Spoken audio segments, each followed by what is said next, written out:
All right, now, okay, you should be able to hear me now, and it should also sound awesome.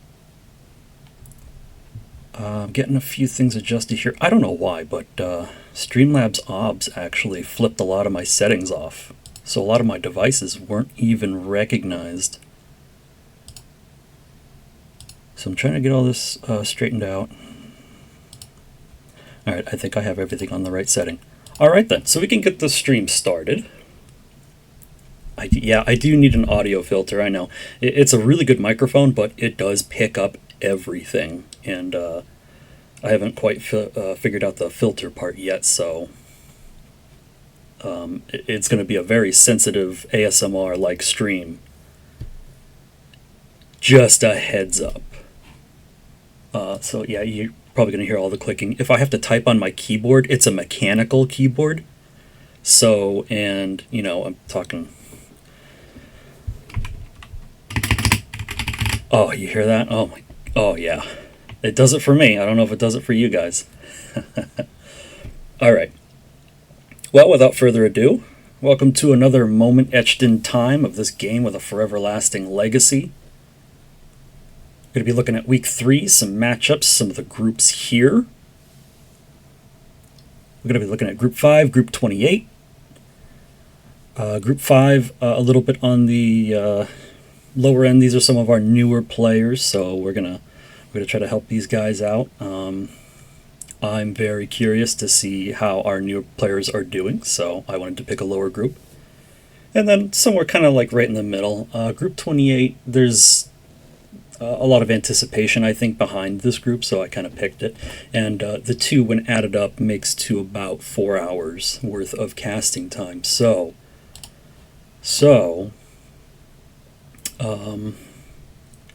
I had a Red Bull.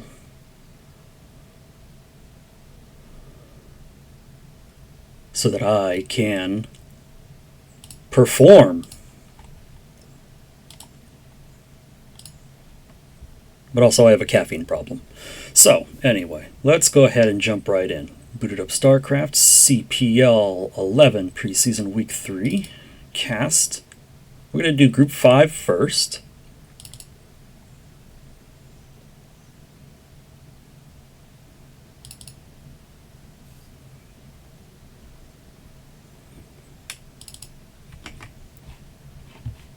And let's go ahead and jump into our first game. Once OBS catches up, there we go. All right, so Week 3's map was on Apocalypse. This is a desert tile set 3-player map. Spawns at the 12 o'clock position, the 4:30-ish o'clock position, and the sort of 7:30-ish position. And for our first match, our first game here, spawning at the 12 o'clock position, I'm gonna go ahead and...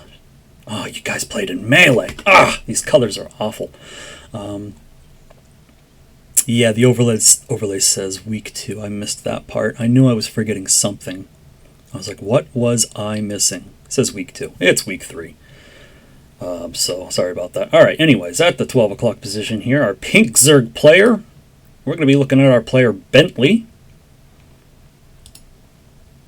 And then down here at the lower right spawn is the gray Terran. It's going to be Firehex. Is there no game audio at all? Do a quick check here. All right, yeah, these are on. I'm getting it on my end, which means we do a quick adjustment. Yeah, you don't hear anything. All right, so this is what I was talking about with the settings being defaulted. Let me see if I can get the right capture. All right, surely that's better. Surely that's it. There it is. All right, sorry guys. I'm not exactly the cleanest streamer, but you know, we do try to make content.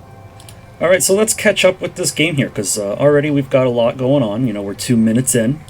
We have a very standard racks opening with a gas. for our Terran player. So with the early gas, you could probably see a factory after this. So a mech style opening for our Terran player. Okay, with the timing on this, I want to say this was probably a 12 hatch. And then a standard follow-up would have been an 11 pool, but you could see here we've decided to actually spend quite a considerable number of larvae and resources on additional drones. This is a pretty greedy move in today's metagame standards versus Terran, because if they decided to do some sort of early aggression opening, you would not have the Zerglings in time to defend it. And in fact, they could do 8 Raxes, and you can do drone pulls to defend that, but anything past that, like if it was a 1 base 2 Rax Academy timing, you'd be toast.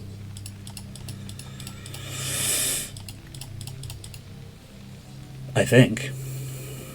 I don't even know, because I never see anybody do 2 Rax Acad 1 base anymore. But it hits fast. Alright, so here we do see the factory. And then we're mining with 1 SCV on gas.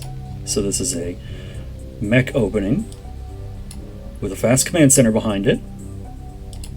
It's pretty normal, pretty economical. And I do like the mech style opening if you are a newly learning Terran. The mech style is a lot easier to micromanage versus Zerg. Part of playing a good Terran game is good unit control, and it can be very easy to lose Marines early on. Vultures, Goliaths, you know, they're a little bit more tanky, a little bit more durable, more robust. They can take more hits. You can afford a few more mistakes. Got this nice scout waiting out here. If we can get in, we can get some information. He does get in. We see a couple drones mining. That doesn't really tell us much. Now it's about time where, yeah, see, now we're getting, okay, even more. See, if you scouted this, this looked like it would have been like Zerglings because all the eggs were morphing, but instead we're going for more drones. So Bentley being extremely economical. Extremely economical. We have a lot of drones, 21 drones to 20 SCVs. So if you're in this position as Zerg, you're feeling great. This is something that probably should have been punished, but that only is with the consideration that we recognize and understand what our opponent is doing when we see it.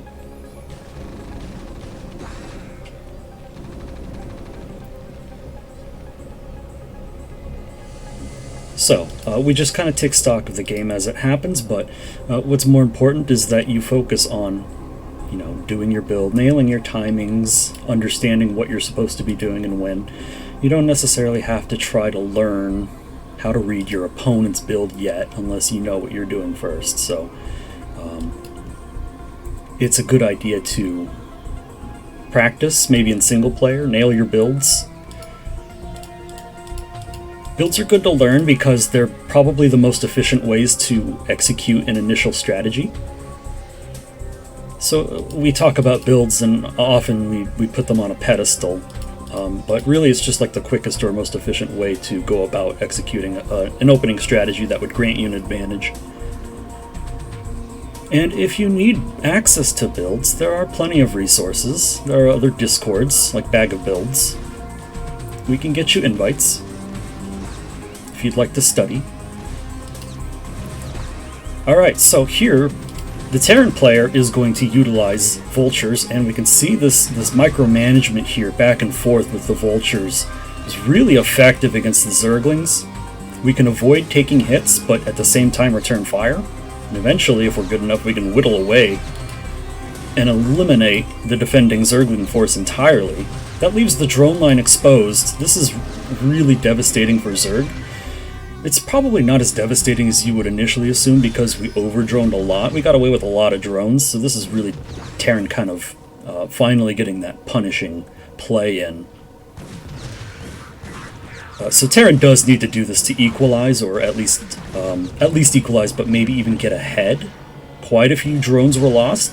Firehex is doing a really good job microing these vultures here, keeping all 3 of them alive.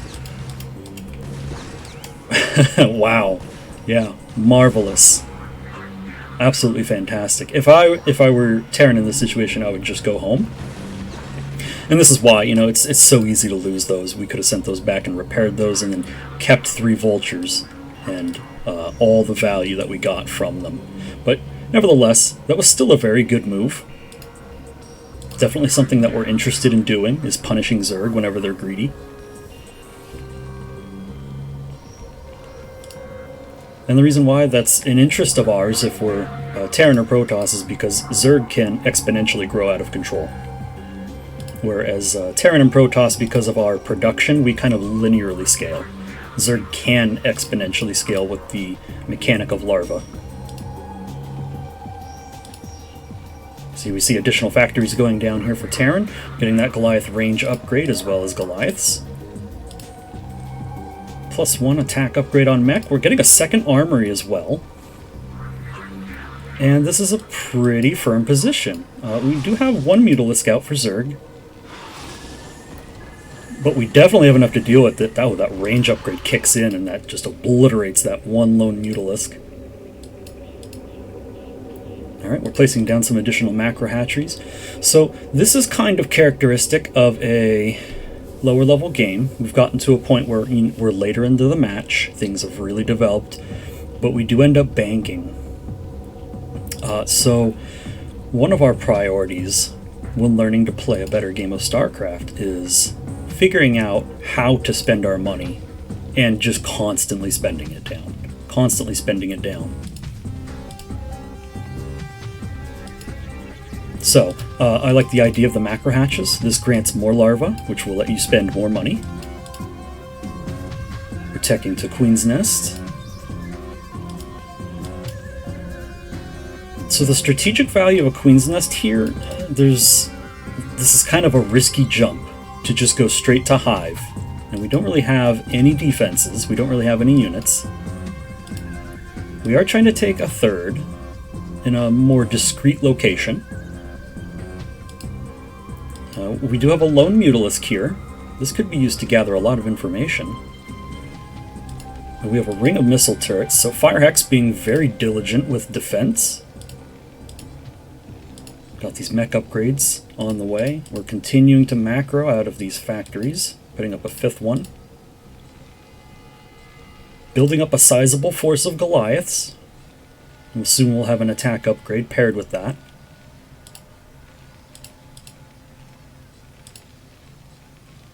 And so if we look, we're 10 minutes into this game, right? And we are at 32 drones, 33 drones, 38 SCVs.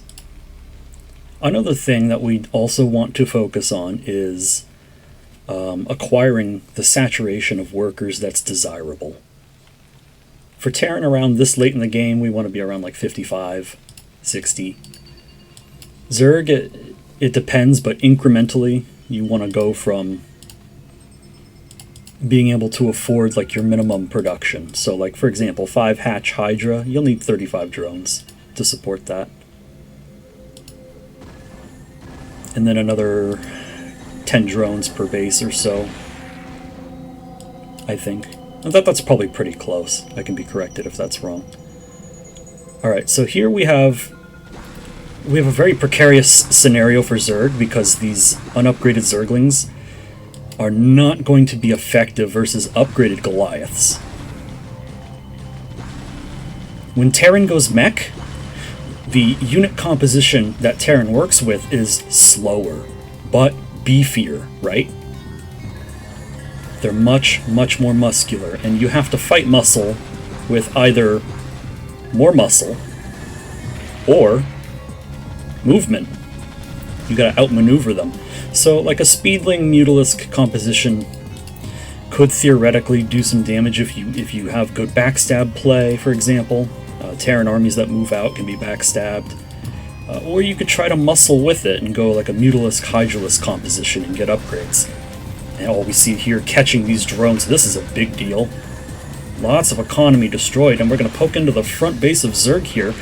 And this is what I was kind of highlighting earlier with the Queen's Nest tech. This doesn't really help us. Although we have gotten to Hive, we don't have any units or defensive structures to really defend when Terran decides to push out with a really muscly mech army.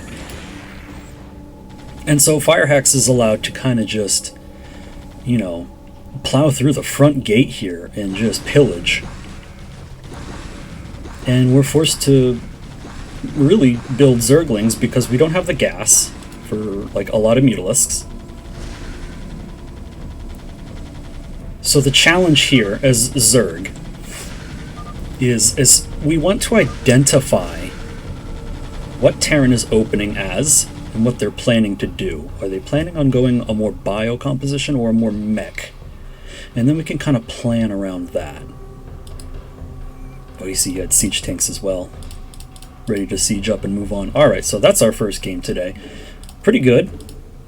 Pretty good. We're learning.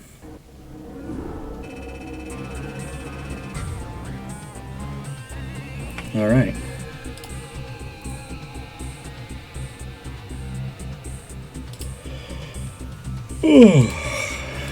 I gotta continue waking up. Okay.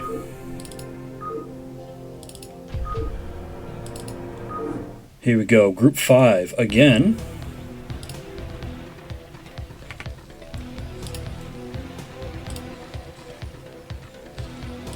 Game number 2. Alright, these colors are acceptable. Not too bad. Spawning at the 12 o'clock position on Apocalypse here is going to be under the alias of Summit Wind. I gotta look up who that is. I gotta look at my I'm not gonna tab out to look at my folder. Eventually I'll figure out who this is. And then we have their opponent returning, Firehex, once again. Summit Wind.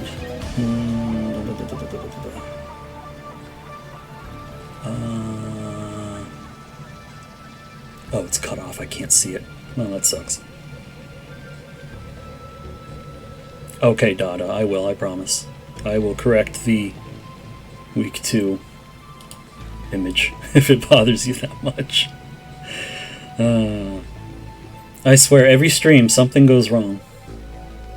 You can never have a perfect stream. Streamer's curse. Alright, so, jumping into this game. Looking at the Terran versus Terran matchup. What we're really trying to figure out early on is how safe we're going to be.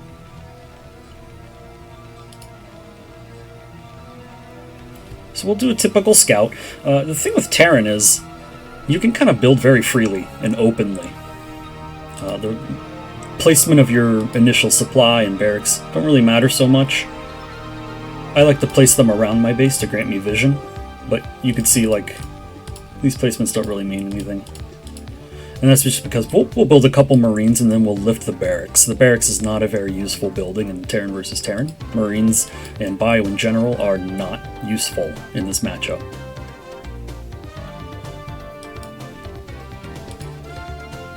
Okay, so we're both collecting gas. This is typical. Factory expansion openers are probably the most common in this matchup. It is safe, it is economical. You have a lot of options to follow up.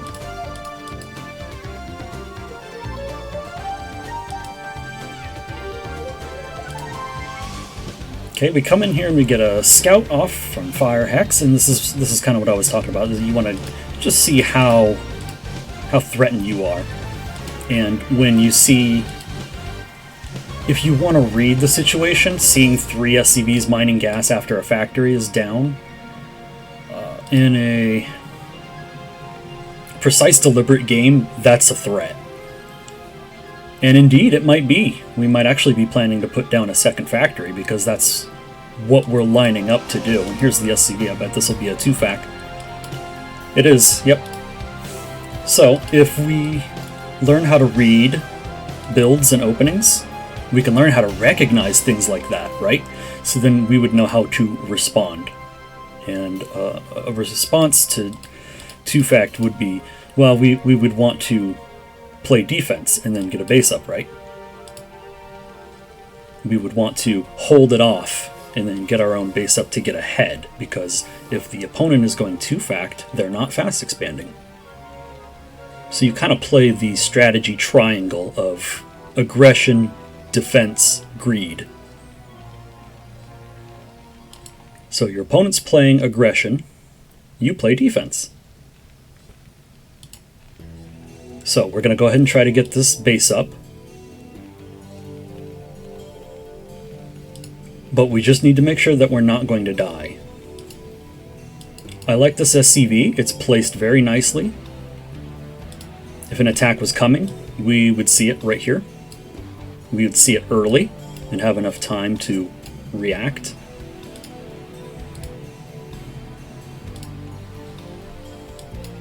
Okay, we have 2 vultures out already. We're getting vulture speed. And we are going to have our first engagement, and TVTs can actually be settled with just the first engagement. Especially with vultures.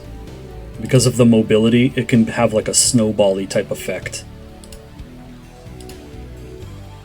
So we see a second factory coming down for Firehex. We're getting mines and siege tanks.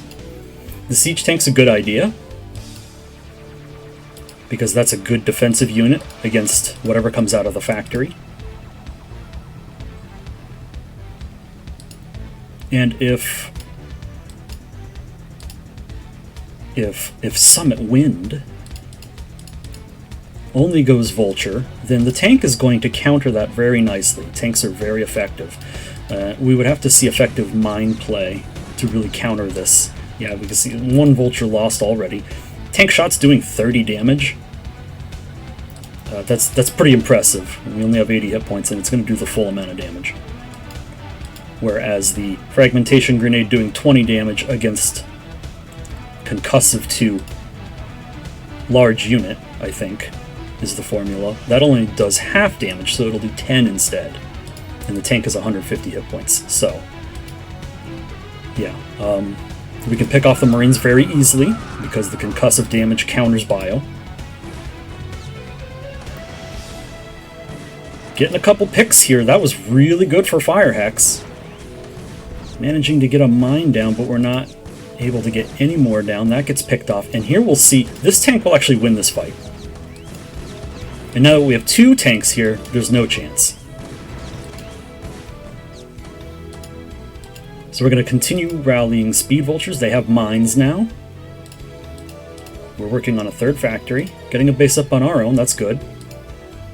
But as we could see for Firehex here, who opted to go for the command center before a 2nd factory, the command center is up and already operational. We're even collecting a 2nd gas. Good. Repair on the tank. Repair is always efficient. And we want to be careful about a potential run-by. These are speed vultures. And yeah, this is what I'm talking about. We're going to lose some economy here because this wasn't covered. Summit getting in and finding damage.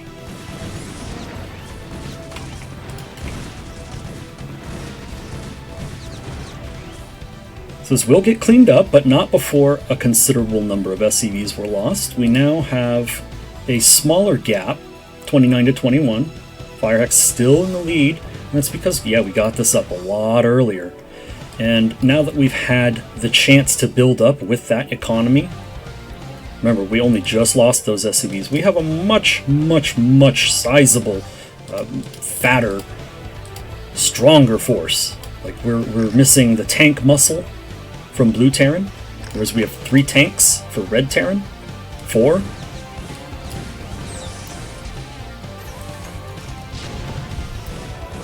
And if we can get in here, we can do some damage with mines.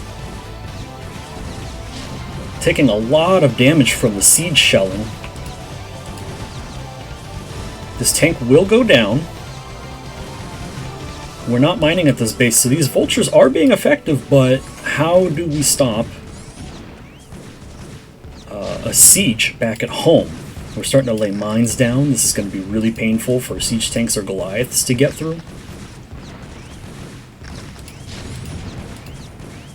We are producing tanks, but we do have mines that are laid. we have to be very careful.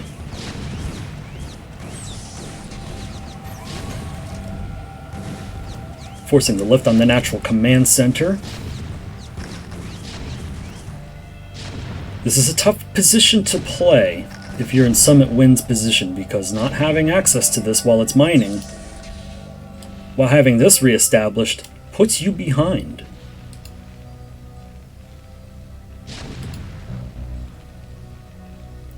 Okay, starting to crank out this upgrade. Do we have the money to? Yeah, okay. Yeah, we're good.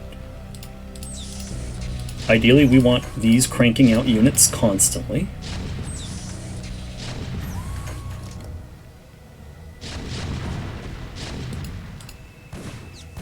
Oh! The splash from this tank. Nailing that vulture, so good play there, good trade-off. And we're going to try to clean this up. This mine right here, that's the mine. That's the one. Good trade, good exchange. All right. Good cleanup.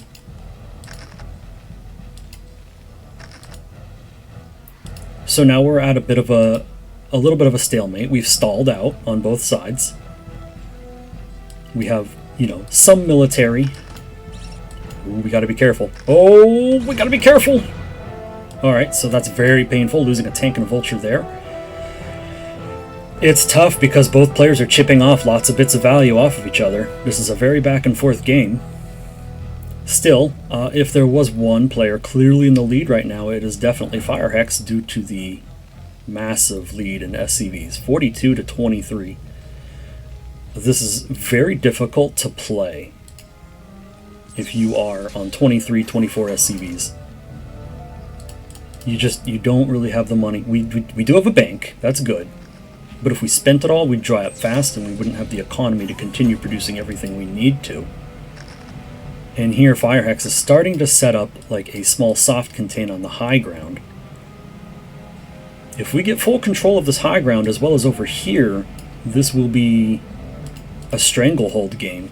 Could be a war of attrition. We could just starve blue out.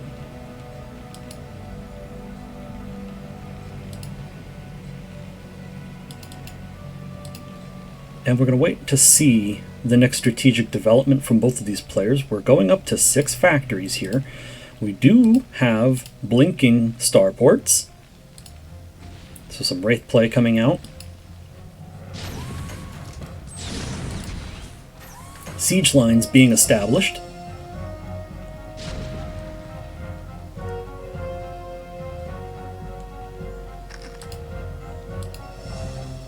A sneaky third base for Firehex. And then what's our plan over here for Summit Wind? We are going up to 4 factories, a starport, and yeah, we could see just the differential here. I mean, 4 factories, a starport, 6 factories, 2 starports. It's the economy, the gap in economy.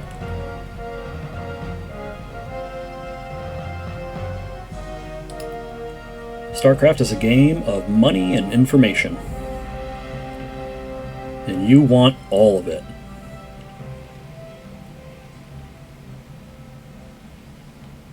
Take a look at our upgrades here. We got +1 mech weapons for Summit Wind, our Blue Terran. +1 mech weapons for Firehex, so we're tied up. We do have more upgrades queued up, but they're a long ways away. Oh, I like this. We're going to try to sneak through the side here with a little bit of our army here. And this is what I was talking about before. If we could secure this side too, that'd be great, but it wasn't secured. So we're able to get up on the high ground, but approaching tanks that are already sieged is very disadvantageous. Wow, great mine connection there. We did lose all of what we had, but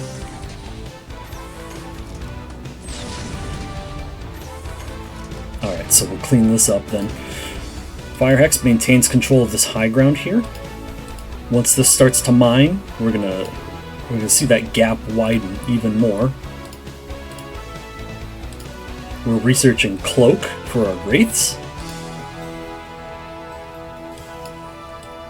And we're stockpiling the Wraiths at the top of the map where they will not be found. And Summit, yeah, still trying to grab hold of this high ground here, which, you know, is quite necessary. It is a pertinent item of interest, this particular high ground right here. If our opponent holds it and sieges it up and we can't get up, it's very, very difficult to play a game from there. So, oh, but the spider mines. A lot of great connections with spider mines this game. I hope that encourages players to lay more mines down. It's crazy the number of vultures that die with 3 mines. Alright, so Firehex doubling down a little bit more with the units here, getting the siege tanks up on this ridge here, not letting go. I like it. This is the critical piece of architecture right here that we're looking at for this game. Everything really comes down to here right now. Like, yeah, we're getting another base. Yeah, we're starting to mine here. Yeah, we're building a completely different tech. The wraiths can actually change the game. Okay, I'm catching these wraiths as they come in. We don't have a way to detect them. We don't have any comsats, nor do we have any turrets. Just now starting the academy. These wraiths are just going to have a free pick at anything they want.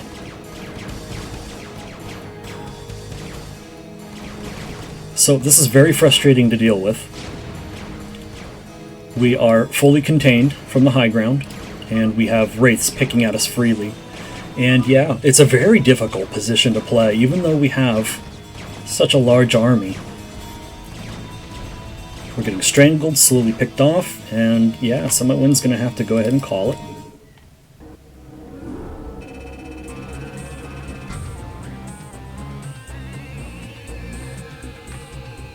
Not bad. Pretty good game.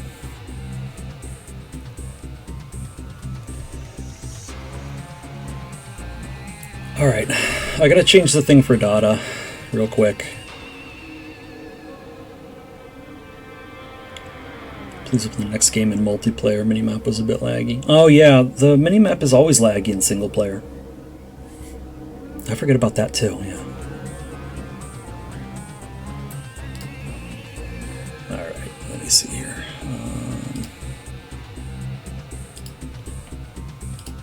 Ever so slight intermission.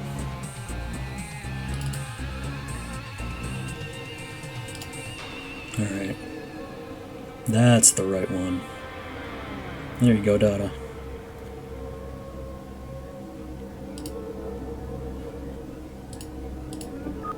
Alright, we fixed that. Hey, well, yeah, we'll go ahead and jump over into multiplayer so that the minimap flow is a lot smoother.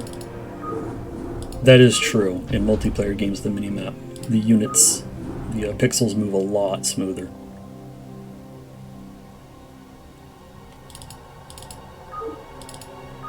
Alright, let's jump into our third game here. You just don't notice it in TVT.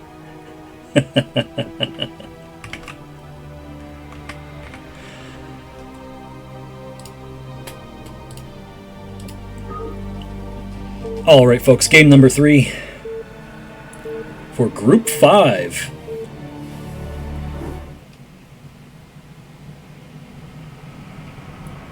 Starting at the 12 o'clock position, we have our blue Terran player, Firehex. Showcasing those cloaked wraiths last game. And their opponent as the yellow Protoss in the bottom left corner. Tuba Wusan. This is, who was this? T-Dawq, yeah. T-Dawq Lime Green Gaming. That's what's up. I like it, yeah. I like the lime color on Terran when I play.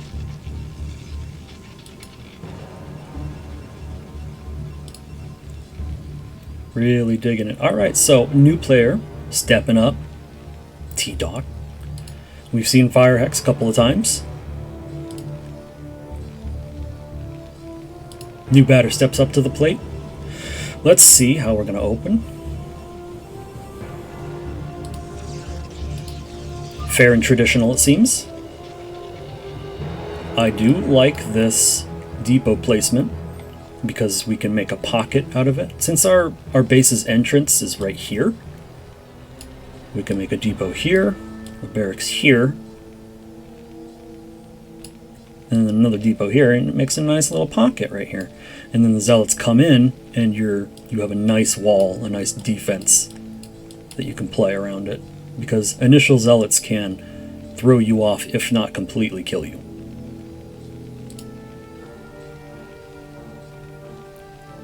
Okay, gas, we will do a factory opening. Gas here for Protoss. And of course, we will do a goon opening.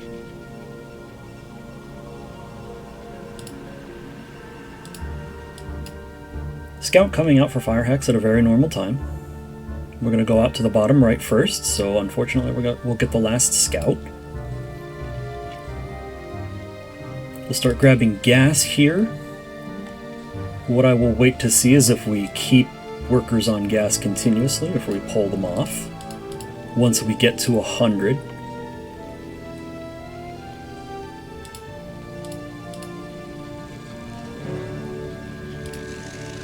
There's our goon first, and then we're at 100 gas for Terran.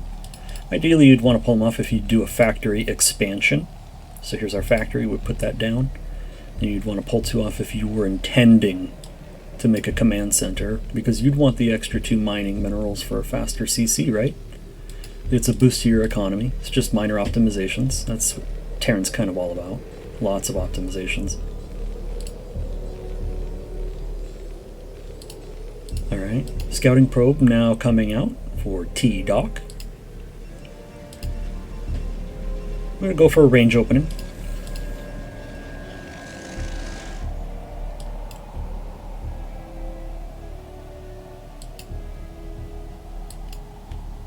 Almost tried to deny that scout. We got right in front of it. No damage. Not going to deny it. We're going to come in, we'll see the core, we'll see it spinning.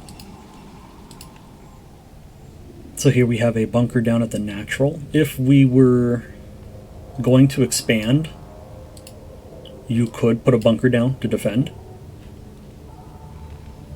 If you were not going to expand and instead attack, like placing down a second factory, for example, we wouldn't need the bunker.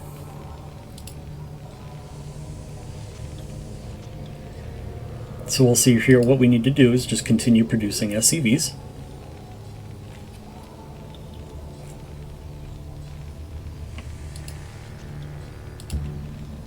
Get a vulture out. Let's check on Protoss. We have goons out.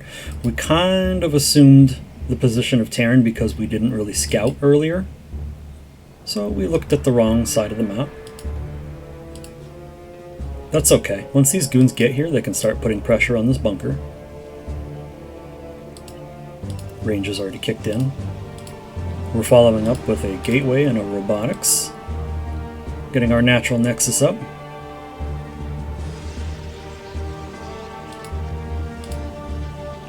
And a forge. Alright, so we're going off, we're kind of off the main path now, onto a little bit more of a dirt road. We'll see what T-Dawq has planned. Gotta be careful with the positioning of these goons. It's tricky. We don't want to lose the goon, but we also don't want to lose the bunker. SCVs get here to repair just in time. Oh, taking a look at this natural. So actually for Terran, we still don't have a natural command center. And this really hurts our economy because it stalls us a little bit. We're getting a third factory. And as we continue to develop more infrastructure in our main base, it becomes harder and harder to finance everything off just one base. So what Firehex is going to discover is that 3 factories is going to be very difficult to finance off of just one mining base, while still getting other things necessary like upgrades and continued tech.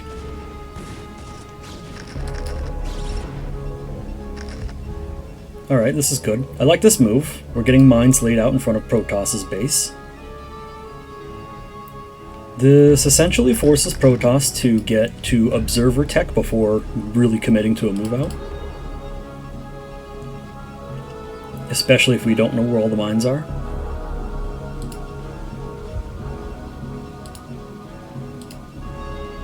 Okay, here's our observatory, so we do have Observer Tech now. And we do want to be continuously producing workers. Very good, very good.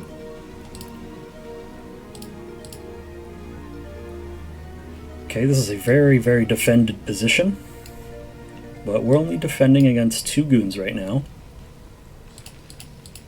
And with all these units being produced, and the tech from the machine shop, it looks like we're gearing up for an attack. So we're going to wait and see. We have a lot of mines planted, beautiful mines, scattered very nicely.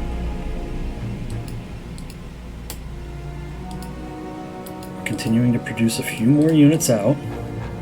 I'm waiting to see. I think this is going to be an attack. Here we have the armory. Again, continuing the build. Getting necessary tech that we need, but it's hard. It's hard to finance it. You see, we're basically out of money. But yeah, it looked like we were gearing up for an attack because we were. So we're going to take a look here. Alright, we have 3 tanks. Let's take a look here. 6 vultures. 8 vultures. How many mines do we have? Some of these, most of these still have all their mines. Alright, we could make something happen here. Protoss has just recently added these gateways. And oh, big mine connection, huge mine connection. This is a really big deal. 3 Dragoons died here. We really, really needed these to defend. But now Terran, Firehex coming in with what looks like a pretty devastating attack, getting these mines laid down in front of the gateways. That's a huge deal. These zealots and other troops are not going to be able to reinforce without taking huge damage.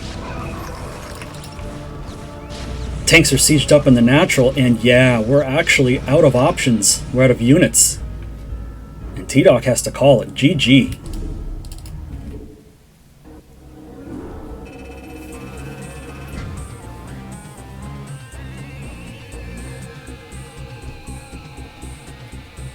What a game.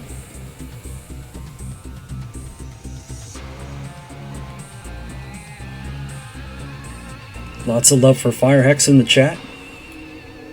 YR Tolman saying looks like Firehex is going for a 4-0. FridgeRaider in chat saying Firehex and their vulture mines. Jeez, man. Yeah, they're playing pretty well.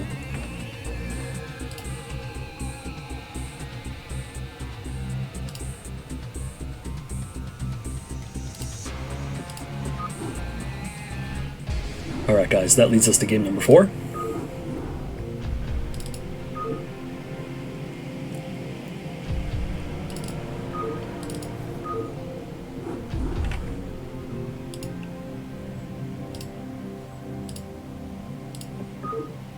Here we go.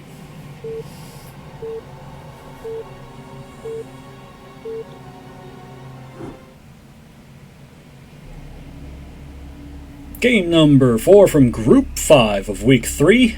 Spawning at the 12 o'clock position on Apocalypse is the Pink Zerg. We have our returning player, Bentley, who I think in the first game we saw them was also pink as well. And you guys know how much I love color identity.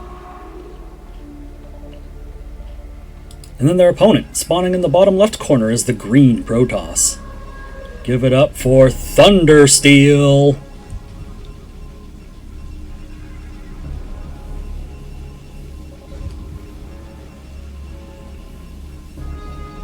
Ooh, Final Sky in the chat. Little shout out for me, thanks. Thanks for casting. Yeah, no problem, man. I love doing it. I just have a really hard time scheduling it in. I wasn't feeling so well today, so I actually took a sick day off of work. But then I couldn't sleep. And then I had a lot of energy, and I thought, well, alright, I'll put down a Red Bull and do a cast.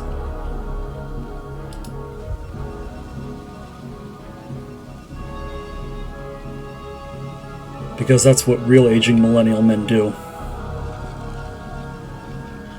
They suck it up, put down a Red Bull, and do a Brood War cast. Alright, jumping into this game. So, we have a very early drone coming out from Bentley. I'm guessing this is going to be a drone scout. If it is, it's very early. It cuts into our economy just a little bit. Like a true man. Thank you, Final Sky. Hope you have a good weekend. Dada saying, that's Korean style. Just add more caffeine and do it. That's been my life for the last 3 or 4 months.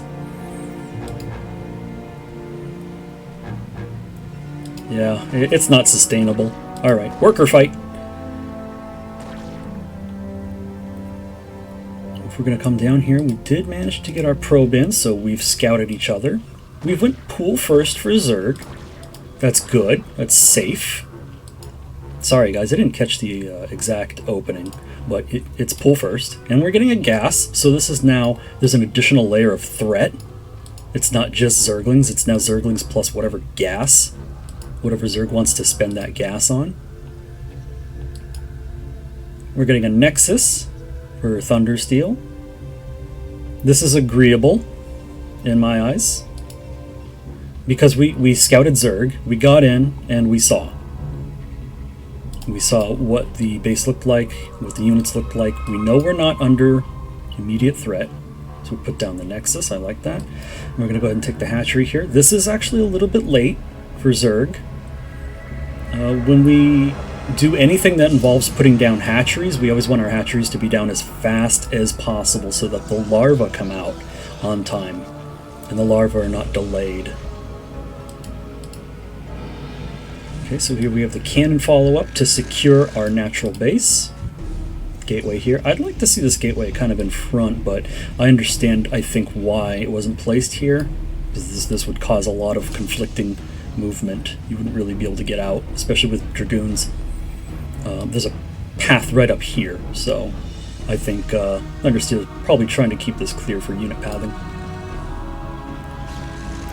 But then we have this issue where like 6 or more Zerglings are pretty threatening, but the block from the probe was amazing. The MVP right here. This little guy.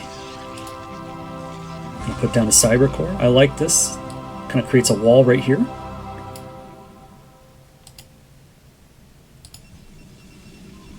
We're gonna start collecting gas. Yeah, naturally that's kind of the next move, and then we get the cyber core, probably a Stargate, if not a Citadel, after this finishes. We could transfer a couple workers over. So we're getting this mining. Okay. Layer Tech. Layer Tech is a good choice because we could put down a Spire, and with a Spire we can generate a lot of threat. Mutalisks are just a pain in the ass to deal with if you're Protoss. If you don't commit to the Corsair route, it's a pain. You have to invest in the extra cannons, maybe try to catch them with Storm. Are you going to go Maelstrom? Are you really going to try that? You have to land it. You got to make Archons.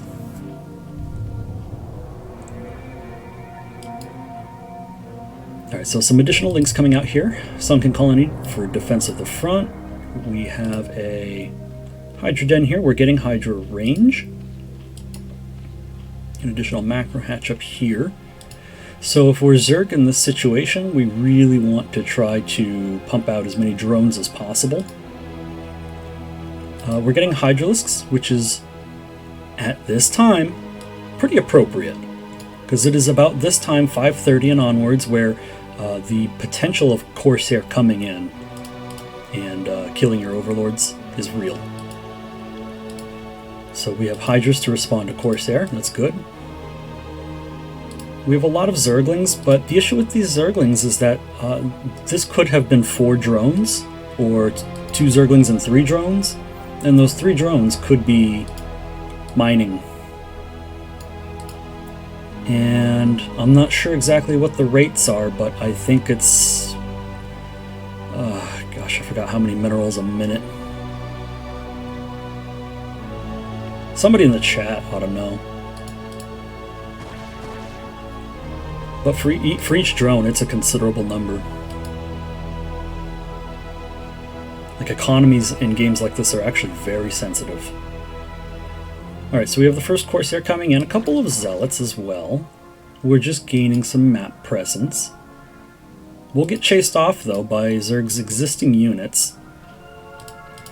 But 30 probes to 19 drones is, so far, pretty Protoss favored. We're getting Goon range. This is a little early for Goon range, but nevertheless it's alright. +1. Very good. We're not continuing to get more, so we've gone Stargate for... There's a couple different ways that you can go about making Corsair. You can make just one for the scouting information, and that's worth it, because it is difficult to get scouting information with Protoss against Zerg, especially if they have good Zergling control and they just won't let your probe in.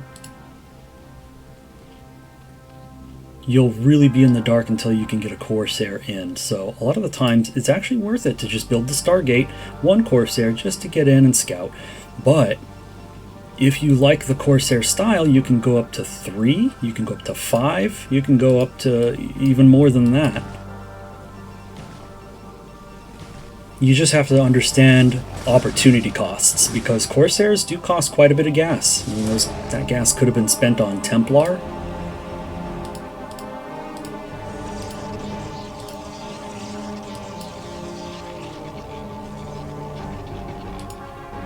Zerg doing a good job controlling most of the map. Good vision.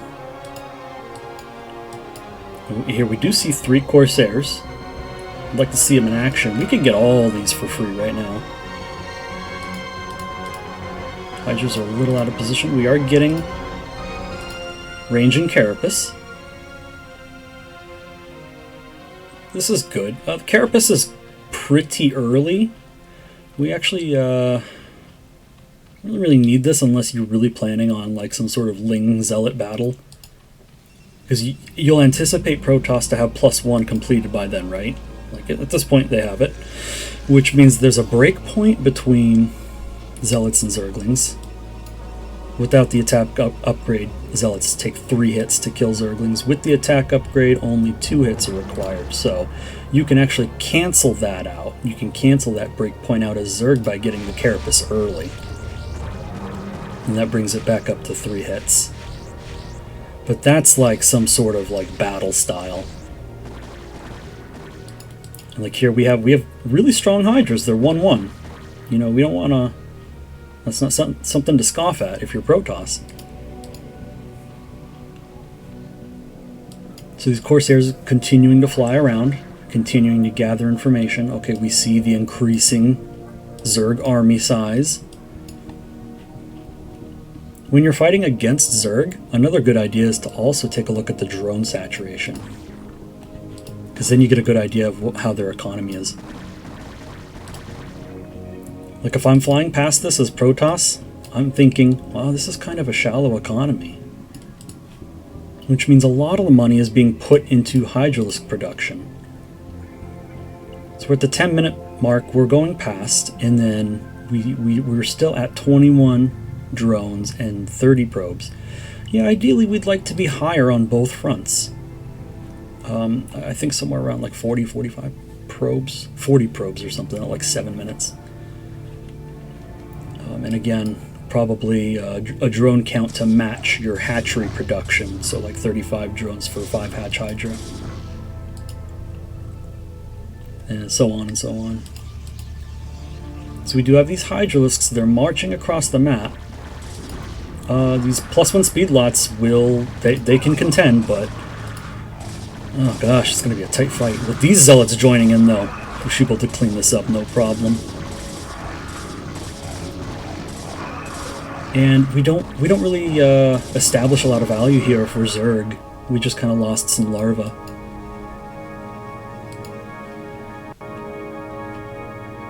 And we'll continue moving out on the map. These are very, very vulnerable. We'll want to join them up with these Hydras. We still want to be careful. We're moving out on the map. That means, yeah, these Corsairs can come in and start harassing these Overlords. And with the reinforcing Hydras that pop, you can defend, but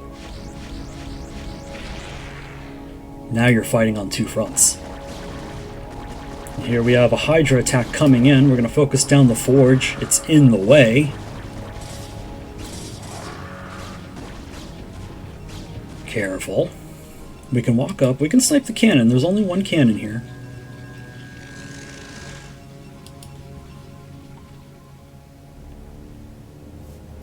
Get a look at the drone count here. Alright, so we've droned up a little bit. 26 now. 29 probes. So in this particular situation, it appears that Protoss is kind of in the lead, right? But, you know, I gotta be honest with you guys, I'm actually a little bit worried for Protoss here. Being only 3 workers ahead of Zerg is not ideal.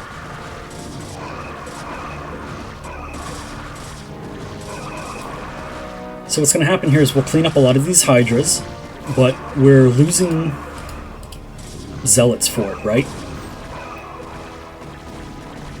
So, oh, and we might even lose this third because we still don't have enough to defend it. So the main factor about that defense was that now we have nothing to put on the map. We have no ground to put on the map as Protoss. So if Zerg were so inclined, they could just take another base right now.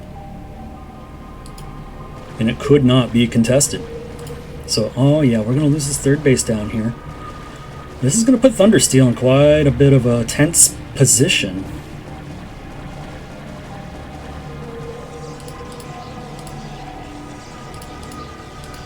Okay.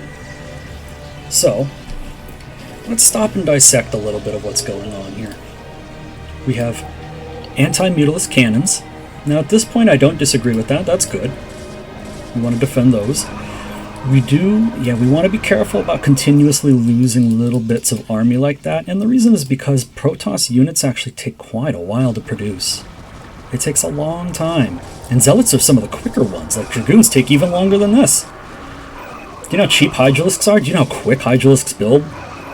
Like, Bentley's just going to keep vomiting more and more and more Hydras out. And yeah, we don't have enough of a defense, and I think that's kind of what we see. The differential in the workers, we're just too close. And as Protoss or Terran, we don't want to be close to Zerg at all. We want to be ahead. We want to be marginally ahead. So it's kind of tricky, but if I could give just one bit of advice to Thundersteel here, when you're up against Zerg in a longer game, you're going to want to romanticize Psionic Storm a little bit for the mid-game. Otherwise, Mass Hydra is just a nightmare. But good play, good game, good Corsair control and scouting from Thundersteel. I'd like to point that out. That was really good. Continuous gathering of information and harassing of Overlords. We did establish good control with Zealots on the map.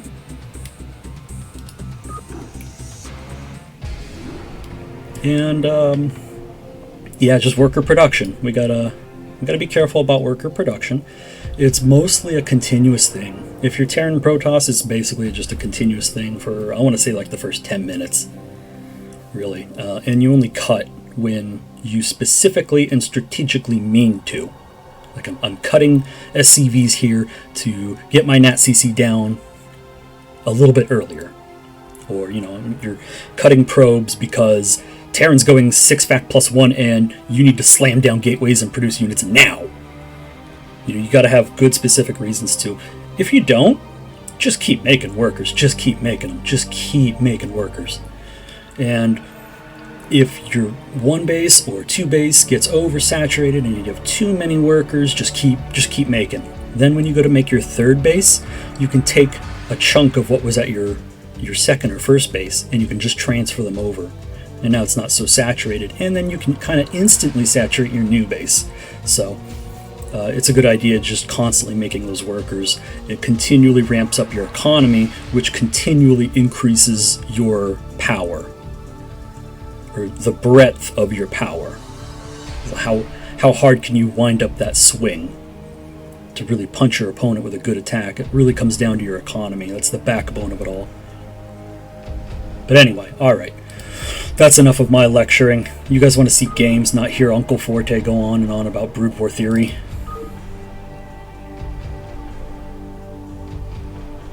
Gonna move on to the next game here.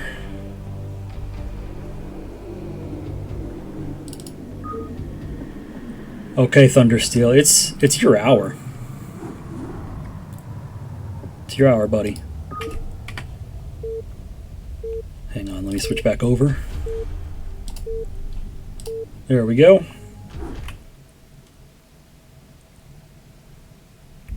Alright. You know the map, Apocalypse. Spawning in the lower left corner is the red Terran. Returning again, it's Firehex. And in the lower right corner is the yellow Protoss. That's not lime, is it? I actually can't tell on Protoss. No, that's yellow. Oh, it could be lime. I'm actually a little colorblind. Anyway, it's our returning player, Thundersteel.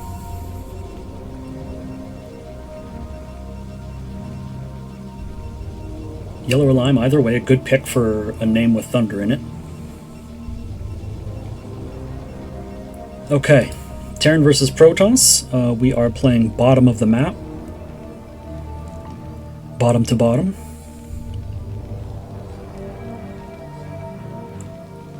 I think so far we've seen Firehex go for pretty standard openings, so I'm expecting another traditional opening. 9 depot, 11 racks, 12 gas, 13 scout. You know. I like this placement. I want to comment on this placement right here. This is nice. If your opponent's Protoss, you always want to think about early zealots coming in and how you can defend against them and how you can position your initial structures to defend against them. Placing a depot here lets you put the barracks here. And anytime you have a depot to the right of a barracks, it will be zealot tight. Right down the middle. Zealots will not be able to path through this green square, but Marines will. And every time I cast, and every time I see that, I will point it out and I will explain it. Every single time.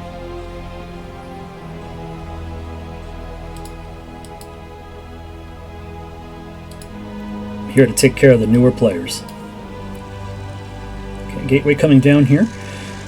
We have a pretty sizable mineral bank here for Thundersteel. And an early scout. Scout at 12, not there. Firehex going to check the 12 now. We'll come in here. This looks pretty standard for Terran.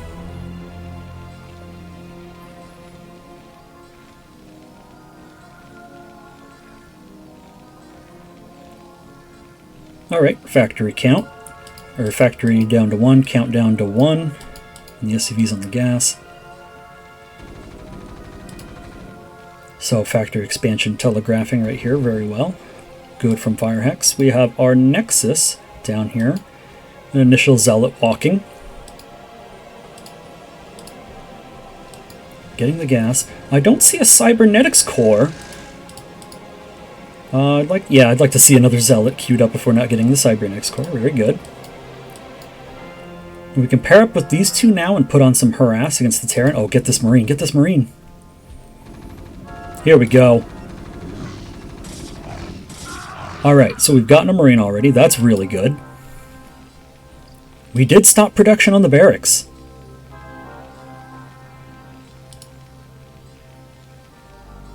Firehex in response to this, seeing that zealot out there, knowing we don't really have anything to defend against it, we can't put down a CC here. It'll just get attacked. We'll get denied.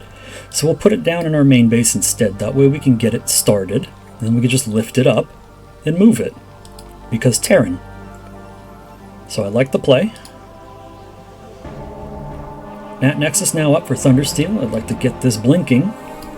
Scout comes in. We're going to get the intel that we need.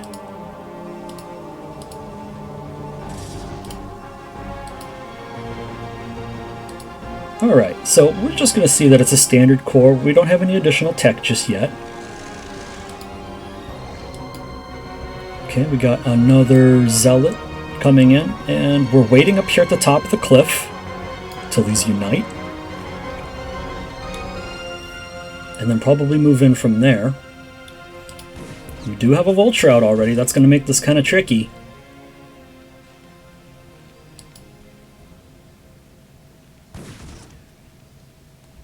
Yeah, so Firehex giving us more of that brilliant micro with the Vultures here. Going to be Vulture microing around these two Zealots. That was not a good description. It's going to be vaulting around, blasting with fragmentation grenades. Shelling at the alien warriors. Oh, that's better. That's way better. Okay, so yeah, we're putting a lot of focus on this. I'd like to see that we're continuing to macro behind this responsibly. Okay, yeah, we're still making. That's good. Oh no, I think we forgot about the initial CC that we made in our base. So now we've kind of gone 3 command center as Firehex. I think we're just going to have to... Oh, jeez. From here we have to commit to a greedy game. We have to. And this is good. With this one Vulture here... Oh no, we attack-clicked the wrong thing. We wanted to attack-click the ground, hit the pylon instead. And yeah, we lost a couple extra probes. So one Vulture getting quite a bit of value. Bunker going up here. Now we're in a situation where Thundersteel needs to try to figure out what's going on and understand what's happening and punish it.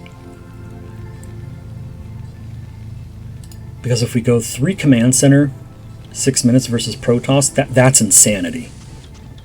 That is insanity. Now, we know from retrospective, of course, that that wasn't the intention. So what we're probably looking at here is our best interpretation of Firehex's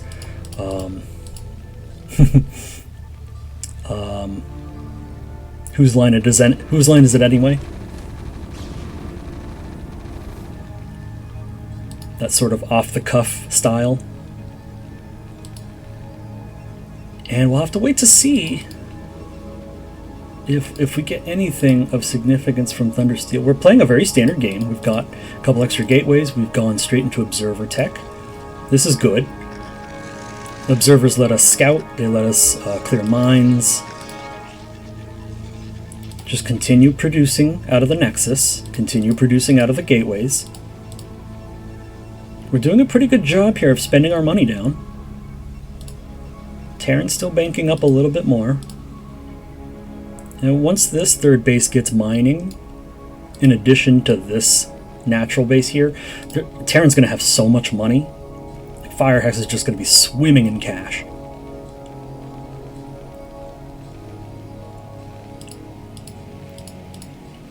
So second shop coming up, siege mode on the way. Some Vultures out on the map. Boy, if you're Terran right now, you're probably feeling pretty good.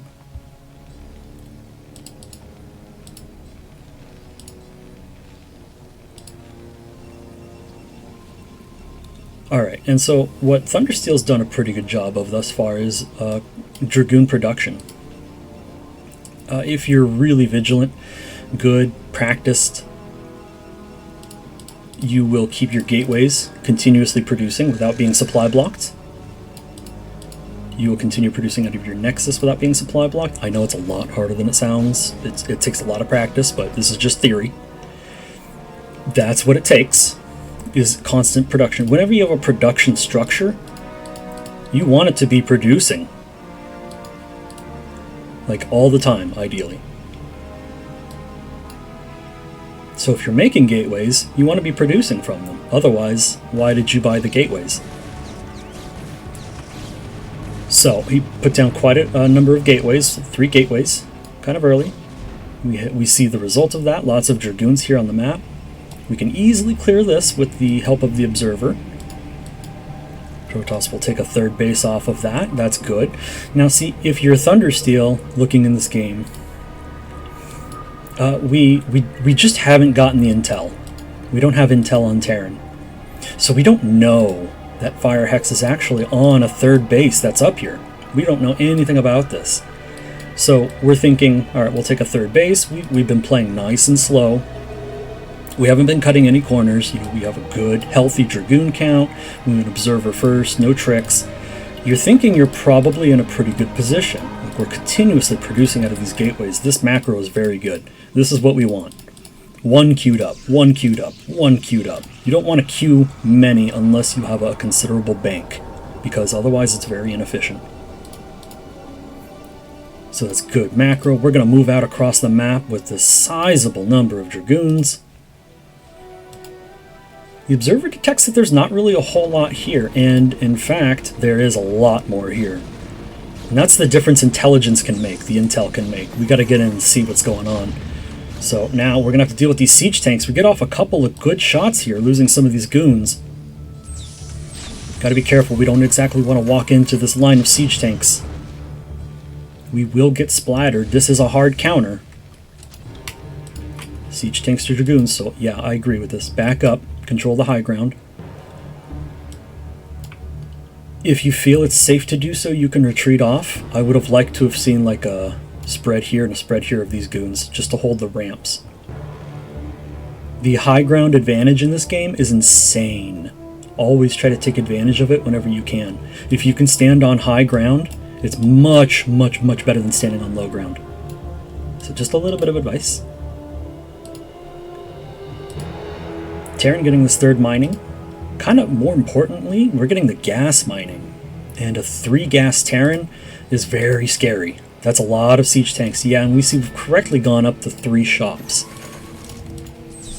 If you're playing a standard economy Terran, you can get, I think, 1 shop per gas, really. But yeah, we have the gas, we have the economy, and we can go 3 tank. Yeah, 3 tank production. That's insane. That's so strong. Oh my god. Alright, so what we're looking at here long term is we're looking at a very greedy play that skyrocketed in economy much earlier than players are used to. Like, we should not have this many tanks. We shouldn't. We should not have this many tanks. This is so many tanks. And we're coming in here with a full surround from Thundersteel. I really like the engagement, but the unit composition is just not quite right. It's full Dragoon against basically full tank. And Terran holds the high ground. And we're seeing the just goons getting splattered. And it's tough to learn how to make calls like that, but again, it's just another example of, you know, Terran had a firm grip on the high ground here, and we had to engage up into it. And that's just so difficult to do, especially when the tanks are already sieged up.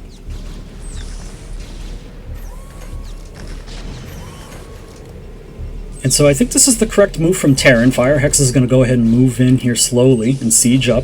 When you see Protoss loses a large number of their Dragoons, that's a lot of their ranged muscle power. And they need that ranged muscle to be able to get at the tanks.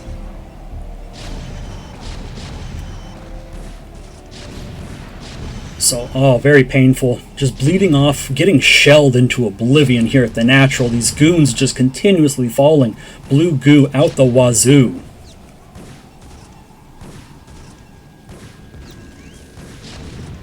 So, we would like to have Zealots mixed in with the Dragoons.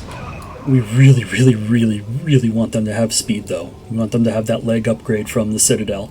And, oh, it makes more sense now. Alright, so Thundersteel went for a like a carrier tech switch. And okay, strategically I like the play, the idea, but Firehex is just playing it just so well, like playing against this, because when you do a carrier switch as Protoss, it's a massive investment and a massive time sink that does not get you a lot of value. Look at these mine connections. Oh man, wow. Yeah, Terran Firehex is just gonna come in here and drill the rest of this base. We're gonna crack this base wide open, smack the natural, get into the main. And these carriers are just not going to be here on time. They're not going to be ready. The carrier switch takes a long time to get to, and that gap in time is where Protoss is most vulnerable. So this is the correct move. Whether Firehex knew this was a carrier switch or not, this was the correct call to play in to put pressure and try and kill the Protoss before carriers become a thing. And quote-unquote become a thing is really like 4 carriers with full interceptors, or more.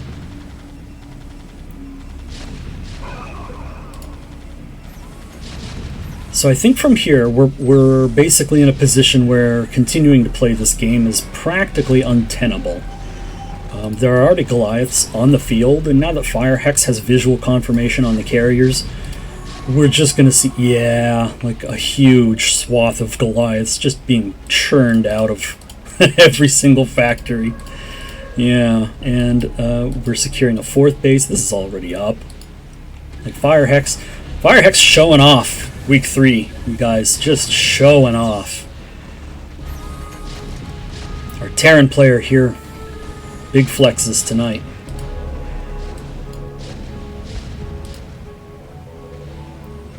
So this was, I like the thinking from Thundersteel, but I think we just kind of, the circumstance is just what it is.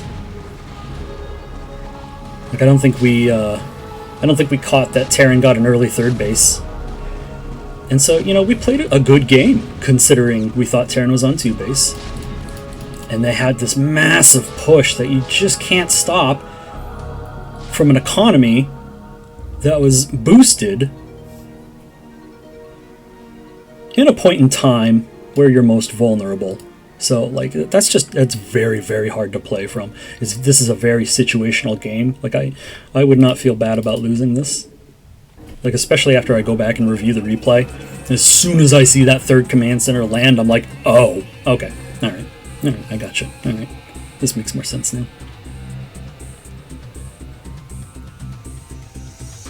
Good game from both sides.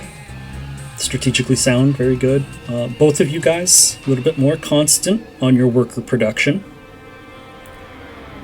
When you can nail that and get that consistent, it really, really amps up your game. You will have so much more money.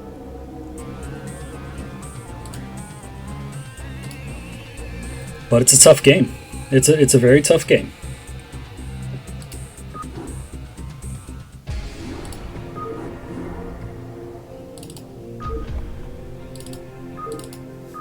Okay, here it is, folks, the last game from Group 5, and then we get to move on to a fresh new group because this is another long cast.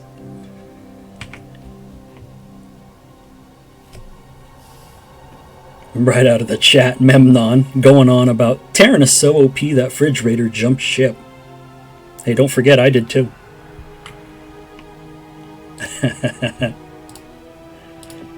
Alright, folks, here it is. We'll boot up this last game, get going here. I'll take a swig of Red Bull and then a smoke.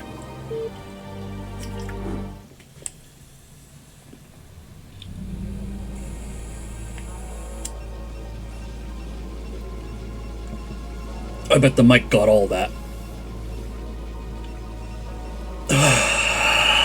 Oh, that's cloudy. Alright, here we go. Week 3 Apocalypse. Spawning in the lower left corner is the purple Protoss. We've got Thundersteel returning to us. And in the lower right is the yellow Protoss. It is Tuba-Wisan, T-Dawq.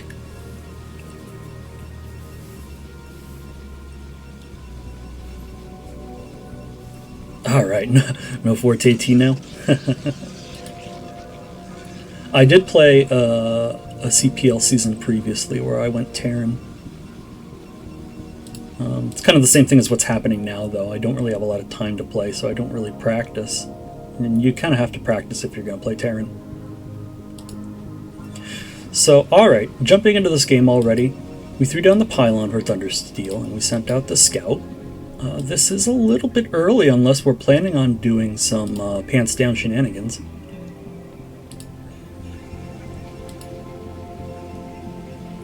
Gateway here. See if he puts down the gas. We'll see. We'll see. Yeah, that's telegraphing it right there. Okay, gate gas. T-Dawq probably going to go for goon opening. Maybe Zealot Core Zealot. We'll see. I don't know. What is this? Escalade in chat. What is this? You throwing trivia at me? Trivia. There's a secret mission in Brood War. Is it a Protoss, a Terran, or a Zerg mission? You're triviaing me? It's a secret mission. That was the Protoss one on the ice planet, right? Where you found the hybrid. And you had to like control units and not lose them. You'd use like mind control and stuff. I briefly remember it. Cybernetics core. Cybernetics core. We'll take a little bit of a note that T-Dawq's core is a little bit faster. And that's only noticeable because there's no zealots in production. So we're kind of looking at the same build here. Got to get these probes mining. There we go. There we go. Mortal probe combat for the scouts. And what are the requirements to trigger that secret mission? Oh, that's a good one. What are the requirements? Oh no, I don't remember. Oh, I'm so old I don't remember. Oh, I think RoniN's got it. Kill Toss in under 25 minutes on the 9th Zerg Brood War mission. No man, he just knows.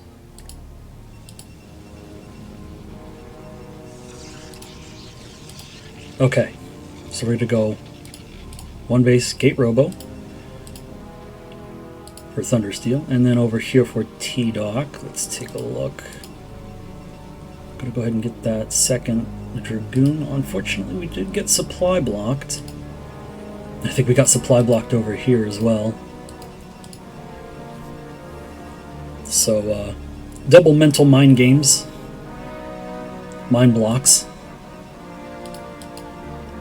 So we're playing at a little bit of a slower pace, but that's okay. Well, let's see if we can maybe pick off this probe here. Oh no! Alright, so we're going to get in and see this Robo. Oh, maybe not. Oh, is he going to get it? Yeah, we see it. Oh, and we also see another gateway going down. Alright. So that's the intel that we have as T-Dawq. We see the robotics already down, 2 gateways, and no natural expansion. And in the PvP matchup, it's pretty standard to stay on one base for a while. Because Protoss units are generally so expensive, mismatches in unit counts can really be severe. And like getting this goon right here is kind of a big deal. He's taking a base off of it. Yeah, I like this move. Like, we have a guaranteed goon here, so we know we're ahead by 1 goon. We can secure a base with our own 2 gateways, so we can match the opponent's production power while we're 1 goon ahead. Get the observatory for safety so that we can detect. Dark Templars are not going to be a threat.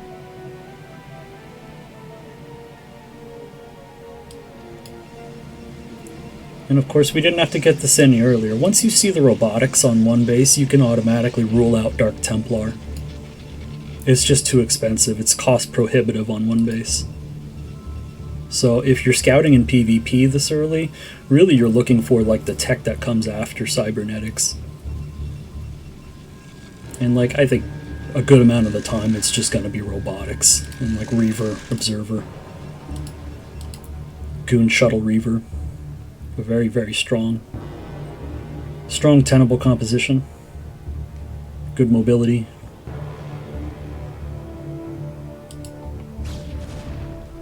Okay, so this is a pretty important goon fight here.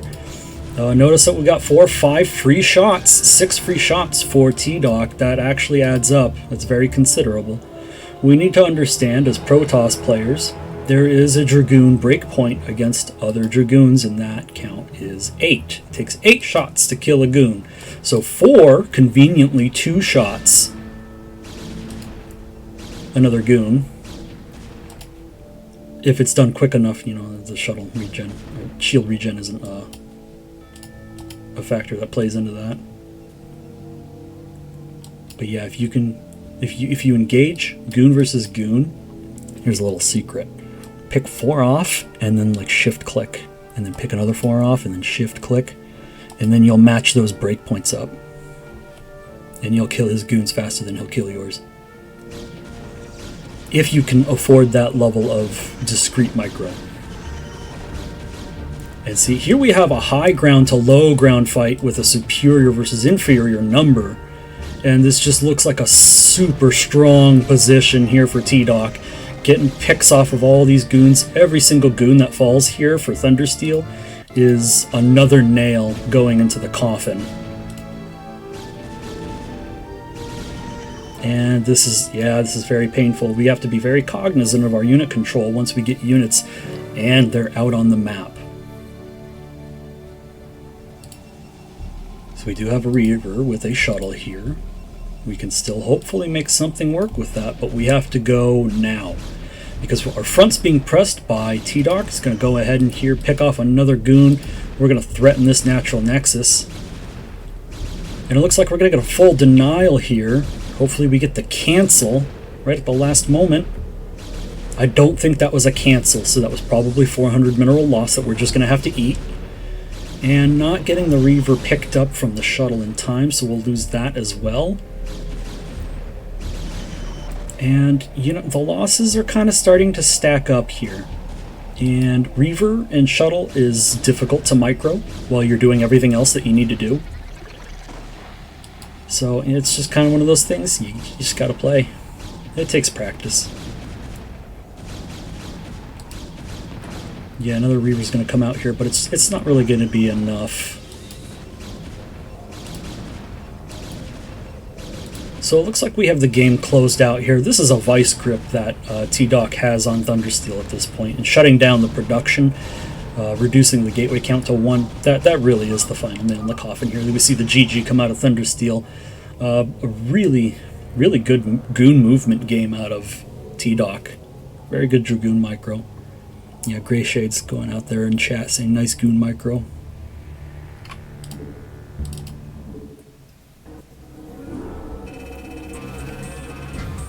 For sure.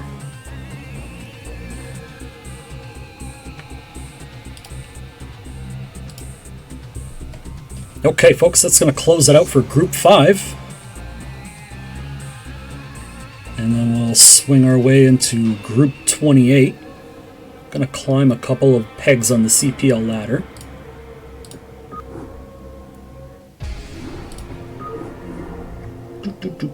Alright, let's go. Group 28. Oh my god, look at these names. Look at the names in this group. Oh, this is going to be good. This is going to be good. Hey, Thundersteel in chat. Thanks for the casts and all the tips. Hey, yeah, you got it, bud. I'm here to take care of you guys. I hope you had fun playing your preseason games. It looked pretty good. I look forward to watching you improve throughout the season. Alright, and let's jump into it. Boot this game up, throw the lobby in, put our game scene back up, relax, take another smoke.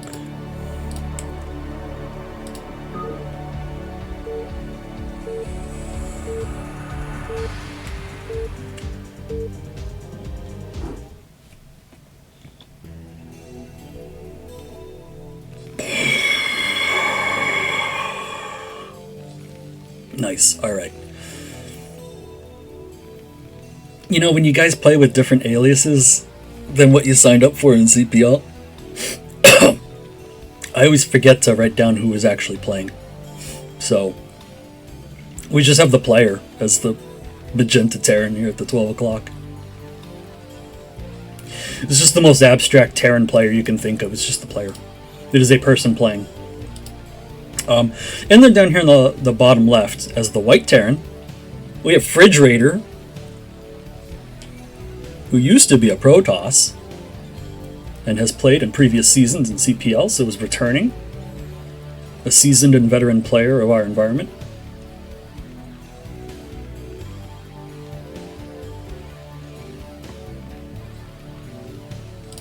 Gonna switch it up to Terran this season. Gonna follow your results pretty closely. I'm very curious. Escalade popping off in the chat. Fridge just making a mistake of playing Terran.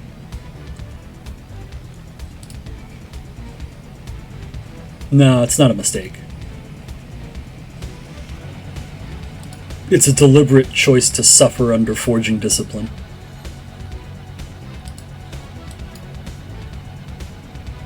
That's what we tell ourselves. Alright, so. Oh, I like this. So we have a 12 barracks out of Fridge, 12 gas. I like it.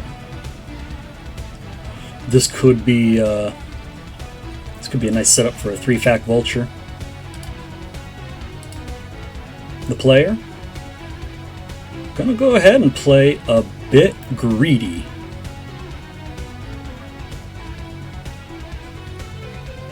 We are going 14cc. Command center first.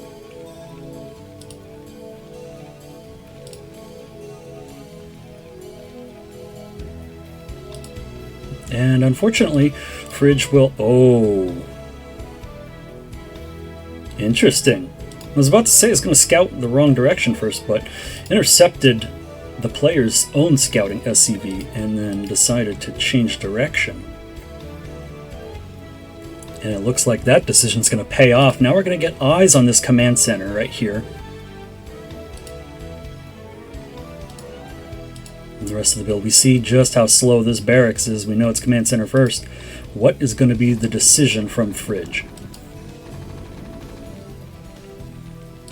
Because a move like this, a move of this greedy caliber, demands a response. Are we going to get this pick?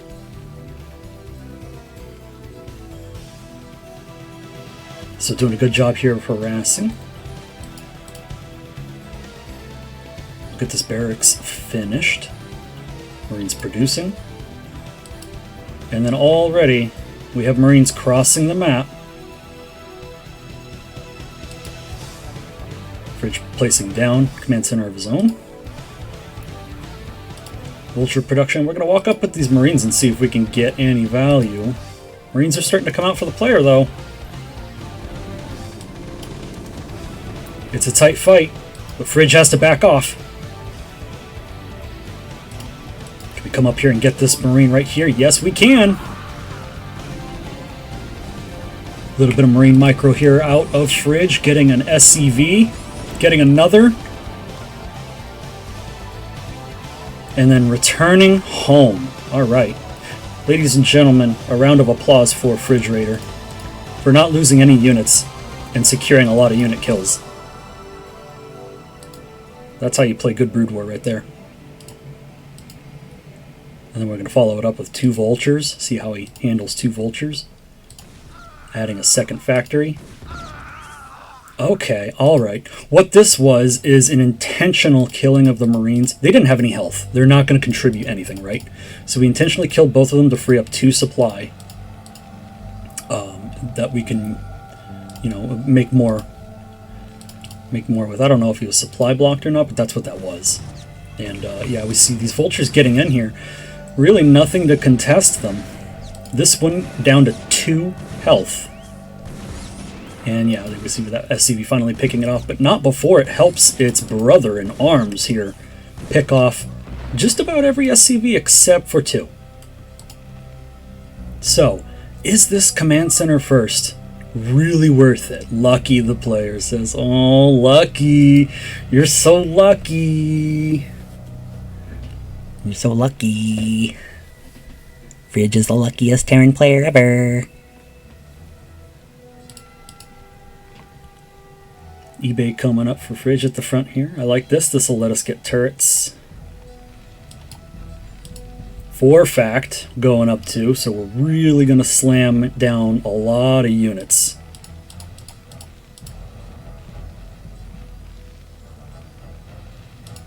And if you look at the SCV count, we're at 27 to 28. So I'd say all of the offense that Fridge did there was just very, very equitable. It was very good. Definitely tipping the scales. 3 more vultures coming out. We're going to secure this high ground here and place down some mines strategically. I love it.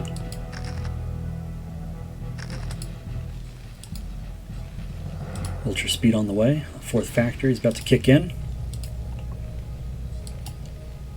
Okay, well, we have a pretty tight wall here for the player and siege tanks.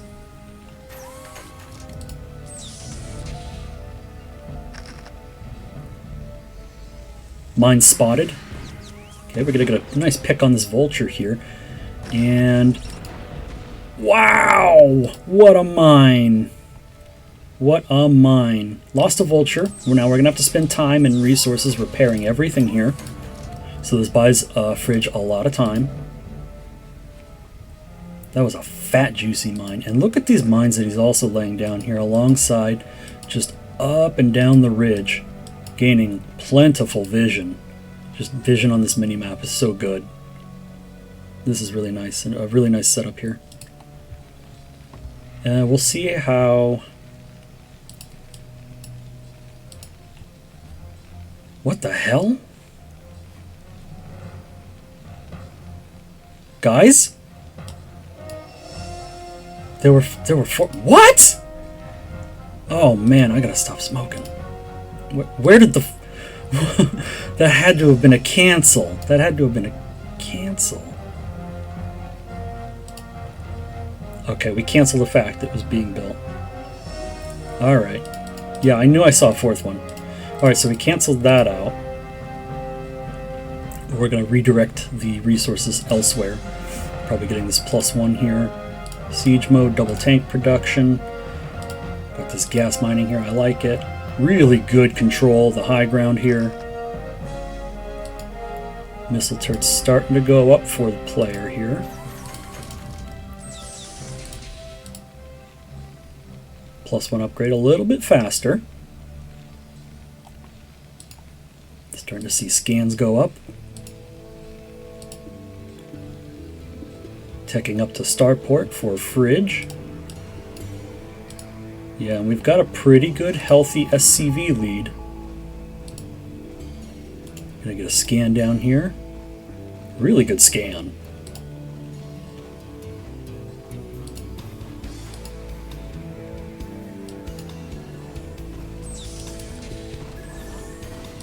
Scouting barracks gonna get a peek in.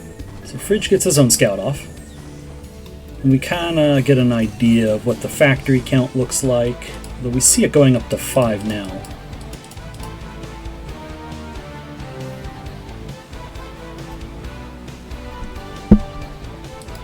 Now we can see the 6 o'clock being taken as a 3rd for Fridge. That's good.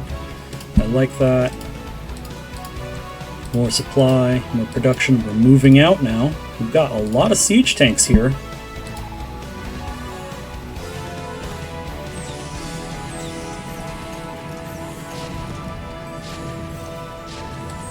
Really nice control of the high ground here. As soon as these units get up here and sieged, this is going to be so hard to crack open.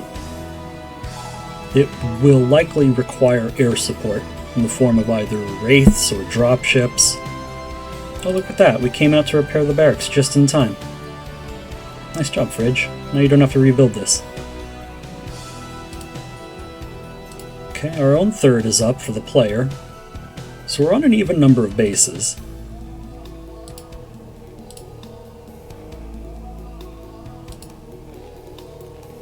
And yeah, it's the nature of TVT sometimes. This is a bit of a slower paced game. Science facility going up to 6 factories here. Got that +1 upgrade. Ooh, we did manage to slip out with a handful of vultures here alongside.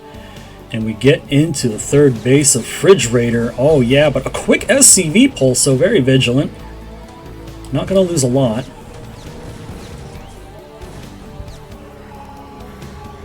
Okay, we'll manage to slip out. Didn't lose any vultures. Nicely played.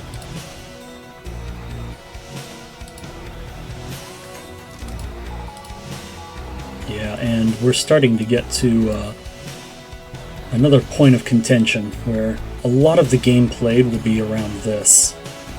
Whether or not this gets broken or not.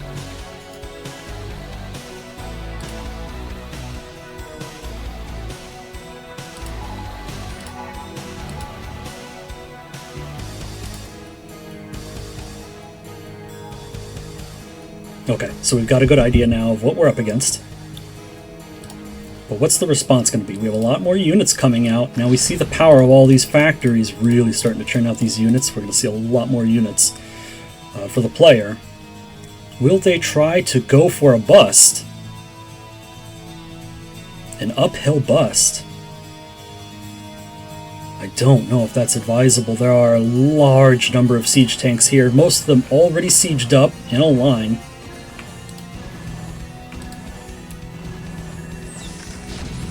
Oh, we have to be very careful here. Player making his initial approach here. Getting some units, some siege tanks up onto the high ground. That's good. But just look at this. We're not getting through this. Fridge has a lot to back this up.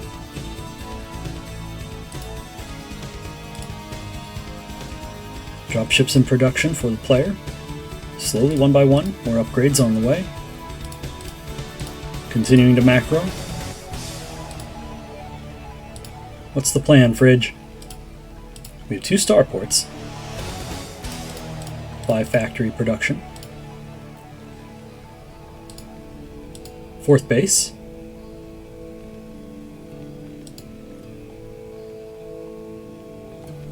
Slow game. Very methodical.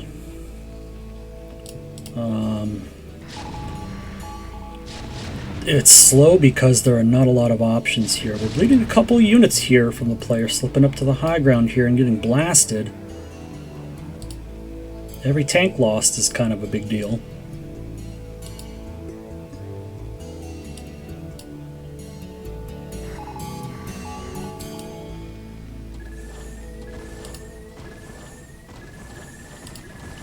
And at this point what we're looking for is some break in the strategy. Either upgrades that kick in, that prompt us to move out, or a new tech, a new unit shows up. Like for example, these dropships that are slowly starting to add up.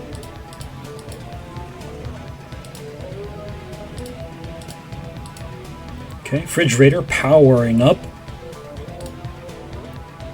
We're getting wraiths. And mixing it with dropships. Getting a lot more factories.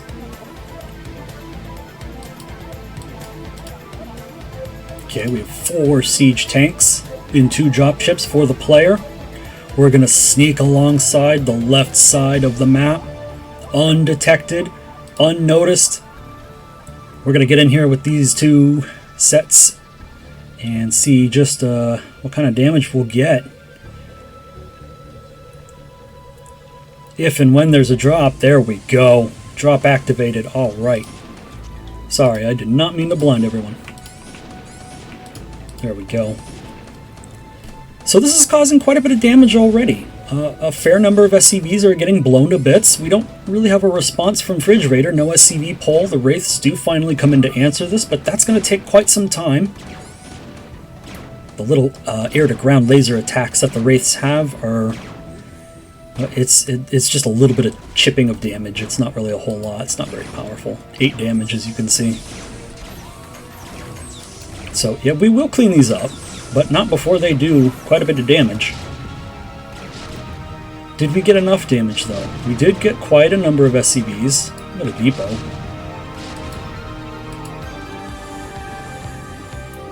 Here we have an attempted drop from Fridge with 4 vultures, but that gets denied. We're starting to mine from all these additional bases. And FridgeRaider just sitting on a ton of money. Just a ton of money. Who does this guy think he is? The CEO of Chase Bank? Come on. Big drop coming in from the player. 4 dropships worth. Not all of the units get dropped, I don't think. Oh, they do. They just get picked off.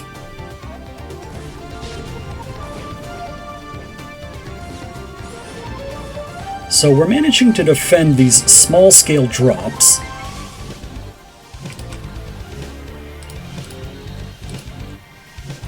And we need to see something new. We need to see a new development because we're starting to get to the point where, yeah, our bases are mining out.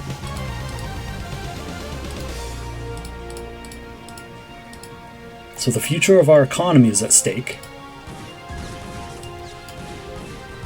Good find here with the vultures, but we're unfortunately getting the missile turret. Now we're getting the SCVs, but not shortly before they get dealt with.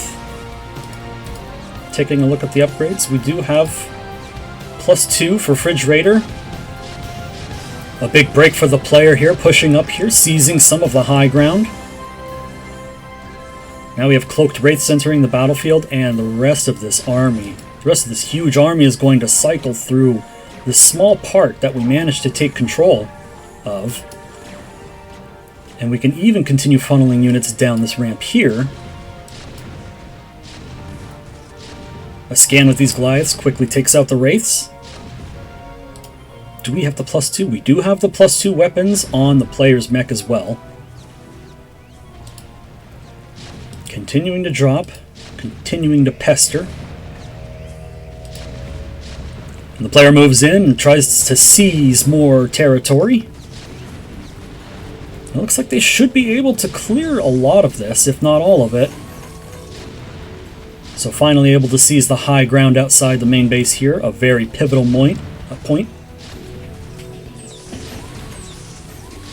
The strategic funnel here is no longer strangled. FridgeRaider no longer has control over it, which means that the player can now get out onto the map. We're seeing that happen right now. Fridge with his own set of units going to engage. But this looks like a really tough engagement. We're going to have to back off.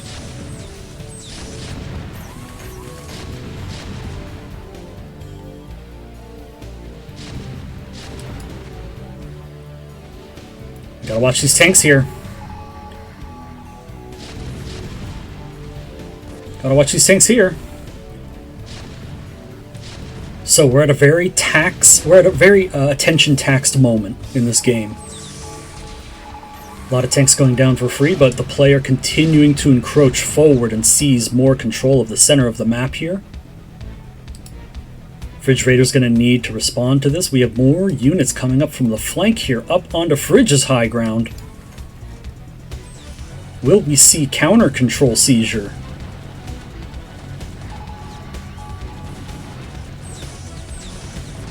This group of tanks should get cleaned up. It's rather unfortunate. That was a pretty large group of tanks. We just didn't get enough out of them, I don't think. Trying to set up another base here is the player on the side, on the right side here, but Fridge comes in. These Wraiths and Vultures should clean this up no problem. It's actually rebuilding the barracks too. Another base locked and loaded, ready to go and start producing for Fridge. That's number 5. Here we have the player moving in to the center of the map to seize full control, and with this large number of siege tanks, I don't think Fridge is going to be able to stop him, though certainly we're not going down south side. We're not going to be able to push up this.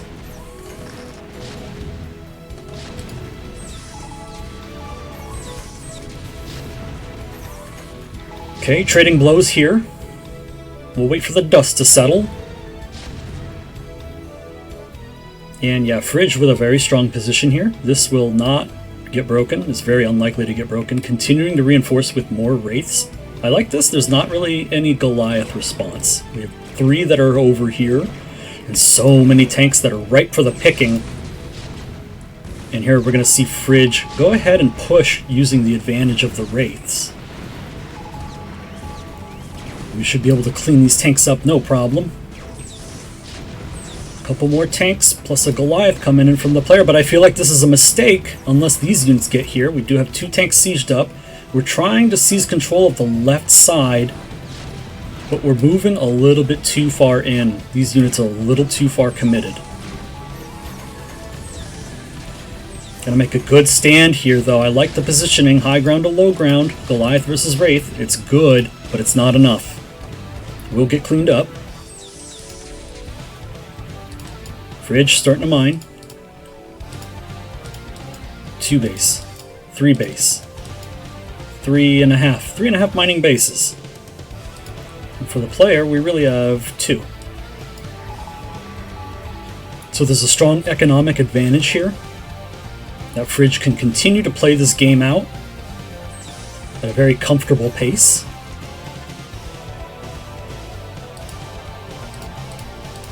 Continuing the macro beautifully. Every single factory lit.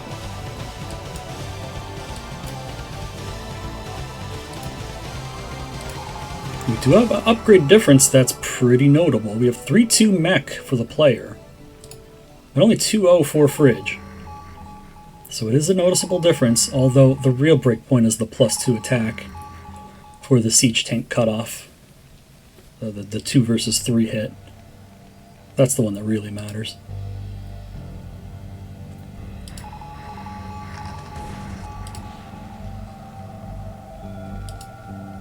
Okay, the player is kind of combing through and sort of sweeping the map, gaining little bits of control of ground. I really like this. So like we've seized control of this here. This is uncontested. We have control of this. And it gives us a lot of vision, and it gives us mobility for things like this, where we can leverage getting a couple of vultures in, an entire SCV line. We might lose all these SCVs, as the remaining forces here have to get dealt with. Fridge has to stop and deal with them. All of that time is time that these vultures are chewing through these SCVs, and we're finally gonna pull them back. But already, if we look, I mean, that was a good hit. We were well above this number. We still have way more SCVs than the player does. So I think if you're Fridge in this situation and you're pretty well informed, I don't think you're panicking. You're going to see this 9 o'clock attempted to be possessed by the player. This could be tricky to hold on to. It's very close. Very close in proximity to Fridge's own base. You see the 3rd base for the player. This is starting to mine out and run low. So we're really going to have to hold these 2 bases accountable for getting up and mining to be able to continue this game. But if we look, this is nicely established right here. And then this also nicely established. That protects this base. So these units are very deliberately positioned to protect this base. It's very nicely done. This base is a little more exposed. This is kind of cheeky. This is like sneaky and hidden. And man, do we have a big committed attack here. Interception from the Wraiths, but not before most of these dropships get their payload off. Lots of tanks get off and siege. You see the destruction starting to mount up. I don't know, this is a lot of Wraiths though. We're looking at 7 Wraiths. Vultures are getting in and doing what they can, but there's really nothing to kill. So we're kind of just picking away at supply. Fridge seizing control of this high ground. We found this base. This is going to have to be lifted.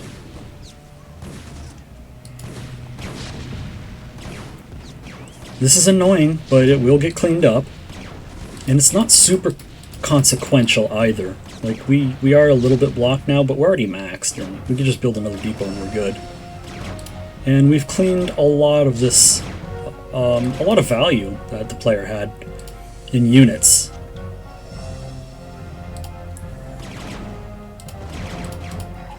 This is nice, I like this. Deliberately focusing this command center down, we're going to pick at it, and down it goes. And we fly away with the Wraiths. So, cool move from Fridge. Nice pick on the command center. Nice pick on this command center. Damn, actually Fridge playing a really good game right now. Like, I just had to really soak it all in, you know, but really good positioning. Taking out both of the command centers that really mattered. because now the player does not have an economic transition. We're going to dry up. We've already dried up. We've already dried up. There's nothing left here. We'll burn through this money, and that'll be it.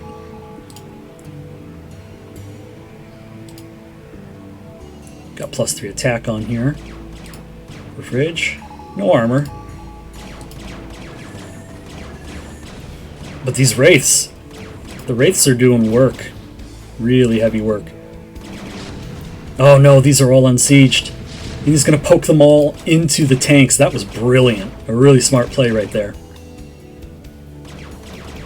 Look at the rest of these tanks for free. There's just this one Goliath here. That's it. So these Wraiths really have free reign here.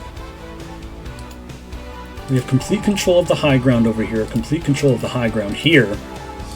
We're taking the bases. We're going to start mining for it. Like, Fridge is so rich. He's so unbelievably rich.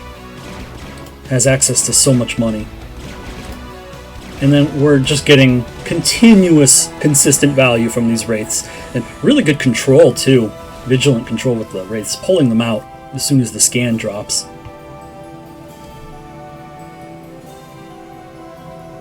Would you say they have free reign or Ray reign? Alright, Escalade. You get one. Any more and you're out. Big push here coming from Fridge. The player manages to siege up all of his tanks just in time. And a barrage of volleys goes off, but is it enough? It looks like Fridge just has way too much. Crawls up to the high ground and continues pushing forward and wipes out the rest of the forces here on the high ground for the player. And I think that should be game. We're looking at a supply differential of 62 to 166. We did have another drop attempt over here, but at this point, these units are not going to do fast enough damage. We'll be able to deal with this. And this is a good play, I guess. We can shut these bases down. He doesn't have anything to respond very quickly with. But we're out of money, and Fridge has control of the high ground here.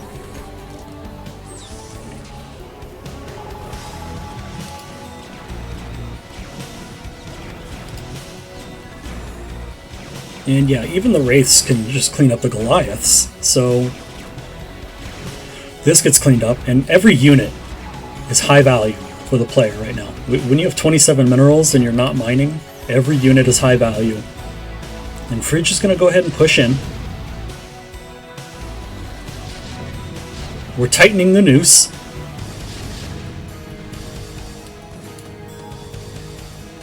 Although we may be tricked into thinking we have some play left because we're getting value and good action with these units over here. They will be dealt with. Here come the Wraiths. It really doesn't actually matter because Fridge is he's so rich.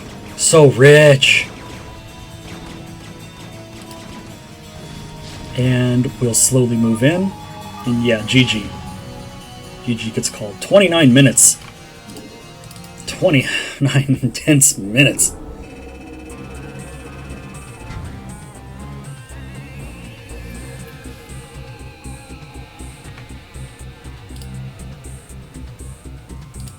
Alright, that was pretty intense.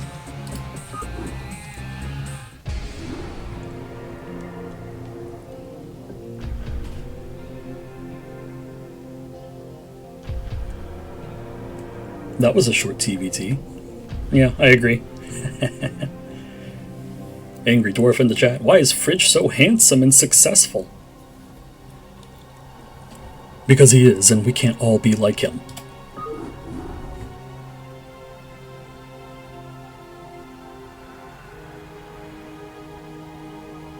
Oh yeah, the CPL player ID is INdo for the player.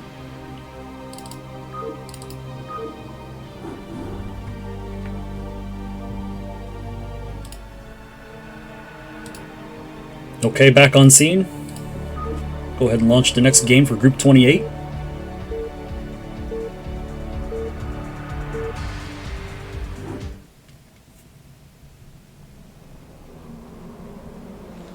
Here we go.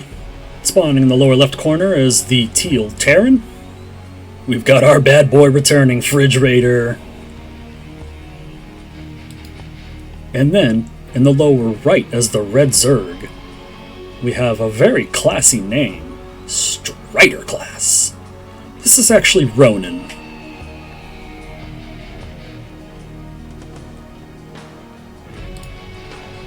Alright, so we're going to see if Fridge can bring the intensity of his badass millennial self against this young, frisky player right here. For those of you that don't know, RoniN's one of our younger players.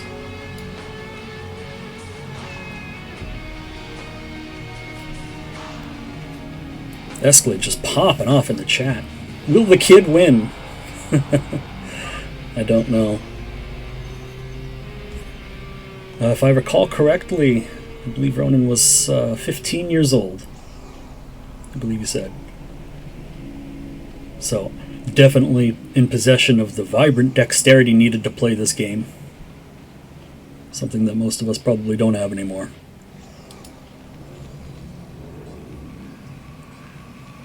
Alright, we have no aggressive barracks from Fridge, just a standard opening. We'll keep an eye on the gas here. RoniN going to go ahead and scout the 12 o'clock position with the Overlord. We're not going to find anything, unfortunately. 12 drone, 12 hatch. Standard opening.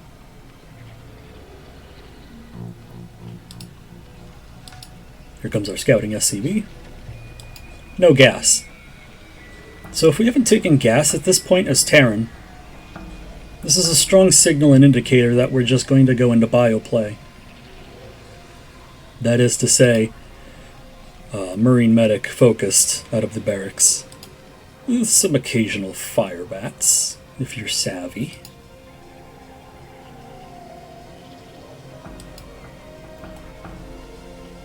Navain in the chat. Noel was pretty young, no? I'm not sure.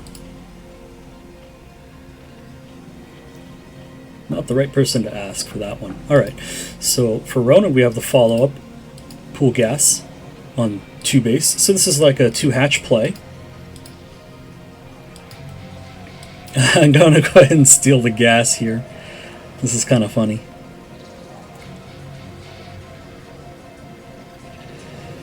I don't think this really has any value, this particular play, because, yeah, we already have Marines out. So you can pressure it, but typically Terrans are just going to fast expand anyway, right?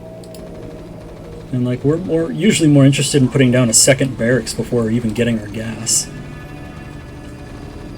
So we might even see that right here. Yeah, barracks.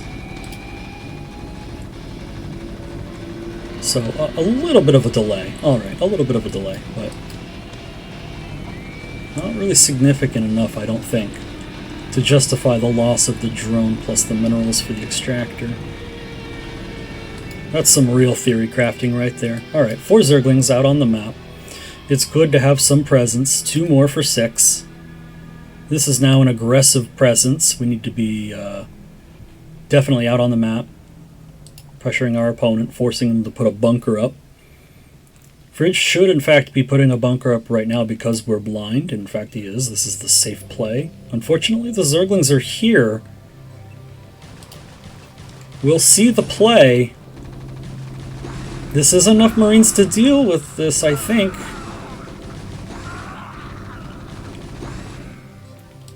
But that was actually a very good trade for Zerg. Marines don't trade with Zerglings very well in a straight-up fight. So we could see some pretty considerable losses there just because the bunker wasn't really up on time. Which would have been an otherwise somewhat risky play from RoniN because those Zerglings could have been drones. Or at least 4 of those Zerglings could have been 2 more drones, perhaps. So our economy is a little shy here. He's going up to the 2-hatch Spire tech. Got a good saturation here.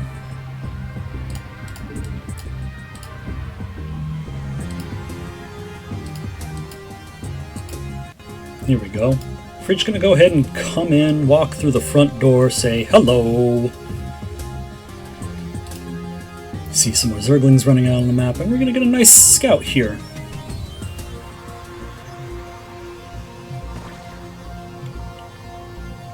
Ah, some more context. Nice. Noah was some young kid back in the day that played Zerg too. What a WCG at 14 years old. Wow, really?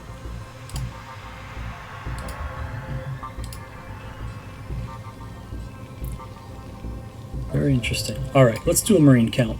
We're at 9. This is a very threatening presence. If we just have some medics along with this. Got the stim on the way. This is so many Marines. This is really scary, actually.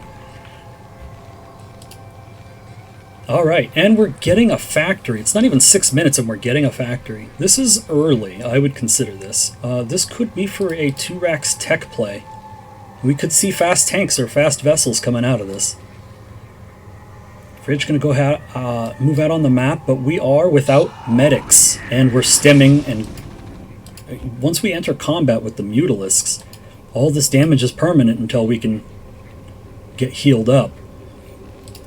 And yeah, these medics now in queue forces us to turn around because the damage is permanent. But the presence does keep Zerg on their toes. These Mutalisks going to fly around, continuously reinforce as they hatch. We'll see what the next move is. RoniN looking like he wants to take the 3rd here. Does so. We'll secure this behind the threatening presence of the Mutalisks.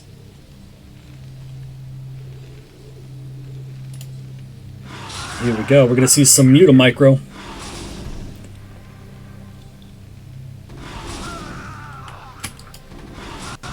Not too bad. We're getting some picks on the Marines, but we have to be careful.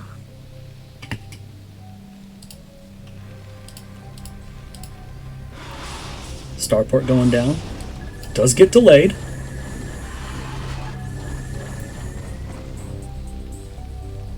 Trying to find value here with these Mutalisks. It's very difficult to find value with 5, 6, now 7 once they're all together. It takes 7 Mutalisks to one-shot an SCV.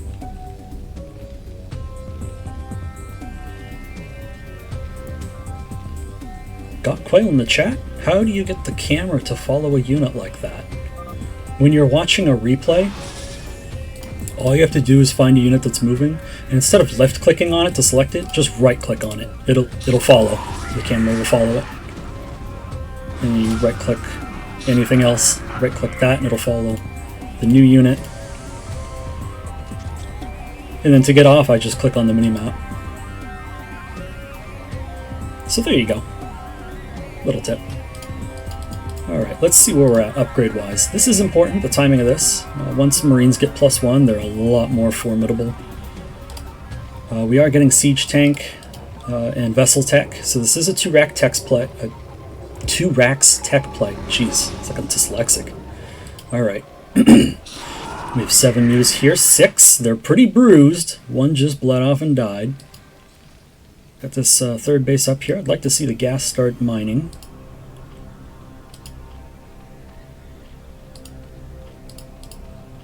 Double upgrade. Melee Carapace. This is a bit early. This is an early investment. Normally we would kind of want to get these started around the time Hive is about to finish. Yeah, right now we're kind of still at a very sensitive tech stage where Zerg really only has these Mutalisks to work with and defend with. Beyond that, it's just the 2 sunken colonies at home. So once Fridge is done powering up, oh, that was really good, getting 2 Mutalisks, reducing that count from 7 to 5. But once Fridge finishes powering up, getting the siege tanks with the siege mode, getting the vessel with the irradiate, once all of these pieces come together to form the whole, it will be a push that will be unstoppable. Unless RoniN can correctly gather what he needs. And now we do see Queen's Nest here. What we need is a way to deal with the tanks and a way to deal with the vessels. So we saw Scourge already. Lurker tech is available for the Marines. Here the Scourge. This is doable. It's going to come down to execution. RoniN needs a little bit more. Needs more units. The size of Fridge's army right now, with the upgrades that are done. Like, we're coming down to the wire here. Like, this is getting scary. Vessel's about to complete. Once Vessel's done, we're moving. Like, this is a little bit risky, because we're not sure if there are lurkers, and in fact there's one here. This is a good spot for it too.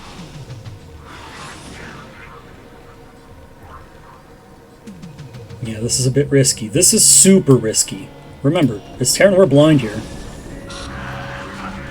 We're going to see that lurker right there, and once the vessel joins in, now we can push out safely. Now we can see anything burrowed. We can deal with these lurkers. This is not a threat. Tanks, when unsieged, outrange lurkers.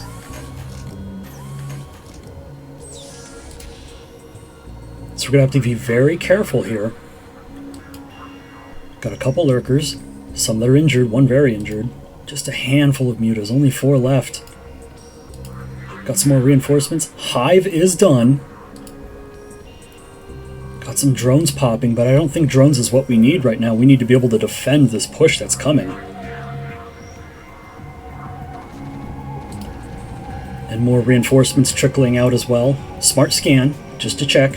We don't have a vessel here. Ooh, we gotta be careful here with these mutas. Defensive engagement here with the lurkers, but we get a few picked off as they burrow. 2 left, but they're on the high ground. They get pinched by Terran forces behind, and we clean up the entire mess. Terran now has access to the entire map. There are no Zerg units to contest this. With the siege tanks, we'll be able to break the Zerg base open freely. These Sunkens will get cracked open. We won't lose anything for it. RoniN needs a response. He's looking for an answer. We need one quickly. We have some more lurkers morphing up here. We have Hydralisks at the ready down here. I don't know if it's enough, though. Here we go, large engagement, but these lurkers get cleaned up so fast, and so do these Hydras. I tried to capture all of it on one screen, but they just died so quickly. And you can see the power behind a push like this sort of 2 racks opening play where we see more of these gas units for Terran at play. We see more tanks than we would normally and vessels with them. It can be very difficult to play against this Zerg because Terran has a lot of angles covered. Here's a little tip, a little trick, a little strategic knowledge for the Zerg players. If you can identify that Terran is going for early tech play, like 2 racks tech, just go super heavy on the mutas and tear them apart. He's not going to have the Marines to deal with like a muta all-in. You can just go heavy on aggression and try to kill him early. And he won't be able to have that much of a map presence either with just 2 barracks, so you can take that as well. Nevertheless, a pretty good game. Just kind of a strong case of, you know, macro the way you should, tech the way you should, and build up the way you should, and then just push out on the map and win. It's kind of a situation for Terran here. Part of what makes this matchup so difficult for Zerg is that that's really hard to stop. It's hard to navigate around Terran pushes. But it was a good show, good from both players. RoniN's getting pretty strong. Seen a lot of improvement from this player in particular. ZVT hard, couldn't save it. Yeah, man, it was a pretty tough. That was a pretty tough match. Fridge is a very well-rounded player, pretty much always has been. That is not an easy matchup. Alright, next in line.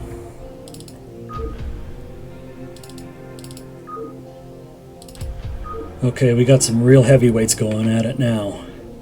Real big class names. Super world class heroes. You guys are gonna like this.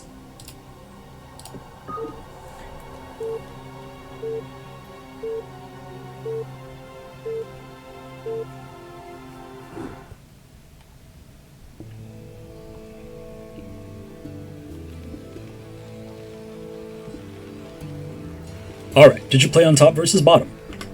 Yes, you did. You guys are so good. Alright, spawning at the 12 o'clock here. The top center, we have returning the Terran player, FridgeRaider. And our new contestant, wearing a Nom Clan jersey. It is CPL's very own prawns distributor, Gallons.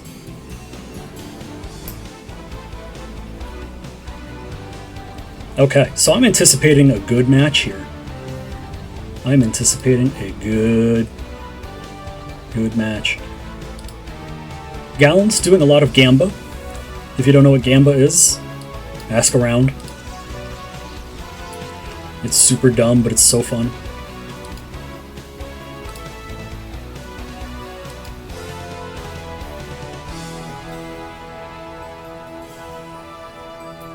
And Gallons has been playing quite a bit lately. Returning player from previous CPL seasons, alongside of Fridge. These are both veteran players.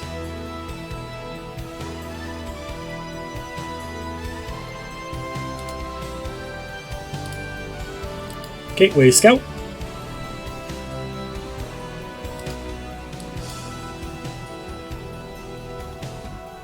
Barracks with the depot on the right. Beautiful. Gas. There we go. Gas here as well. So tech core opening, probably a goon opening. With range, we'll see what Fridge wants to do, ostensibly looking to shape up to be a fact FE. Scouts are both out. And this is where I would run a commercial break if I had commercials to make money. But I don't. I have Red Bull and THC.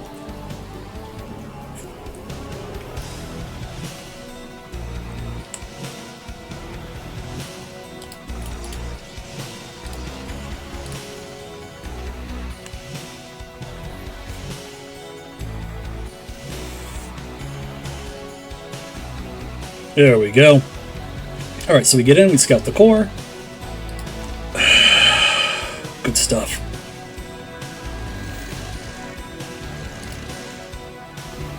We're going to get in here and see the factory timing. We're going to see the count on the gas.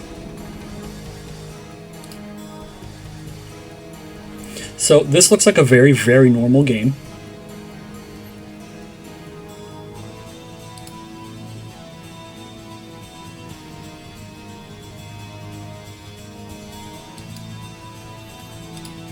Goon plus range. We're going to hide the probe. So this looks like it's going to be a 21 Nexus.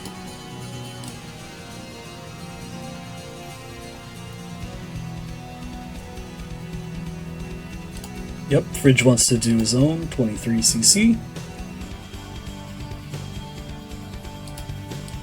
Still have the scout over here for Fridge just tucked away. Just waiting.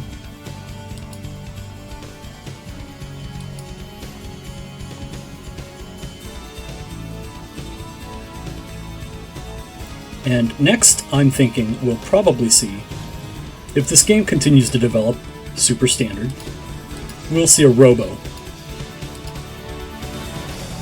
Nice denial on the SCV here. They only scouted up to here. Not that there's anything further to scout, but Fridge doesn't know that. Vulture gets out on the map. It's worth noting that there's no Dragoon presence here, so Protoss does not have any way to know if, when, or how many Vultures get out. And see, now when we're Protoss and we don't know about Vultures, this is actually a pretty risky move, because we don't know where mines are. Now, you can be a savvy player and look at the clock and say, but Forte, it's only 4 minutes and 40 seconds. There's no way mines could be done by now. And I'd say, good, you're smart. You're now understanding the game. But the fact of the matter is that Vultures still had a large window to get out, right? And when Vultures get out on the map and then mines complete, then the Vultures can lay the mines on the map. And when your goons are out on the map, Yeah. This is ideal for a Terran. Wow! Wow! The probe pull on the fight on the Vulture, that's not ideal. Getting the Vulture in is absolutely ideal, but losing it like that is just... Oh, man, that sucks. That was such a good opportunity. We did manage to get a couple probe kills, though, so it's not all bad.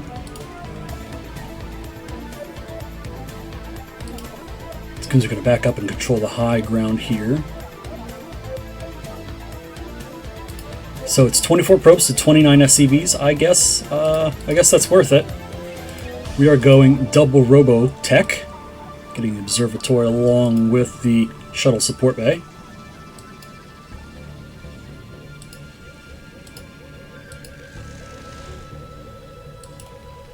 Turrets for Terran. These are anti-shuttle, anti-DT. And the placement's pretty good. I think there's a little bit of a gap here, but you know, the placement otherwise is like super good. We're getting siege mode.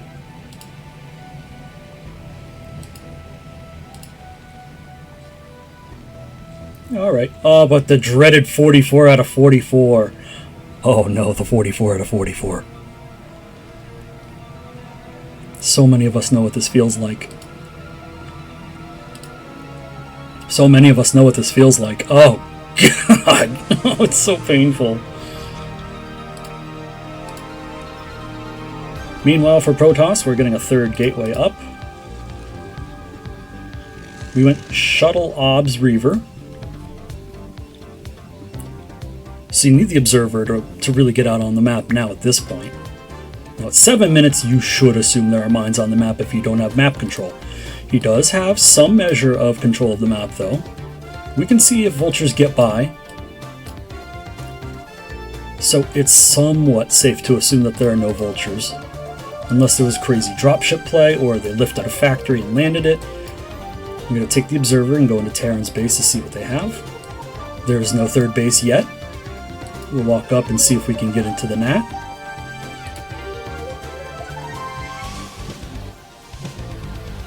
Not quite interested in looking just yet. I need to stop blinding everyone. Okay, yeah, there we go. So we see an armory, spinning armory. Got to be careful with the turret. Let's get a look at that factory count.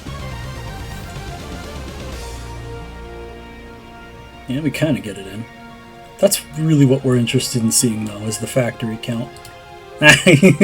Fridge saw the Observer and he put a turret in him, right? That's funny. That's going to finish, too. It's going to blow this up. Alright, so we're working on a third base now for Gallons.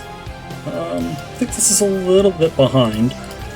Ideally, this should be started around 6:30-ish. We have a pretty wide worker lead, too. 48 to 40. 49 to 40.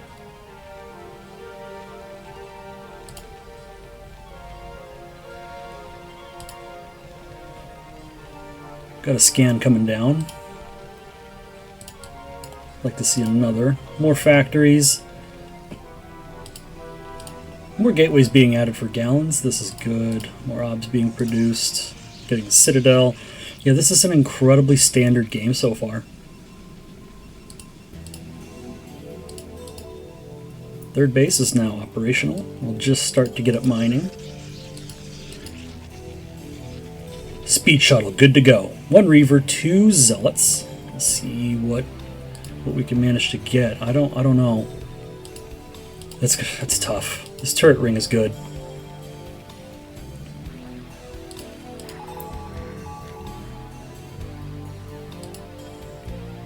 Why is there a ramp there in the corner? It's a feature of the map, yeah. That's a ramp. Yeah. I know, it's ridiculous. Alright, so Gallons is going to move out onto the map.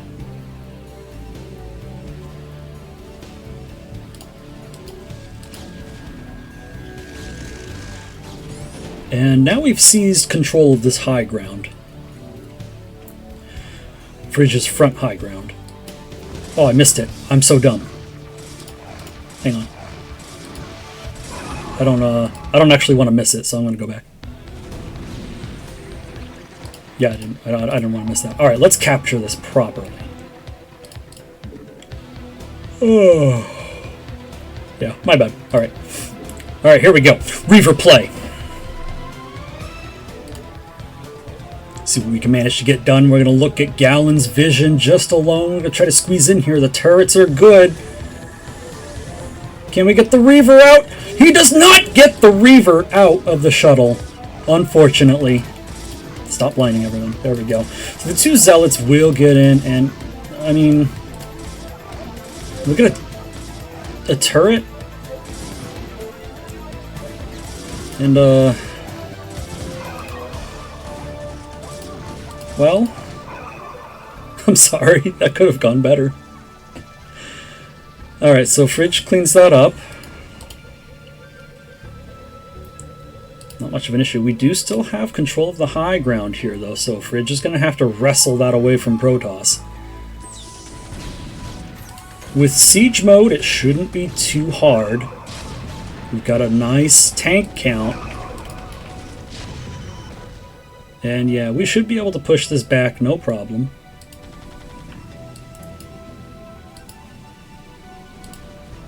We've only got 6 gateways here for Protoss.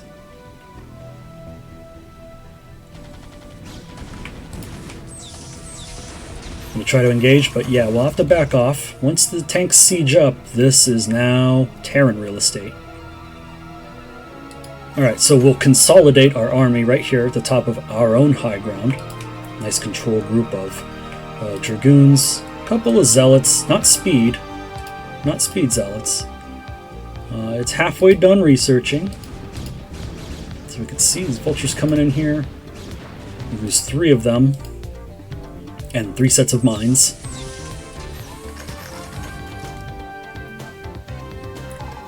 And here, Fridge is going to push his way out into the center of the map, try to gain some control. But with the next rally of units that come out from Gallons to reinforce, it's looking like he might want to contest that, but with the establishment of the mines and the tanks, it's just too much to contest.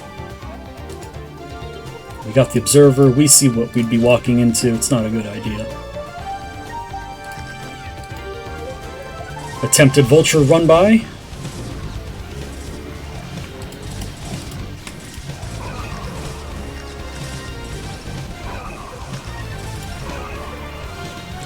A lot of chaos. Just absolute chaos. The cleanup looks like it's alright, but we are losing a couple of probes. And Citadel shields. There's a lot going on in this game.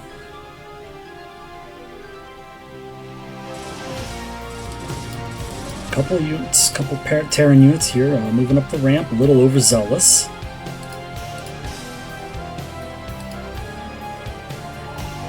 What do we got going on here? We're going to take a 4th.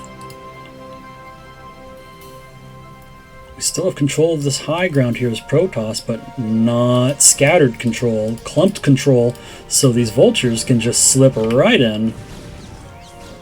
Uncontested. Now there is a cannon here. And 1 cannon is so much better than no cannons. And the reason is because then Terran can't just attack move your mineral field. They have to, that would force all the vultures to attack the cannon first. That forces Terran to individually click on the probes to get probe kills. So just having 1 cannon is better than none.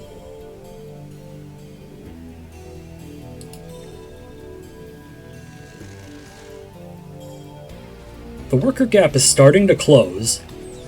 45 to 52. 48 now to 52. That was a nice macro round. But I'm still worried for Gallons being a little bit behind in probe count versus SCVs. And we're going to go ahead and move right into this beautiful concave. The mines connect. The siege tanks are connecting with the goons.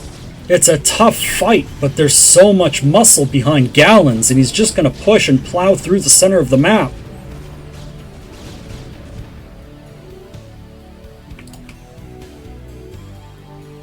So Protoss re-seizes control of the map. The center, the high grounds, no longer contested. We're going to try to land this third base here for Fridge and get this mining. It's a little bit late though. Gallon's going to go ahead and press on the accelerator, pushing the goons in, trying to get value, but these siege tanks are really well placed and they're capturing a lot of kills. Really starting to equalize these trades out. This command center will land. We'll have another wave of reinforcements for Gallons. And Fridge doing his thing again with vultures, getting out on the map. This fourth is now operational for Gallons. We'll see it start to mine.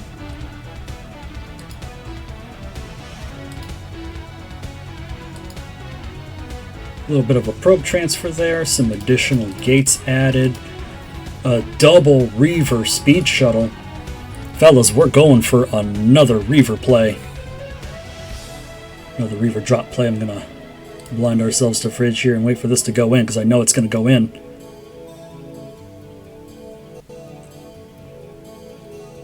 Keeping tabs on the Protoss army here on the right side as well on the high ground.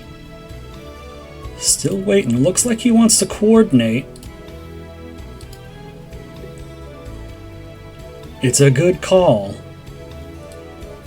If we can get in, abuse the high ground, get on top of the tanks, drop the Reavers where they need to be to get the shots off, it could work.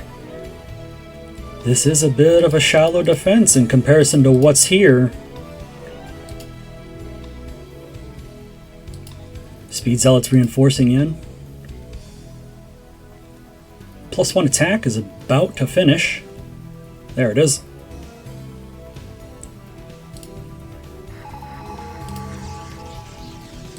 Couple scans going down. We're going to scan the high ground here. Get a good look at the size and composition of Gallon's army. Spreading these goons out a little bit more. That's good. We already got these vultures out, so these are free to cause havoc. Another wave of reinforcements. Going to join up, rendezvous with the main forces here, and it looks like we might be gearing up for a bust. This observer gets a little too far forward, gets picked off by the newly finished turret. You know, we're starting to see a much more solidified defense here.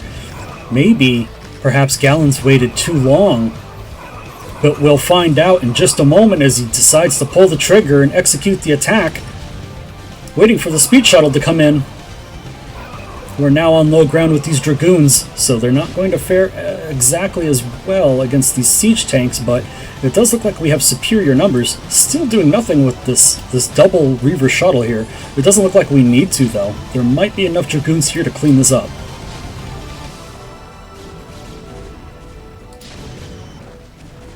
Picking off the tanks is pretty huge. So, of course, we're not going to send the shuttle in up here. That's a lot of turrets, but we could have moved in, like, over here and then up. But using these goons to pick off the turrets, that's really good. And then we'll be able to send the shuttle in. Another wave of reinforcements joins in here. Gallons demonstrating very good, consistent, clean macro. Sending wave after wave after wave of reinforcement. Speed shuttle trying to find a way to get in, trying to find a strategic position. Protoss forces come in from the flank.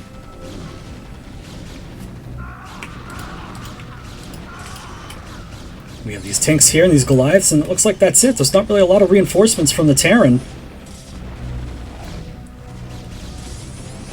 And these Reavers have free pick at the SCVs. There are no real major clumps, so there's no big shots, but it's a lot of consistent damage. Not to mention all the free pot shots these goons are getting off as well. We're now at 58 probes to 35 SCVs, so a huge drop in the economy. We're out of places to mine as well. With the seizure of the third base here by the Protoss, Terran is now out of money. And we're looking for value with these vultures that we did manage to get out, but Gallon's doing a good job of cannoning up the bases that are out here. We did find a spot to get value. We're going to capture a lot of probe kills here. Maybe. Maybe not. Maybe not. He's just chilling. He's just chilling. Alright. Yeah, see, we mined out here. Just combing through the rest of the map, making sure there's nothing else tearing out there. Yeah, and just Gallons continuing to macro out a few more rounds. We're finally going into this Arbiter tech now. That'll round out the Gateway Man army. Pull in some stasis, maybe some recall. More vultures managed to get out and lay some mines.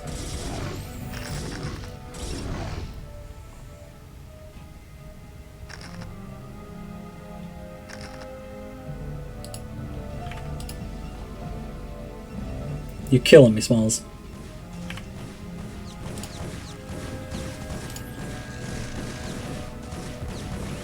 Okay, and yeah, Reaver drop will...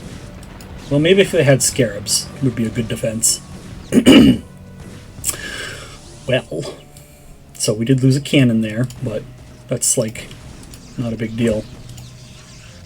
Probe kill there. Setting up a new base here, scanning the high ground. It's not a very big army. We might be able to muscle our way through this. Oh, it's a lot of tanks again. Doing a good job reinforcing. But we're really running out of options as FridgeRaider here. We need to get out onto the map and seize control of something to be able to mine again. Don't think we have the manpower to put the knife to his throat yet, but with the forces consolidating here at the high ground, that window is closing.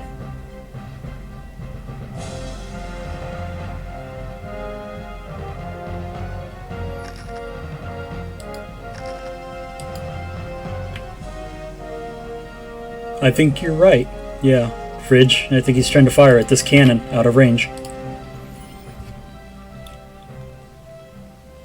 That's funny. That's unfortunate. It could be a lot of probe kills. Nevertheless, this is a situation and scenario where the noose is slowly tightening around Fridge's neck.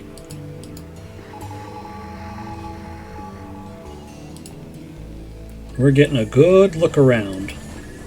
We see a pretty sizable army here. Do we get the shuttle pick? We do, with the Reavers in it. Nicely done by Fridge. Nice little pick off, and with that, Gallant says, to hell with it, we'll pull the trigger and go in. This doesn't look like a good idea, and yeah, Gallant's recognizing that, pulling back.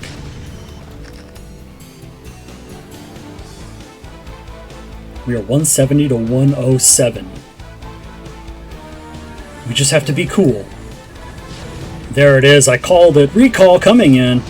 It's just a couple of Gateway Man units. It does force a lift on this. It will disrupt the mining for a little while, but yeah, Fridge will just clean this up, no problem. We didn't really lose any SCVs. We are losing a lot of mining time. So some significant damage done there. And with the control that Gallants has on the map and all the resources, we can't afford to throw units away like that. I mean, we're getting more infrastructure up on the right side now. We're reinforcing really well. Ooh, he's adding Dark Templars into the mix. I like that. Fridge getting more vultures out onto the map.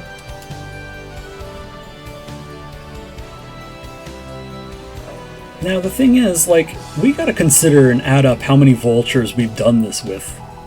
Because those could all have been back here, like, with a main force. So have we been getting good, consistent value with vultures out on the map every time we get them out? Because typically when we get them out on the map, we try to use them, and then when we try to use them, a lot of the times we lose them. Exhibit A.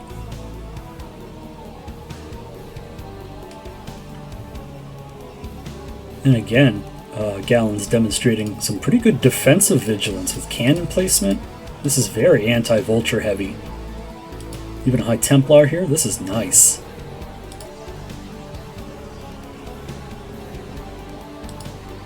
Just chilling.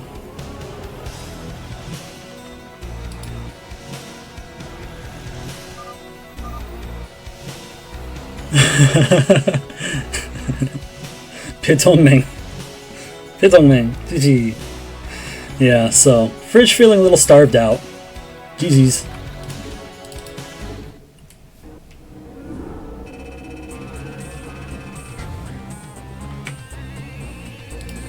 Nice. Very nice. Good game.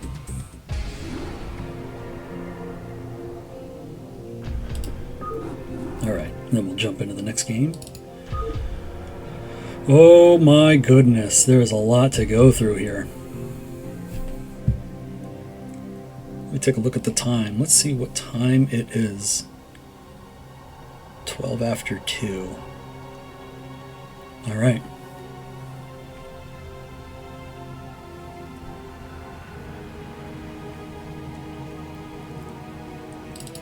Alright, let's jump into the next game then.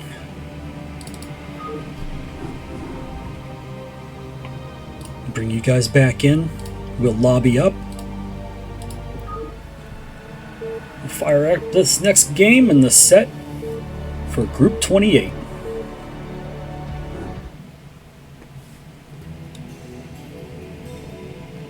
Joining us once again as the Red Terran, spawning in the lower left corner, is the player under the alias The Player, who is actually INdo.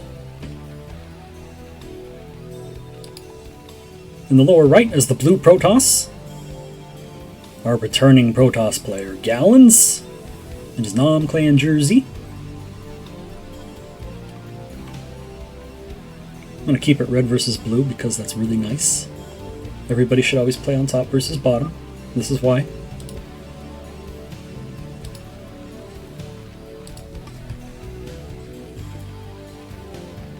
One more hit.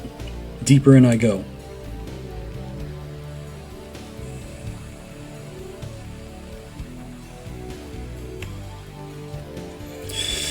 Alright, let's take a look at some stats here.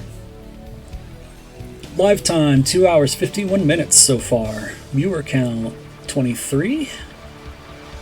As of that time anyway. Not too bad. Got a nice stream chat going on. How's everyone's day going? It's Friday. It's middle of the afternoon here in the US, East Coast. On days that I'm off like this, I like to do streams earlier like this so that the Euros can watch. It's probably, what, 8 o'clock right now? Evening?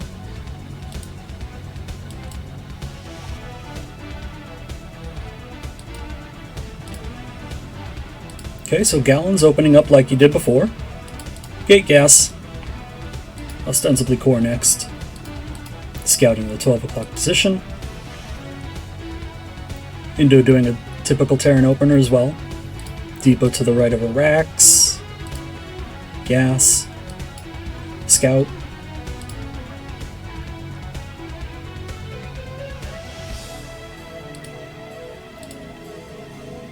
Here's our core.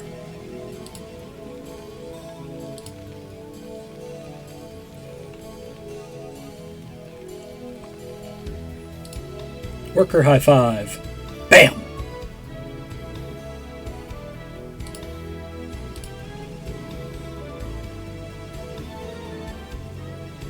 Alright, super slow, super steady, very predictable openings. Again, that's good, because it's a very stable way to play this game.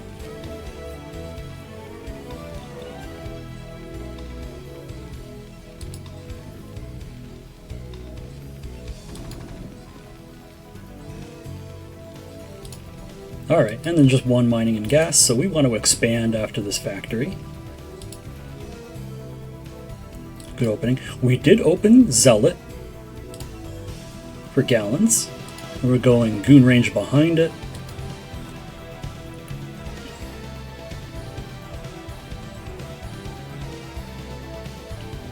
INdo gonna go ahead and get in here and scout that. 2 free hits from the Zealot. A little unfortunate. We'll get a full scout though. We don't see anything just yet, and in fact, if you're a pylon counter, you only see. I don't think we had enough vision to grab this third one. I should have checked. Now that's just if you're super nitpicky and you really like to focus in. But basically when you're up against a Protoss that's crisp, usually you'll see 3 pylons, and that's how you know, okay, there's no like quick proxy on the map.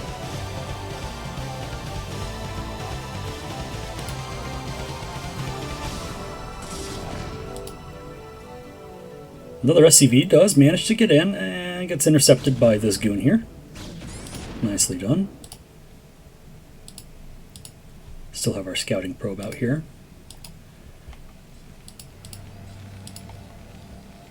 And so we have the old switcheroo.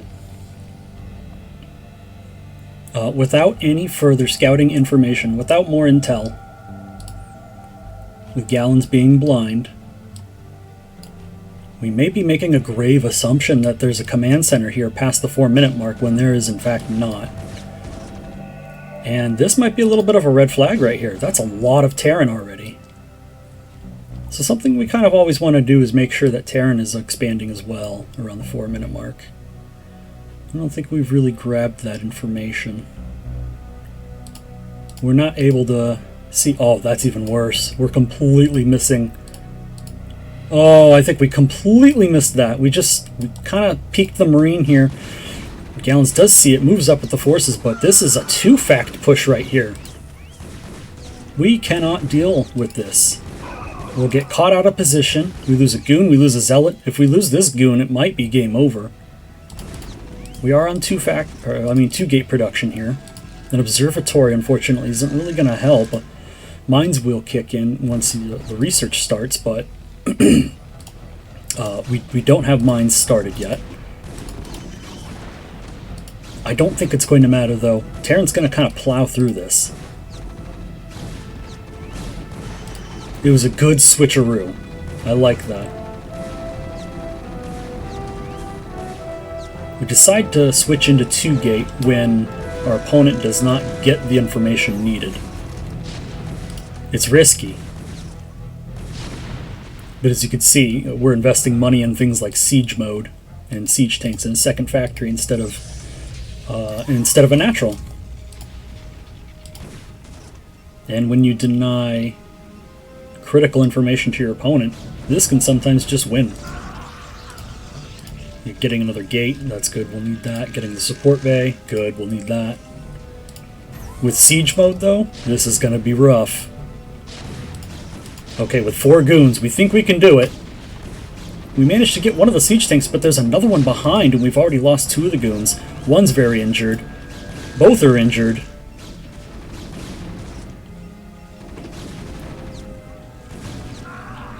It's tough. It's tough. We have a bunker up, more siege tanks. I mean, another one here. This is tough.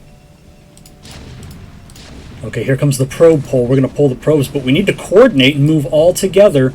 This goon getting stuck here, that's not good. We're out of position here. We don't have all the firepower we need.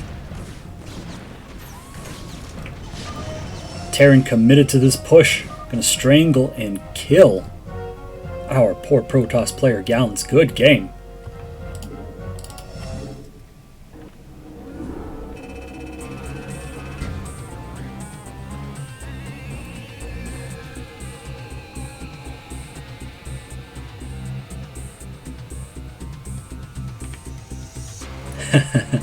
Building the eBay right in your opponent's main, just in case you need turrets for the DTs.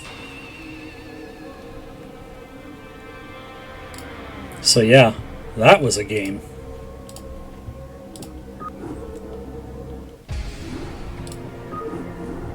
Big brains, very nicely executed.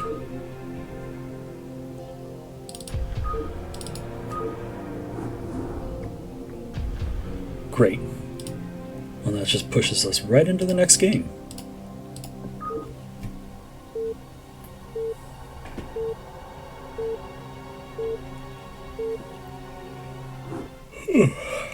Okay, let's see what we got. Up here at the 12 o'clock position in the center of the map, spawning as the blue Protoss, it's gonna be Gallons returning, representing that Nom clan. Don't worry about K-Launcher. And down here, in the lower left corner, spawning as the red Protoss. For the first time, we are seeing Mega.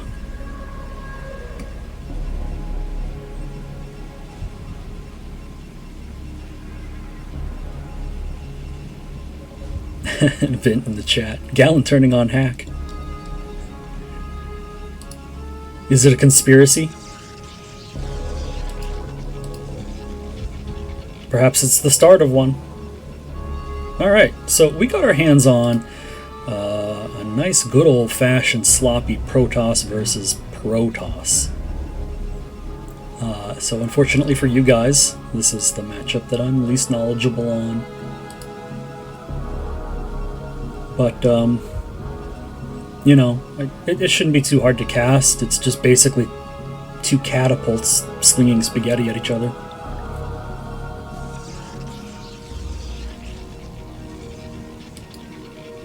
Oh, we got a little extra context in the chat from Escalade. Mega is getting good as well. Was former Terran. It's a circus anyway. Yeah, okay. Yeah, I believe you. Absolute circus. It's probably the reason why I won't really play the race.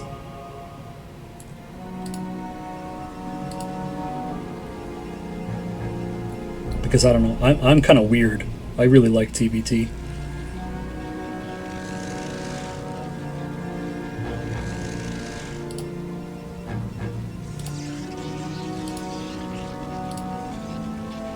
We're pretty on point, fellas.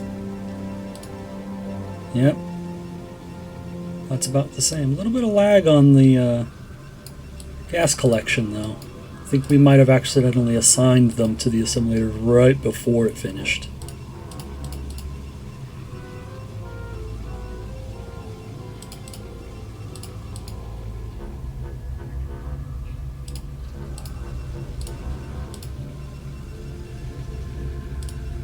Okay, so we have kind of a... This is a pretty good manor pylon, I think, because I think the frame is that. So, like, you could see that blocks off this mineral chunk here. It's pretty good.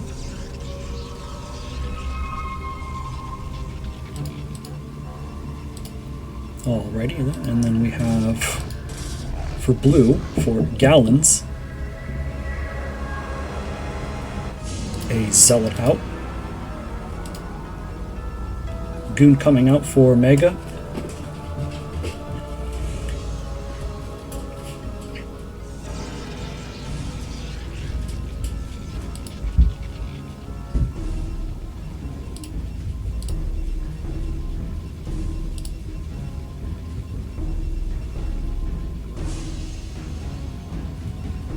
Okay. Oh, sorry about that. Alright, let's pick up. Where did I leave off? So we're going 3 gateway. I don't see a robo yet for Mega. And we did block the scouting too. That's good.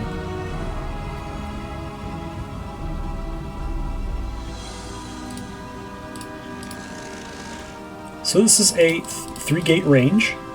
This is very aggressive.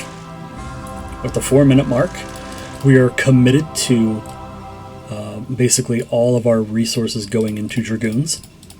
We can see that here with the production.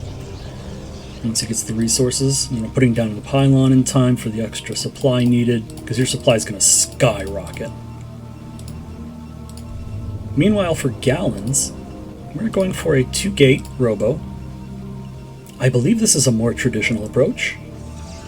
This is a very defensive stance that you can take. That transitions very well into just about anything. It's very defensive. You'll get an observatory, and you'll have 2 gateways worth of ranged Dragoons. Okay, we're double teching at the same time. Not surprising at all. We'll be able to get Reavers as well. And Mega is already marching on the map. And this is good. We want to do this. We want to establish and assert map control because we're the one with the higher gateway count. We're the one committing more to more units. So we want to try to be aggressive, and indeed, Mega's going to force his way in here. Gets a nice pick on one of the goons.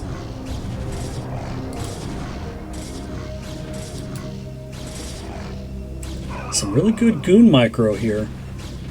We're already in a very favorable position here for goons to 3. We got to get them all in the fight, though. Losing 2 goons here is Mega. We just back up a little bit. One's very injured, but we do have reinforcements right behind the corner. If we could keep up the pressure on this push... Reaver is about to finish, but will it be here in time? We're going to pick off this goon, and that leaves the Reaver completely exposed before it even finishes a single Scarab. It gets picked off. Mega finding value perfectly. Walking into the base. Getting the kills. GG. And even from the chat coming out and saying, I canceled Robo when it was scouted. Oh, very interesting. Very interesting. Alright, good game. Good game. Very well played.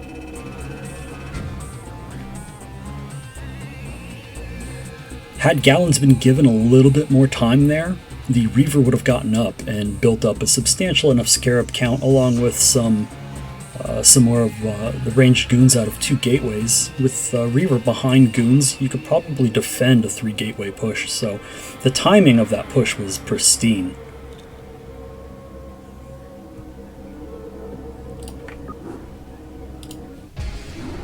Alrighty.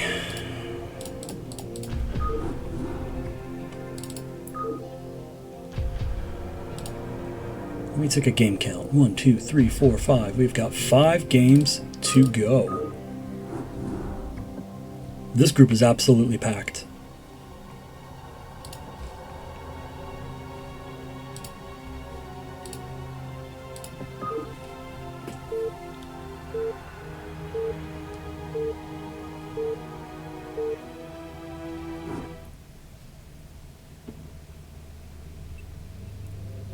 Here we go, getting into our next game. Spawning at the 12 o'clock position here. Our blue Protoss player returning again, it's Gallons. Nom Gallons. And then down here in the lower right corner is the red Zerg. RoniN returns. Under the ID Strider class.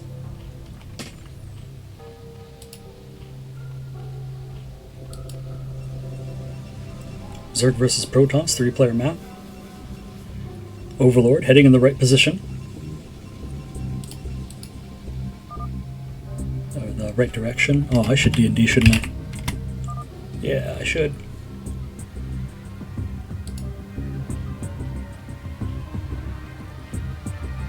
There's a reason I have that nick. It's not random. Well, would you care to share with the class? Get it? Share with the class. I'm awful. I'm starting dad jokes already. That's how awful I am.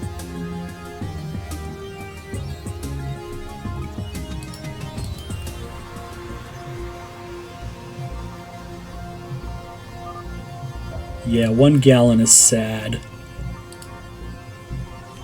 I don't know what he means, but I feel like I'm inclined to agree.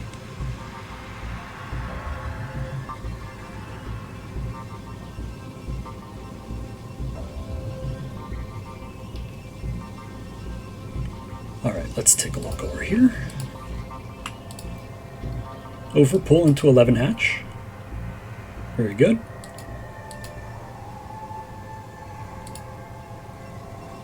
Forge first.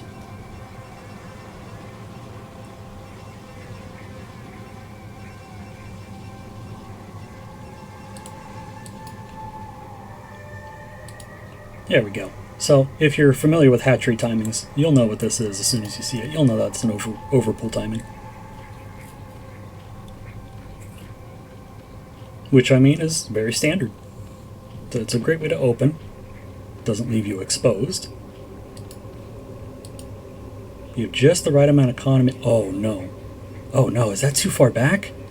No. Yeah, I think he realized that, too. Okay, put down the Nexus instead. Okay, that gave me a heart attack. Oof. Yeah, I was like, I'm pretty sure that blocks. Man, I was about to get real sad. Alright, so the Gallons recognizes it, corrects it, course corrects just in time. Zerglings are out on the map, but, you know, that cannon should be up in time.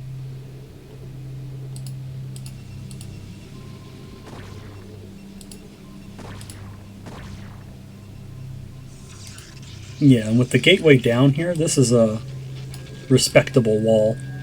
There's a little sliver, a little gap here the Lynx can get through, and then here and here.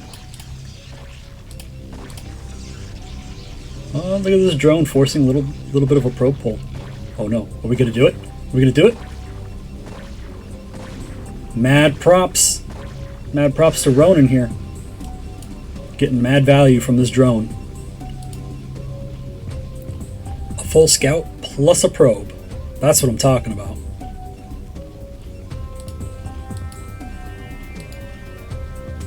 Second base up, natural. We're going to start droning it up.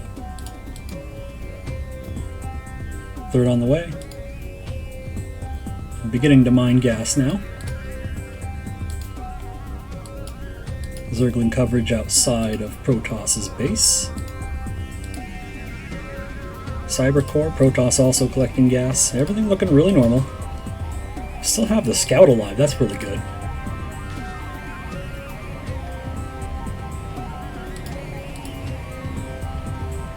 It's quite a bit of damage that probe did. Alright, we're going for a 3-hatch layer. Very nice, so likely a transition right into Spire. We'll be able to put air threat on the map. It's a good approach. And from Protoss, we got the core finishing up. We'll see the tech branch out now. Most likely a Stargate, but it's not. It's a Citadel. And we're going to see that as Zerg as well, with the Overlord here.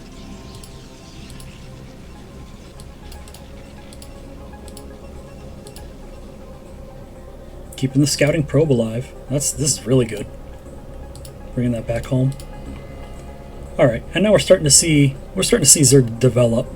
Now that our drone count's improving, an additional macro hatch. We're getting the Hydra tech that we need to fend off Sares that could potentially come, but we should know that they're not coming. You could still go for Hydra anyway.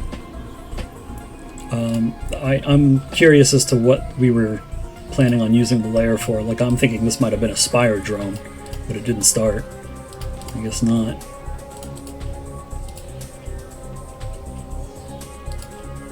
And this probe just getting in and seeing everything. That's really nice.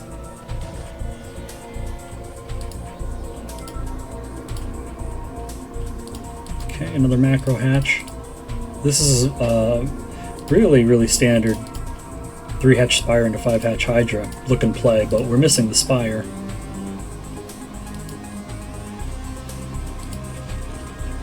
Templar Archives now completing for Protoss at 6 minutes and 16 seconds. Man, that's early. That is frighteningly early. Additional gateways being thrown down as well. We're going to start power macroing Zealots out, and that'll combine with Zealot legs as well. We've already got 4. We can put on some threat with 4. And in fact, it looks like Gallons is going to go ahead and make that decision. We're going to move out with these 4, and we're going to bully Zerg a little bit out on the map. Of course, if you're Zerg, you can't really see. You can see what's going on here. Like, if I'm RoniN and I'm looking at this right now, first of all, great Overlord placement. You got it all. You got all the info you want. But secondly, like, I'm shitting my pants looking at this. This is terrifying. This is terrifying. It's 7 minutes and look at this. Oh my goodness. So, what is our response? We're going into Hydra range. I feel like that's really risky. I feel like this might want to be Lurker aspect instead, because I don't feel like we're going to have Lurkers in time to fend off what's going to be a really scary push. We have +1 weapons for Protoss. It's about to kick in. Speed's already done for these Zealots. Storm is on the way. Storm's basically done. And we're a little shy on the approach with these Zealots. With +1 kicking in. The timing is pretty crisp. It's right there.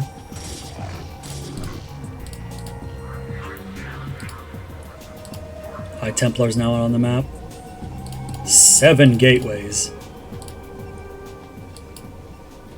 So, 7 gateway play on 2 base. That is scary. We got an engagement here. +1 has finished, so these Zealots are going to trade really, really well with these Zerglings now. This is not anywhere near enough to deal with this. We got a Sunken back here. That's good, but again, this isn't enough. This isn't enough. Finally, we do have the Mutalisks out on the map. Spire Tech was completed.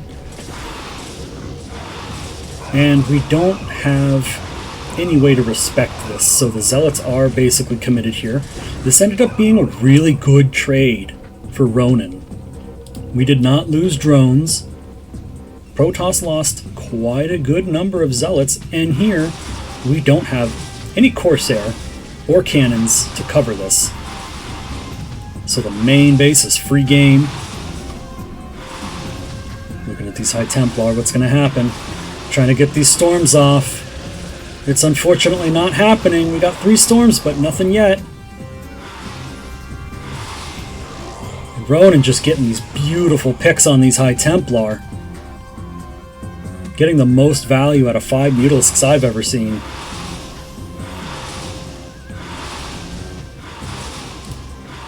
In response to this air aggression, we're going to see an entire control group of +1 speed lots march across the map. Does RoniN have what it takes to defend against this? I think the answer might be yes. We do have +1 missiles.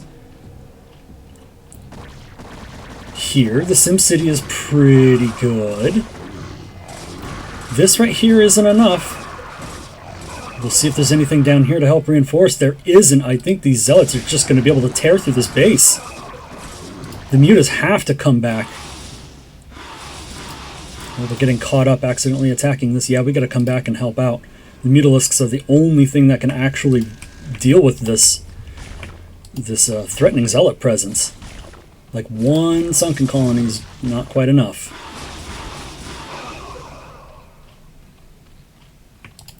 So we have some Hydras hatching here. Lots of Hydras hatching. Now we can defend it. No problem.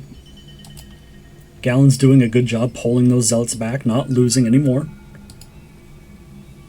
And securing quite a lot of value, wreaking havoc on this base. The mining is offline. So very good job. RoniN trying to pick up the pace a little bit, get back some lost time with the 4th base. Harassing this 3rd base here. There's a DT out here. I think this should be going across the map. Patch of Zealots here waiting to pounce, but unfortunately Zerg is on the offensive, and I don't really think this is a good call here because we're about to get sandwiched, and these Zealots are going to come down this ramp here and close this in, and now you're sandwiched in. It's really painful losing quite a number of Hydras there, not really getting anything from it. Gonna go ahead and try to snipe off this Nexus. We're just going to lose all the Hydras. The DT really comes in handy there. The Archon should be able to defend this.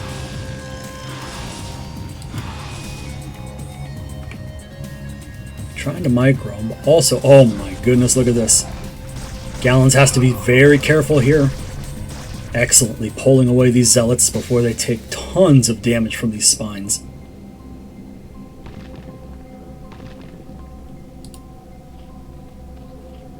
$55, $57, $59 drones to 29 probes. It's looking precarious for Protoss here. RoniN just showing us that he has what it takes to play a macro game.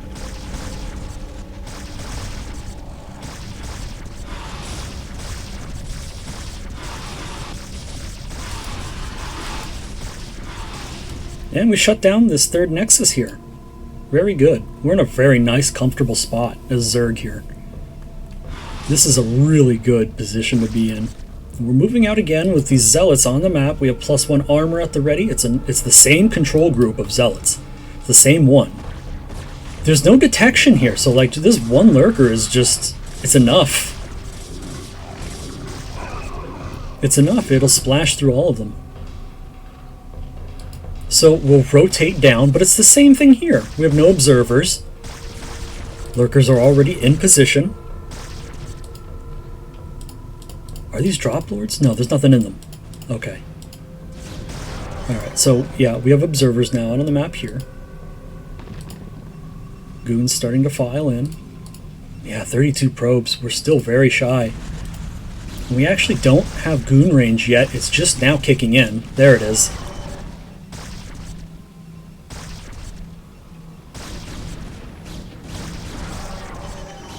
Gotta go ahead and clean up these lurkers.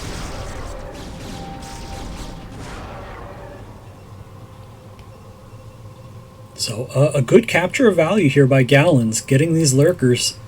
That's really nice. That's a lot of gas value. We're being pretty effective with these zealots as well. Not losing too many, but we're getting a lot of Hydra kills. And yeah, just using the mobility, rotating around, getting value. I'd love to see him come up here. Wow, that's a lot of Scourge. Oh, we are really prepared for anti-air. RoniN's ready to kill all the observers.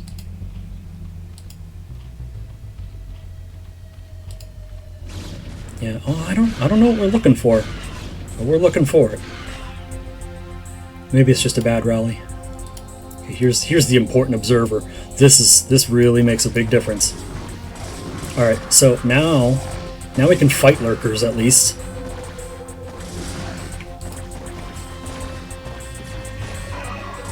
We've got all these zealots that are coming up here to this base. This is where I wanted them to go initially, but they're all injured, and RoniN knows already. There's no secrecy here, and the response has been swift as these Hydras and lurkers come up to respond and wipe out the rest of these zealots. Not before we get a sizable amount of drone kills, though. That was pretty nice. But in the end, it kind of doesn't really matter. We're 61 to 31. And I mean, Gallons is just going to go ahead and shove aggressively here. We do have a lot of ranged Dragoons, but this isn't really a fight you want to get in. We're being sandwiched right here. We're a blue cream cookie. We're a red cookie with blue filling. Oh, yummy, yummy, yummy.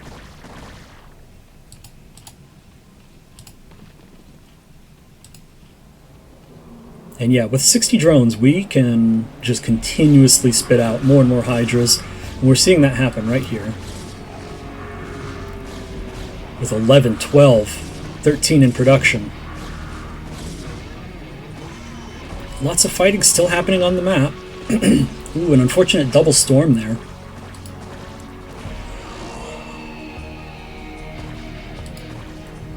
A little bit of reinforcements trickling up. We need to keep control of this high ground here. We cannot surrender control of this to Zerg.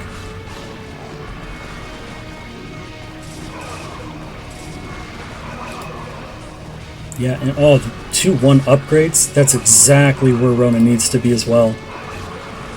Working on 1-1. Or 1-2 actually, with melee. Perfect, yeah. Gallon's deciding to go ahead and go for the Dark Archon. Uses a little mini Maelstrom.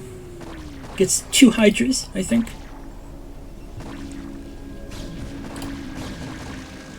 Oh, we're almost ready for another Maelstrom, though. They only cost 100, I think. Cannons up. That was a good storm. Okay, but these cannons are not enough. These are 2-1 upgraded Hydras. That's tough. They're going to do a lot of damage. Yeah, these cannons go down so fast. Scourge here to help deal with air. Overlord to detect the observers. And where Archon Man? There's Gallons. There it is. 1 observer down. And then we're going to play around Lurker Burrow play without observers. Sniping the observers using this combination. This is nice. This is a really cool way to play, but it's just really micro-intensive. Because you have to constantly be going around with your detection and Scourge, trying to get picks. But it looks like that's just the way he wants to play. And we're going to transition into the Lurkerling Defiler with the Scourge Overlord play. And I think that's a really solid way to engage the endgame here as RoniN. Look at these macro hatches. This is crazy. RoniN just playing out of his mind this game.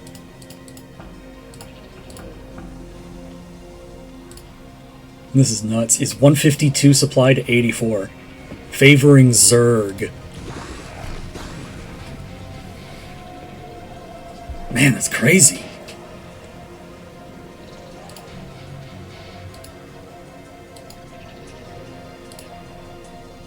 The lurker spread here.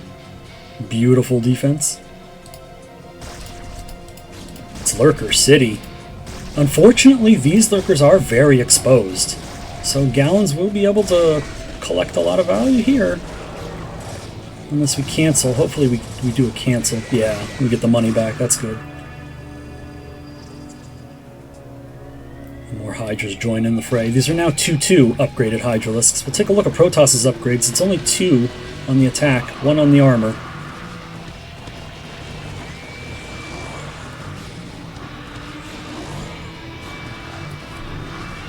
Okay, another little cute Maelstrom capturing like 2 Hydras and a Zealot.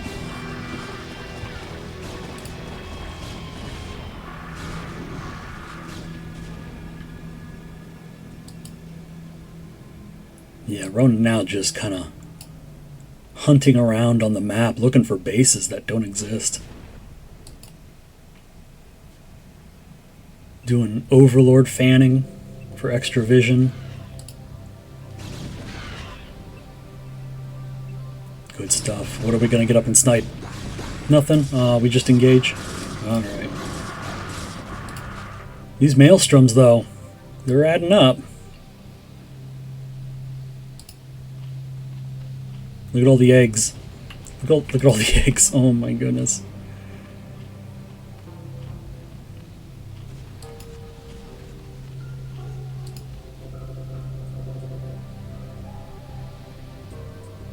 Alright, what's the plan?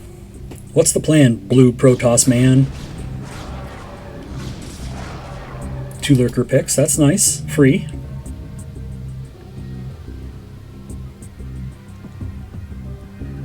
I like that we're out on the middle of the map and we've established control of this. That's good. I don't know about attacking into this though. Yeah, we might want to back off of that. Okay, it's a good storm.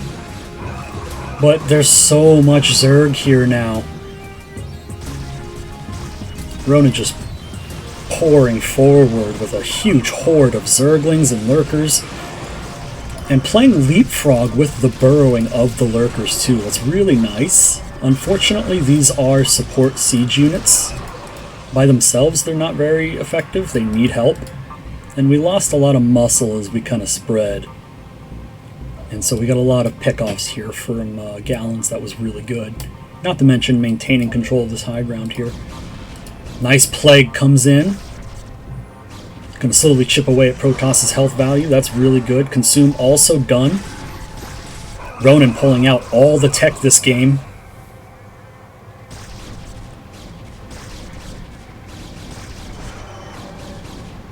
And this is very intense. More Zerglings coming in. Another Maelstrom drops down. I think that's the 5th one we've seen this game.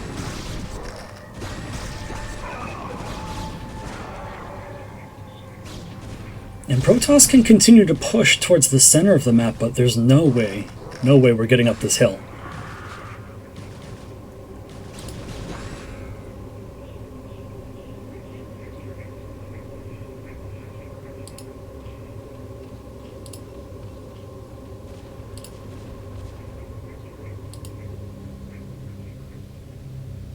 Well, I tell you, it's a pretty intense game.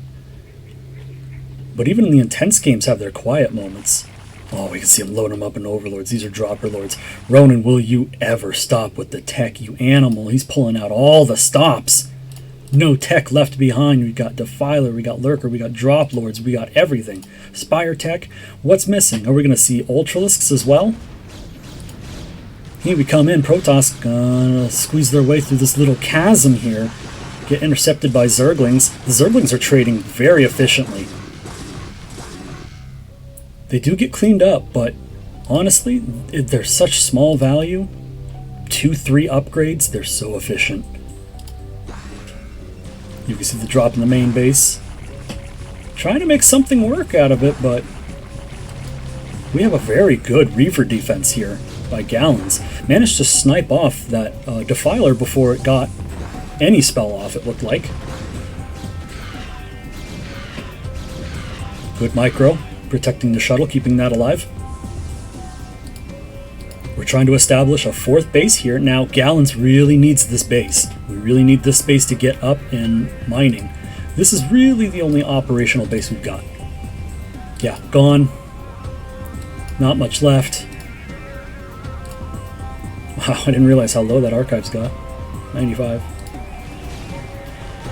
Alright, so Protoss kind of sent the majority of the army down into this chasm, and now RoniN's taking advantage of that. Beautiful Maelstrom on these Defilers. Only 1 Plague managing to get off. No swarms.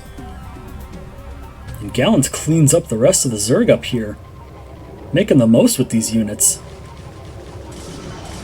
But with Plague in effect and high upgrades, this seemingly minimal force of Zerg will be able to surely clean the rest of this up. The force that just keeps growing. And yeah, realizing his demise is near, Gallons has to GG and tap out. Good game.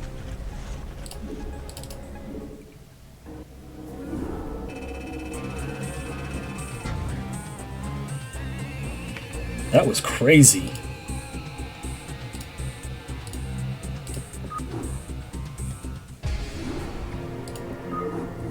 Wow, what a game.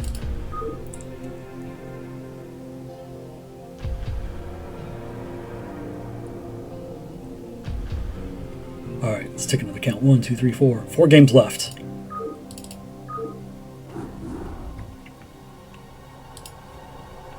Next one up. Let's do it.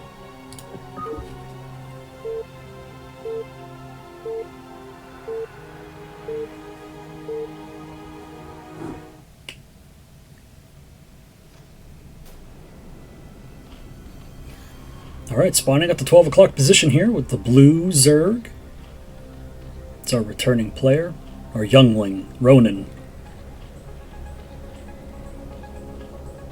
A star player, an ace player. Keep your eyes on him. He's improved a lot. And the opponent, the red Terran in the lower right corner, under the alias of the player, it is INdo.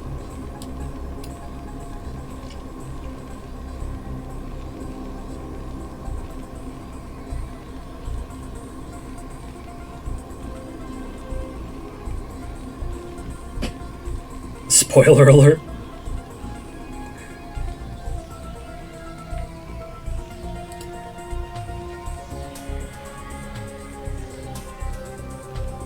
Oh, RoniN spoiling his own game in the chat.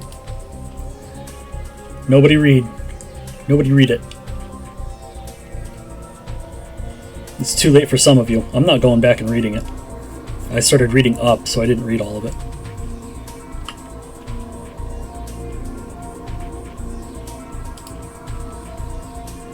Okay. Notably, no aggressive openings. Not much. You know, the first 2 minutes are pretty slow paced. So we do have the Overlord going in the correct direction. We'll get a scout off on Terran.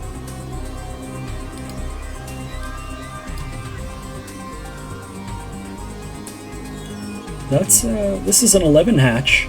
That's interesting. That's a little bit quicker.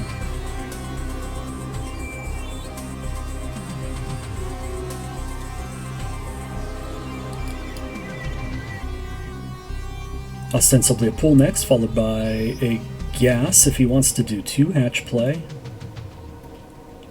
I think RoniN's a 2-hatch player. Ooh, we're getting gas. We're going hatch gas pool. What a man. Alright, so The implication of doing this is basically such that when you mine the gas, by the time the pool pops, you can get Zergling speed and layer at the same time. And Terran may not necessarily be able to tell then that speed is also on the way. But interestingly enough, for INdo, we went command center first. So this is a very risky opening. No, you only have 100 by the time pool is done. Oh, are you sure?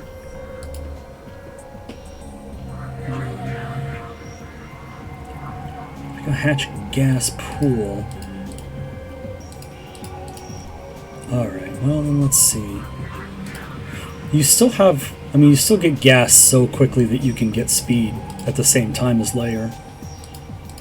But, you know, you'd probably want to optimize for whichever one suited you more. Unfortunately, we lose that drone.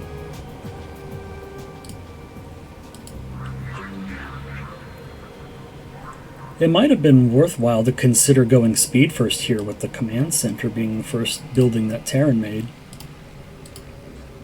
This is such a greedy play. It's going to be a very tough game for Zerg to play from here on out if we don't actually punish Terran in some sort of way.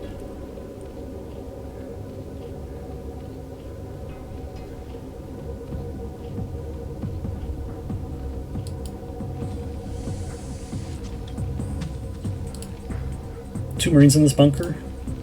We got more in production. This is enough. There's nothing coming. Just two Zerglings. This is just anti-scout. Okay, going for another barracks. Got the gas mining. Nothing to spend the gas on? No. Okay, engineering bay.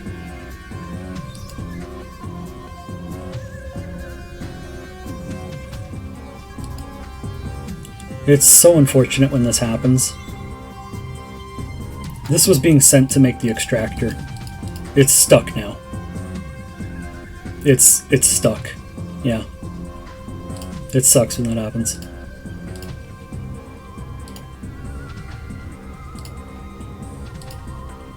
Okay, so we get in. We do see another hatch. Our third hatch going down in base. That's important. We get a nice little timing on the spire.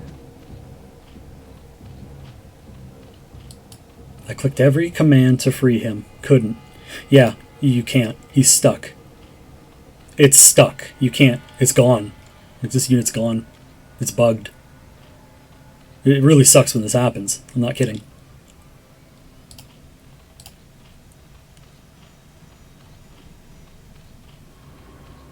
Yeah. Did you ask Blizzard for a refund? And CX popping off in the chat.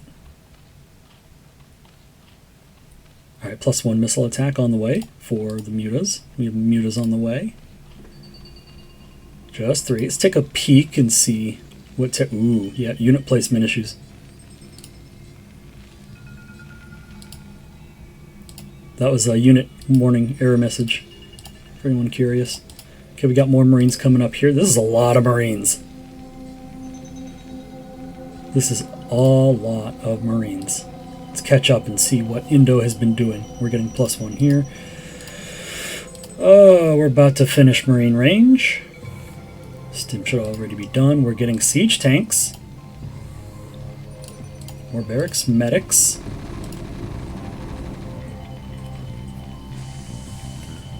Yeah, and once Marine range finishes here, it's going to be really tough to fight this M&M ball.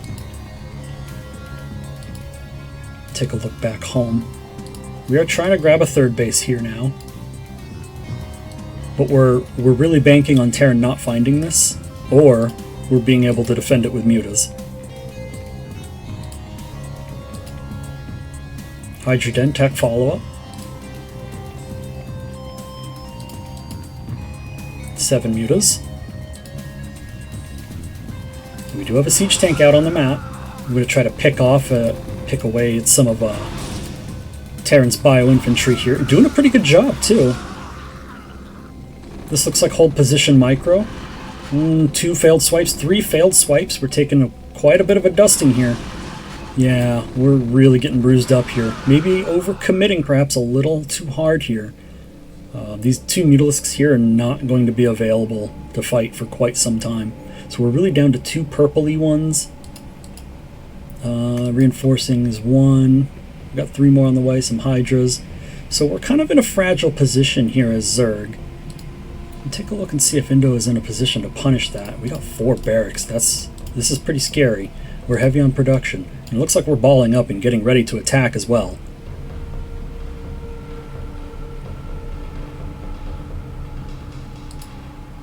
We'll take a peek. Some Mutas have managed to hatch to reinforce, but the other Mutalisks here, we're now up to 8. Further developments in tech, we have 2 Evo chambers that are primed to probably go Missile Carapace.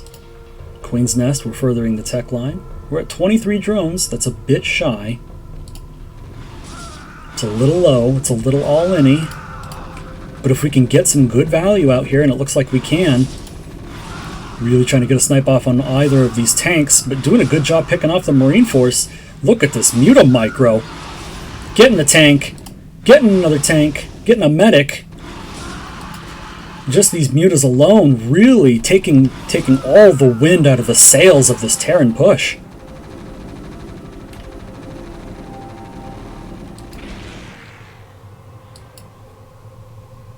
A lot of reinforcing Terran coming up, though. Again, like I said, those 4 barracks, now 5, really scary. And the production's good. The macro rounds are pretty good. Terran's reinforcing really hard. We're geared up and we're on the offensive. +1 missiles is coming in. But it looks like RoniN's ready to respond, and we're in a good position right here at this choke. Mutaling, very efficient. We're capturing all the Marines here.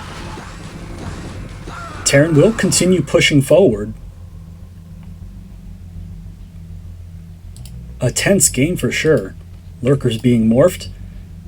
6 at the ready, but they're not quite there yet. Halfway, Terran taking control of the high ground here. 2 siege tanks.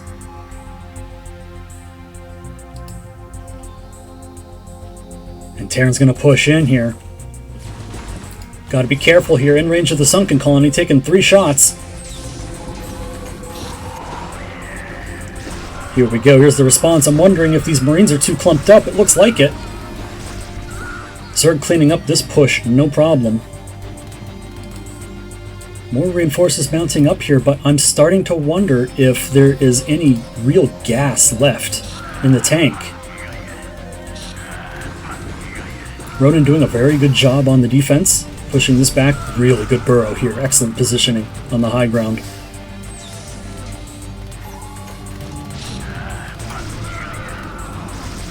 Really risking it for the biscuit here, trying to go for this engage, but it's an uphill lurker to a low ground Marine. And we're just not getting the results we're expecting. Tank putting in some work. More speedlings reinforcing. We're going to get a tank pick for free here. This is pretty big.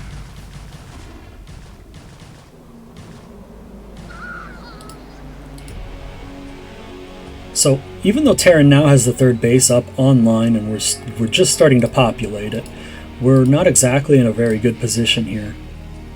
We've spent a lot of our money on production and pushing power, and then we pushed, and then it didn't quite work out the way we wanted it to. Now we're being harassed here. Every SCV killed is really painful. Sets us further and further back. Doing a good job here of getting all the value with these Zerglings. So close on this siege tank. Good try, though.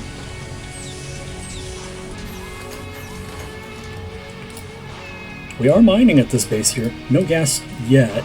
Yeah, come on. You know, 3rd gas would be really good for us as Zerg. And then over here we are getting our hive tech.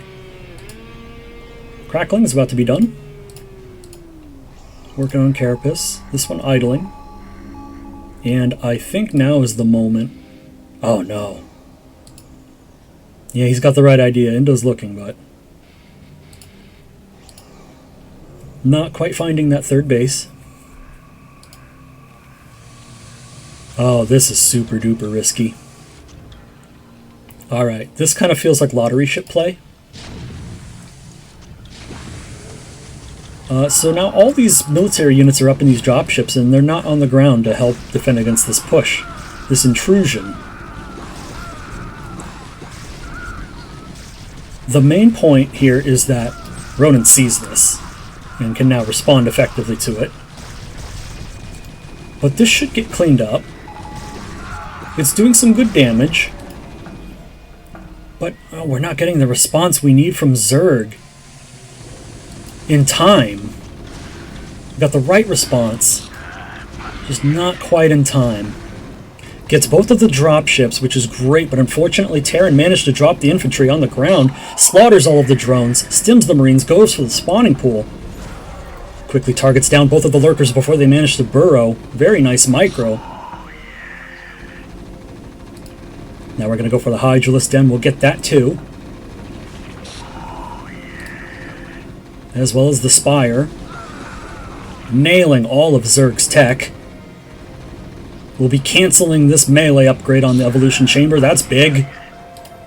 We'll be canceling perhaps the Carapace upgrade on this. It looks like it. 1-1 upgrades on the Marines. They're managing to chew their way through these Zerglings. They managed to defend it. Going to continue pressing on this Evolution Chamber, and we are going to deny the Carapace upgrade as well. This is the most effective drop play I have seen in CPL so far. This is the ultimate top value play right here. We're even getting the Ultralisk tech and the upgrade it was researching as well. This is madness.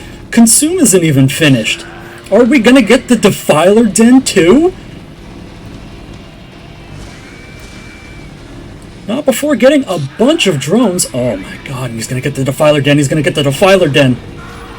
And we're gonna deny Defiler tech as well. This Terran drop, literally killing all the tech except for Queen.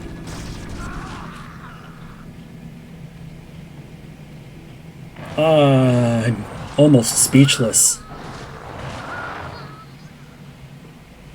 The terror, the absolute terror.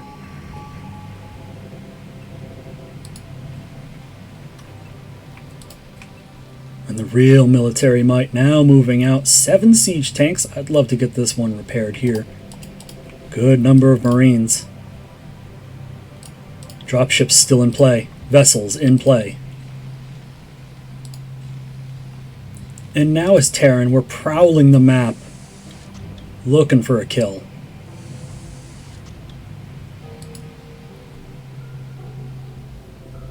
Siege tanks in the dropship. We're going to go ahead. We're leading with the dropship. An interesting approach. Perhaps knowing that there's nothing here to defend it, we're going to drop behind the mineral line.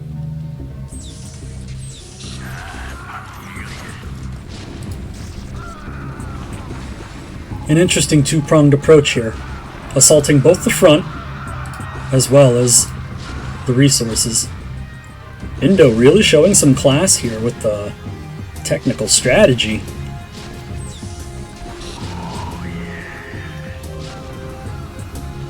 What a play!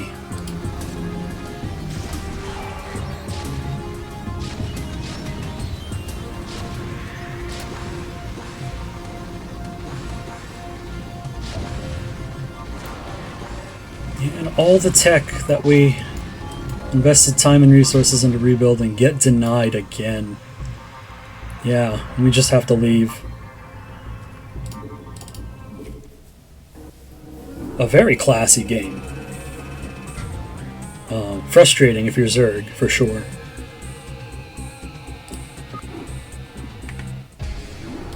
But admittedly very well executed.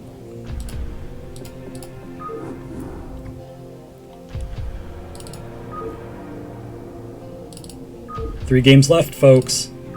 Just 3 left. We're getting through them, though.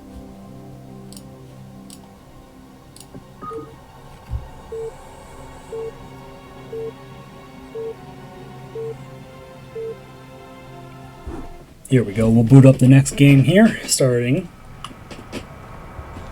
In the 12 o'clock position here in the top center, Blue Terran. FridgeRaider comes back at us, and this time he's got a non-clan tag on. Represent. And in the lower left is the Red Protoss. Once again, we're seeing the return of Mega.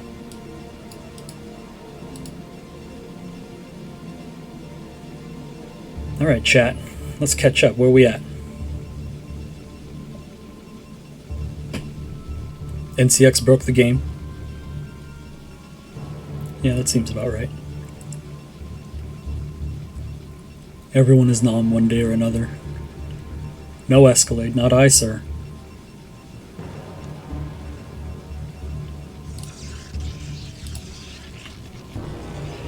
Not I, sir. I will never join the likes of Nom. Ugh.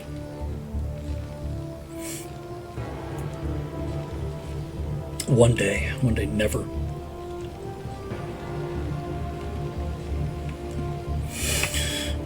Oh. Oops, I hit a button. Alright, let's see where we're going here. We're being respectful. Alright.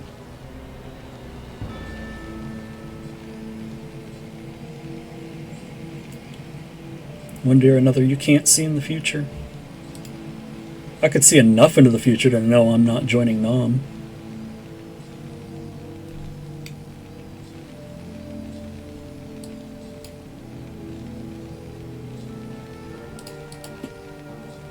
Alright, Fridge doing a typical opener here. This will go out and scout. Rax gas. Looking at a gas opener here as well. Probably do Cybercore.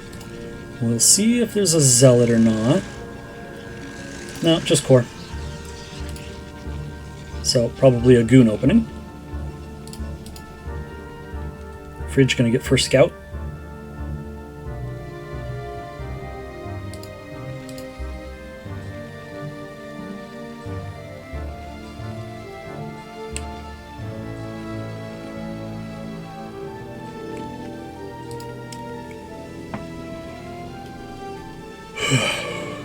Oh yeah, that's the good stuff. Alright, so we'll get in here as Terran, and we'll see the Cyber Core. It's all good. But that just means that we know to expect goons now, right? Taking 2 off gas. Put the factory down. I like this factory placement. It really helps with the city. You can micro Marines in and out and around. So it should be range, is my guess. Yep, okay. I'm going to chase the probe out. Build up that stockpile of minerals that we need to build our NAT CC.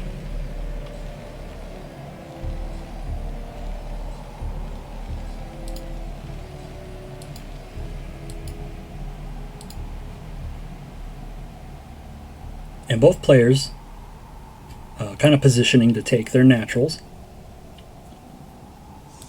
There's our Nexus. There's our command center.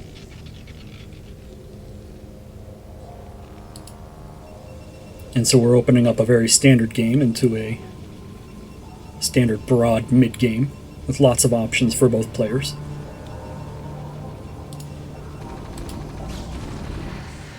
Mega using his goon here just to check and make sure that there's a command center here. And also trying to take the fight to Terran. But 3 Marines can fight a goon straight up. So Mega secures 2 Marine kills in exchange, has a very, very injured Dragoon, but it will shield back up. This Vulture does get out onto the map though as a consequence.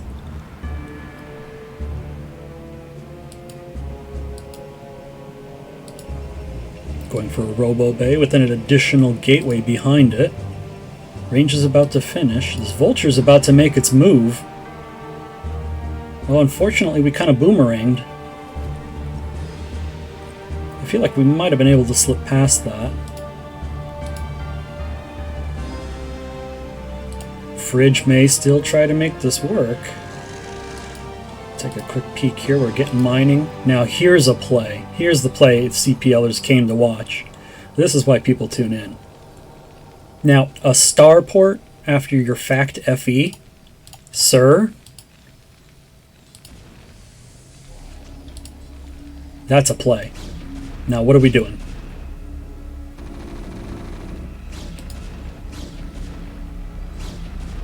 Okay, mega positioning to abuse this range while we can. There's no tank to respond, so we might as well chip away and get a little bit of value. Good, we have a wall here. I'm assuming this is tight. It might not be. There's nothing to test it though. We've gone 2-gate robo. Observer. Very safe. It's good, it's flexible.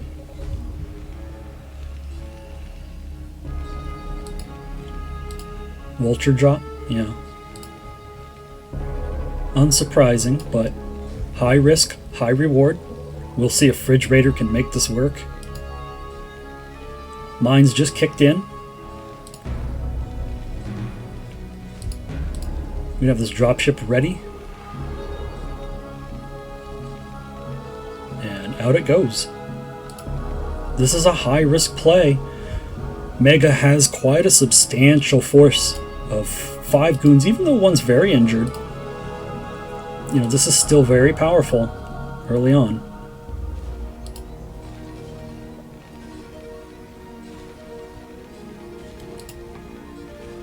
Gonna meet up with this 5th goon here. And like, we're gonna be without a lot of these vultures, and this dropship could have been another siege tank, and Mega's not waiting for anything. It's just gonna go ahead and get right up on this bunker, looking to be real aggressive.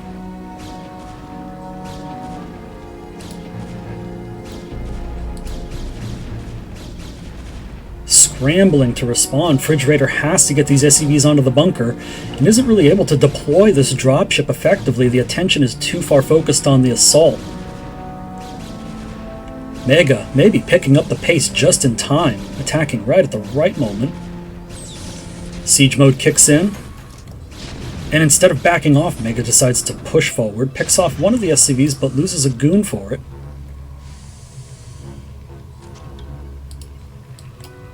Here's our dropship. We're going to keep our eyes on this. We're deploying Reaver technology. We got Speed Shuttle on the way. Citadel on the way. More goons being constantly produced, but I don't think Mega is aware of what is approaching. We'll see. If any goons were positioned in here, there are no Dragoons in the main at all. This drop is going to be extremely effective. We do have vision of it. This isn't sneaky anymore. But it's too late. We've already got 3 vultures in, and there's no response. A probe pull is the only response that we have so far, but we're going to lose quite a few. And you can see the probe count just rapidly dropping down to 30, 28, 27. And the comparison is 39 SCVs, so this drop is already paying for itself for sure. Even snagging that last probe kill right there. Excellent. The dropship managed to get out as well. We can recycle and reuse this now. That was a really good drop.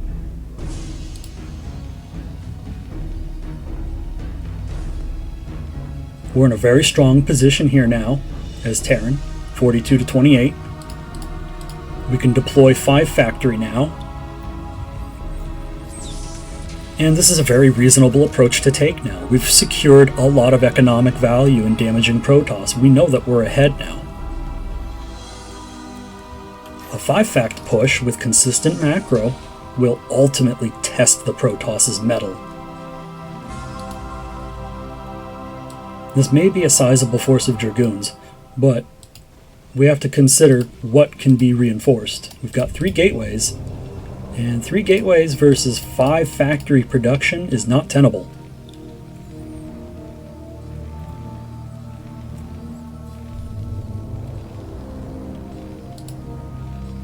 Third command center being added safely inside the base here. A 2nd armory being added as well. Science facility on the way. Science facility pretty nicely timed. Look at our +1 upgrade for Terran right here. It's about to finish. And then the science facility should finish pretty much at the same time. And this will be a little bit ahead, but we'll be able to start +2 almost immediately. So very good timing here. We're going for the +2, +1. timing afterwards. We might not even wait for 2-1. We might just wait for +1 and go. Start producing out of the 5 factories that we have near. Double tank production. That'll be consistent. We'll get Goliaths for anti-shuttle, anti-observer.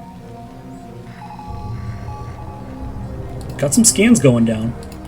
Scanning Mega's main to get an idea of what our tech and gateway situation looks like.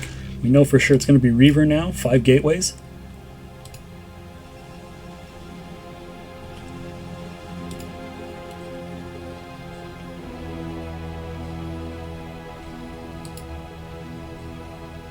And FridgeRaider's posture here is very defensive. We're seeing forward walls in the form of supply depots and missile turrets. The tanks are very defensively positioned here. So this posture tells me that he's intending to spread down here, secure the 3rd base, and then wait for the 2-1 timing to push out at max supply. Which is also a fair strategy to approach as well when you know you have an economic lead. Your 2-1 is going to be that much more unstoppable. We do have this dropship. It's empty, but it's en route.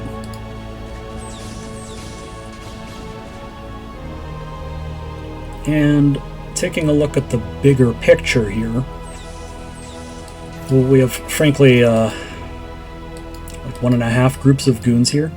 I'd like these to be a little more forward. We don't have eyes on Terran at all. So like an observer like right here would be good.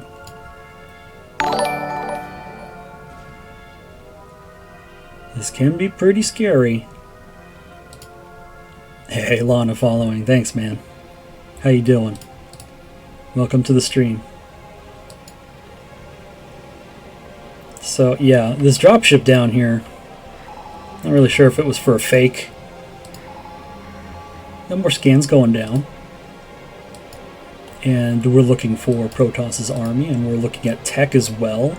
This right here looks like Arbiter tech. So we might have a transition idea.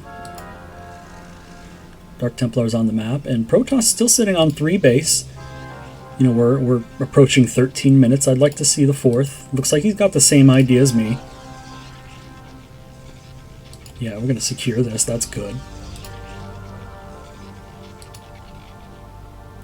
Reaver, 2 Zealots in the shuttle. This will still be tough for Terran to break. But Terran's not interested in breaking this right now. We're getting what we want. We're getting control of the 3rd base.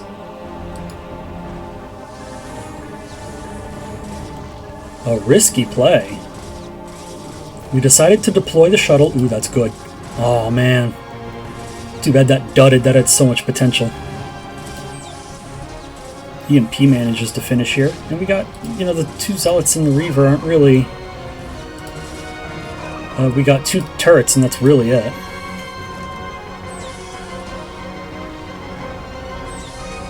Yeah, that'll clean that up, no problem.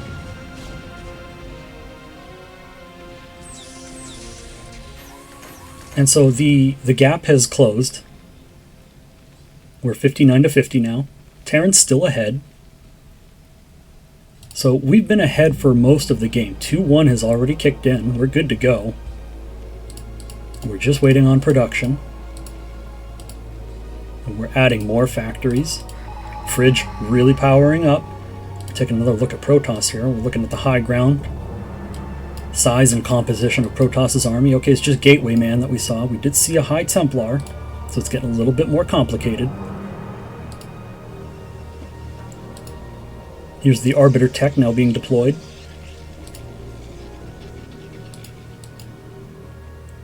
I'm not sure about this dropship, but it's very active.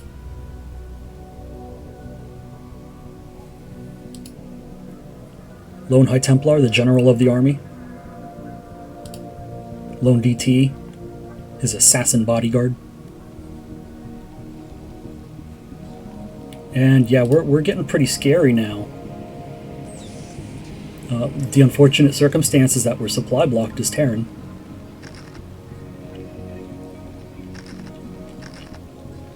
But my goodness, like 8 factories, we're powered up. We're researching +3. Let's take a look at Protoss. We're deploying a little bit more of the Templar tech. I don't see. Here's our first Arbiter. Another one in production. We are blocked. We're adding more gates. This is good. Things are slowing down quite a bit. The APMs are dipping down into the 100s, the low 100s.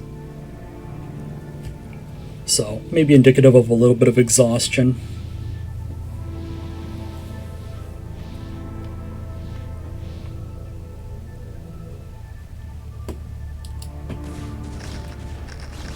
Okay, trying to get a little bit of control of the high ground here, laying some mines down. We do manage to get a pick on the High Templar. That's always good. We're just trading minerals for a lot of gas. That's good. Getting these mines laid down. That's good. This dropship is back. It's got 2 vultures in it, but you know, Mega's doing a really good job of like securing broadly with cannons. And it looks like we're seeing a trigger pull here. Mega's going to go ahead and try to push this, but oh, guys, I don't know. Oh, I don't know. Oh, I think this is bad for Protoss. Oh, this is like not what you want to do. Oh, man. Oh, no, please pull back. No, Mega, please pull back. Oh, it's painful. I can't watch.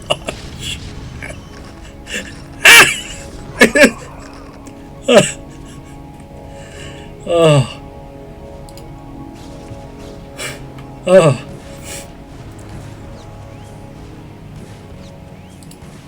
Oh my god, I am so much pain for you, my man. Alright, so then if you're Protoss and you're in this situation, you have to kind of regain your bearings. What do you do from here? So you have control of 4 bases. We are being effectively harassed. Damn, that thing has 3 hit points. That's crazy. Yeah, forced a 3rd cannon here. A little bit of cheeky play here. A 5th base would be nice, but that's unfortunately kind of out of the question now because we don't really have a way to control the map anymore. Very shortly, I expect Terran to move out. Yep. And this high ground will be completely Terran real estate. We'll probably control the center. And once the center is controlled, Protoss will have the hardest of time taking any more bases. A good tank crawl. A siege crawl. And this high ground is now ours.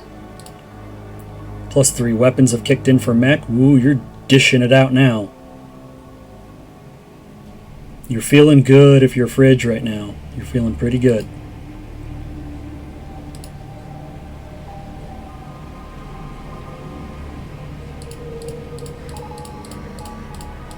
Full factory macro.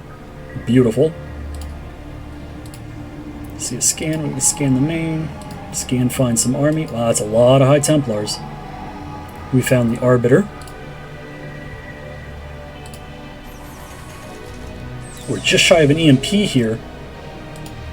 Arbiter's coming in. Nailed it. And we can't fight this as Protoss. I mean, we have a lot of Storm here, but this isn't fightable.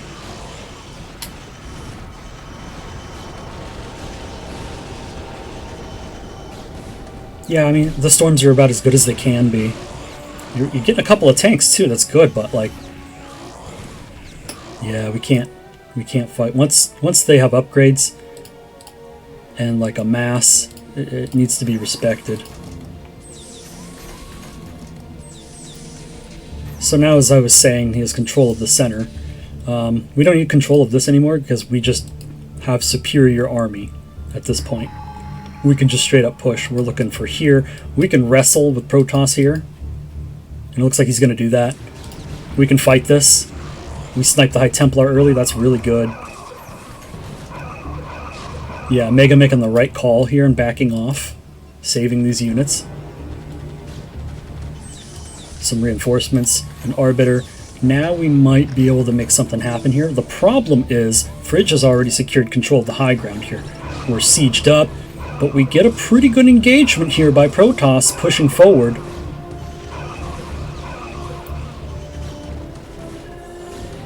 We get some of the tanks and we get some of the frontline units, but is it enough? We're kind of bleeding dry already.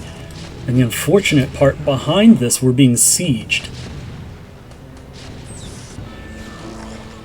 So we need to reestablish control of the high ground here, and then we need to reinforce our base before it gets shelled to death. And as we can see, just a huge stream of Terran units just reinforcing across the map here. Once these Terran units arrive to their destination across, it's gonna be completely uphill for Protoss from here on out.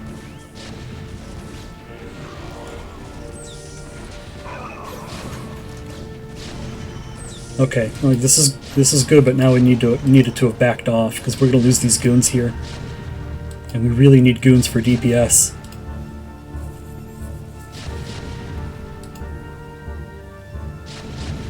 Losing this base is very critical. We're also losing the 3 o'clock as well.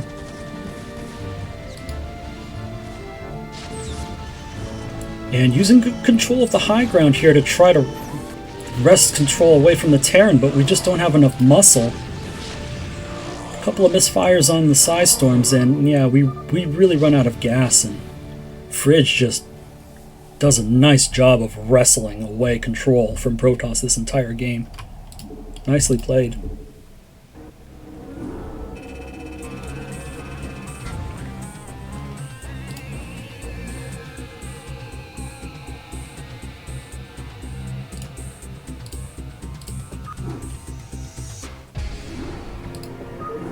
I'm glad these last few games are intense.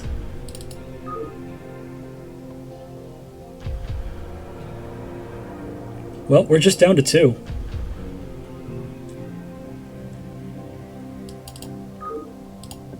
And, yeah, it's Mega's time to shine.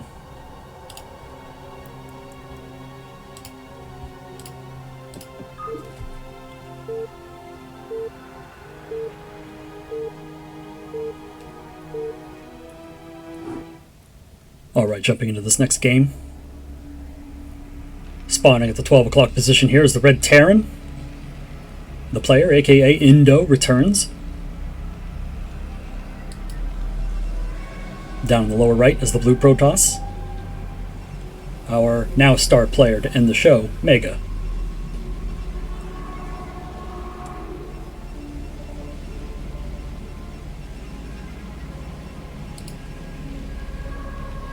Okay, right side map, Apocalypse. Evane 404 now following. Thank you, man. Hope you're enjoying the stream.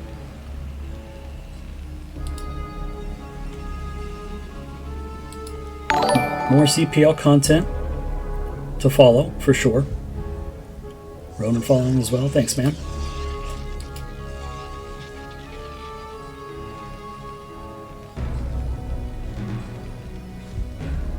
Dreamcast, you're hilarious. Thanks, man. I appreciate it. Alright, so we have a little bit of a forward pylon here. It's not really,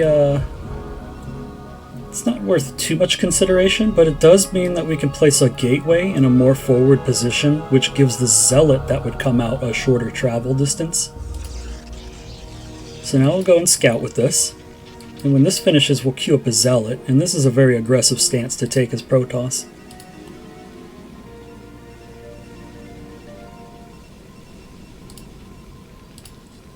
So we got that probe going in the right direction. At 12 o'clock, it's going to get that scout off. Again, nice SimCity right here from INdo. Keeping things nice and tight, keeping the depot to the right of the barracks. Getting our gas. Now we have a nice little trail that our Marines can micro through.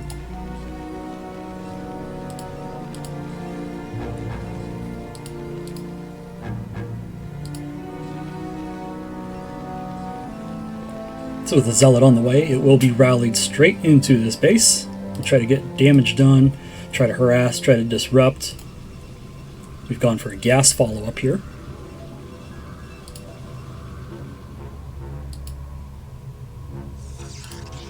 And we're going immediately into a core. So, I think what that tells me is that this is going to be a 2 Zealot, 1 Goon off of a forward gateway.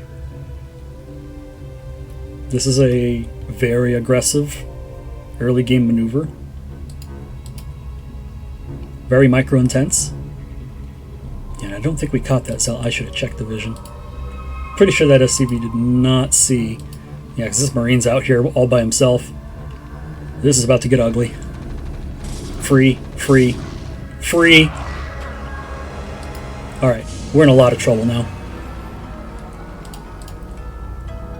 Oh, it's just a Goon. He's just going straight into a Goon. That's crazy. Alright, Zealot straight into a Goon off of a forward gateway. Super aggressive. We've already got a Marine.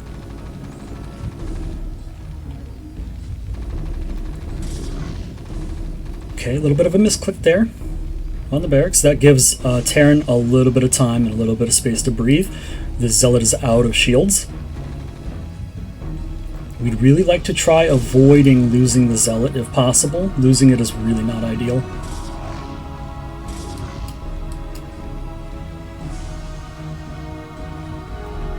And we have a follow-up. The Goon's on its way. SCV gets in, says, okay, now we understand. We managed to clean that Zealot up, it's no problem. But we have 4 Marines now. Take a look at the health. Yeah, a couple of them took hits off of the Zealot, so we have to consider that. The Goon's going to do its best. Mega doing his best to micro against them. Not too bad. Unfortunately, losing the Goon. Vulture's out, another one out. We're continuing to produce Marines.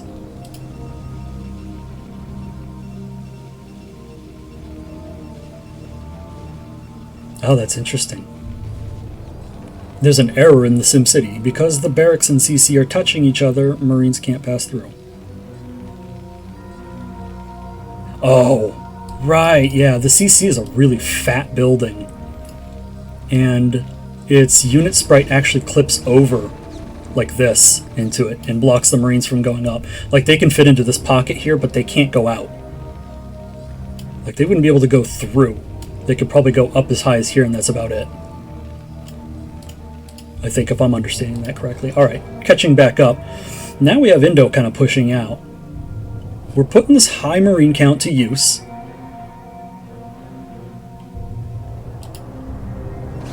And now we have 3 Goons to respond. If the Goon micro is good, we might be able to deal with this, but this is still a formidable Terran presence.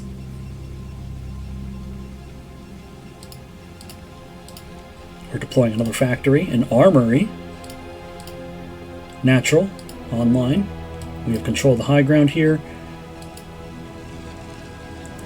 Mega getting a shield battery, just in case. This will keep us safe.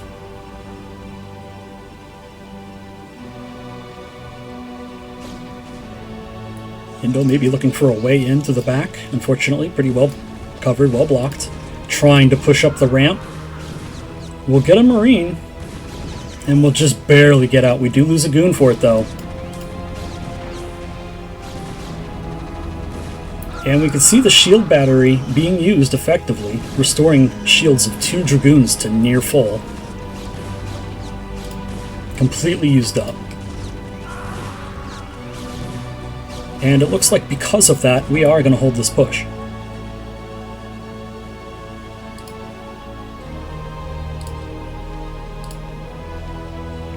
Adding a 3rd factory. We got mines on the way. Tank Vulture production. We're 26 to 26, so we're tightly even on economies.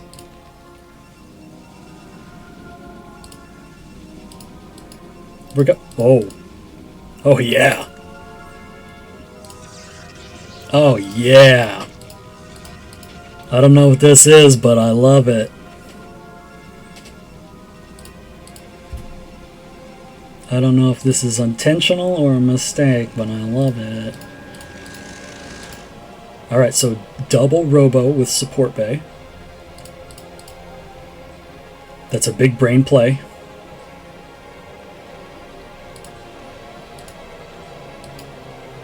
And, jeez. I mean, I don't even see... I don't see an engineering bay. We have an armory. We can get Goliaths, but like... Okay, we got to defend this as Protoss. What do we have? Alright, 5 goons. That's probably not going to be enough on the low ground. If we can get these up to the high ground in time. Oh, you'd have to move, though. Terran's already here. Terran's already here and has control of the high ground. Siege mode is ready. We're sieging up.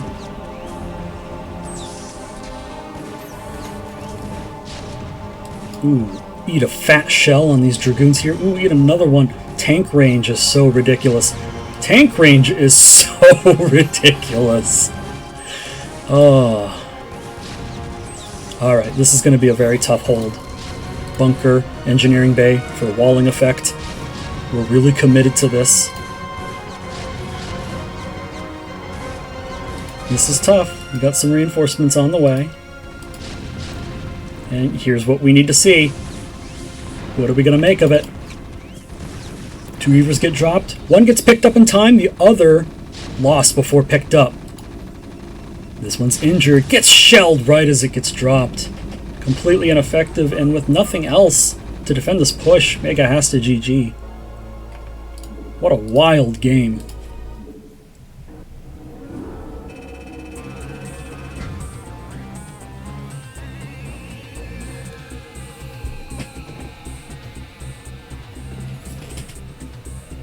Oh.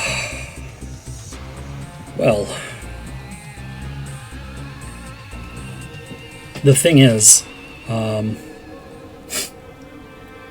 think if everything was maybe 30 seconds ahead of time, you probably would have been alright. Like if you'd gotten those Reavers and the shuttle on the high ground and those goons on the high ground and you hold it right there, if you had just enough time to get to that point, that might have been a legitimate approach.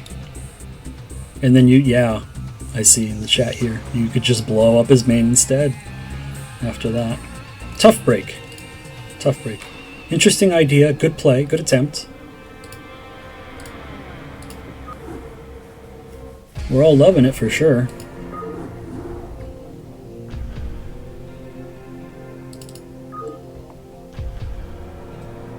Okay, we're down to our very last game. The one RoniN has apparently been dreading. Sorry, brother, it's on the list. If it's on the list, it gets casted.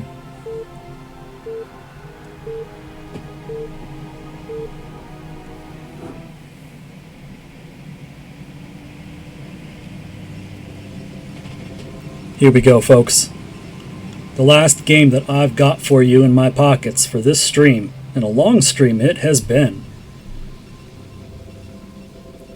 Time is it 15 to 4? Yeah, it has been a long stream. We have been live for 4 hours, 22 minutes, and we're still going strong, but this is the tail end of it. Here we go. Starting at the 12 o'clock position, the red Protoss player, our star player ending the night. It is Mega. And then the myth, the man, the legend, our youngling, the blue Zerg player spawning in the lower right. It's RoniN.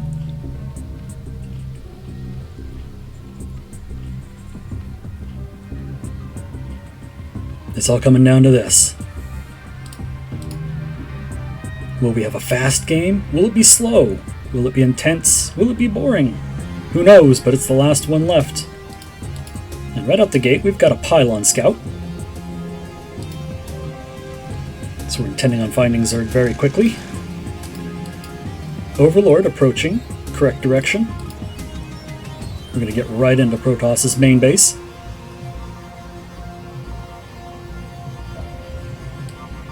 And a quick turnaround here. So unfortunately last scout, but okay. We're going overpool. So we're playing nice, safe, standard. Forge. Okay, so far so good.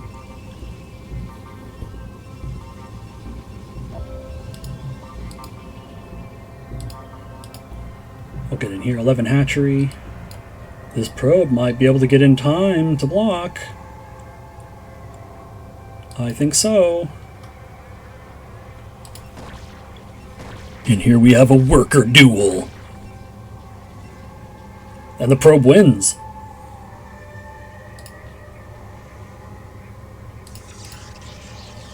And then to secure the victory, a pylon block. And RoniN making the correct decision here, moving the drone to the next location, just making the hatchery there. Yeah, that's a good call. You want to get the hatchery down as soon as possible. You don't want to delay getting the hatchery down.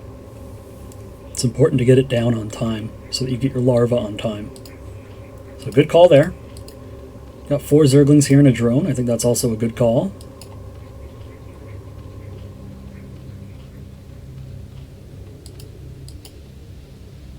Nice and safe here for Protoss. Nexus started, safe behind a cannon.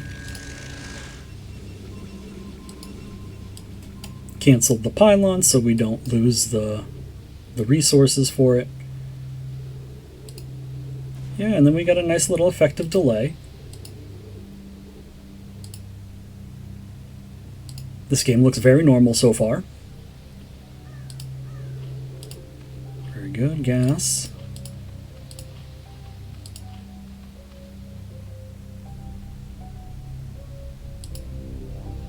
Okay, and even the probe here to block. I like that. It's very safe.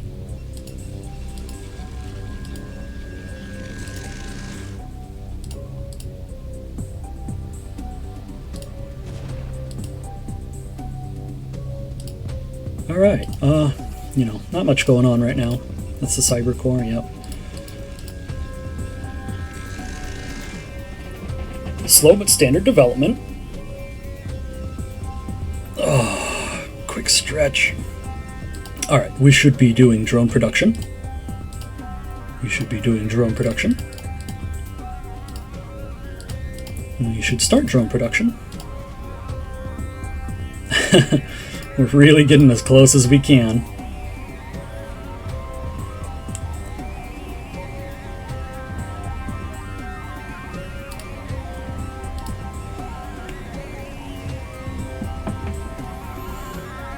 Alright, so we'll see what Mega wants to do here. We've gone for a tech route. Okay, we're going to get the Stargate. This is a good decision. An initial Corsair can give us all the scouting information that we need. Safely and securely. Oh no. No!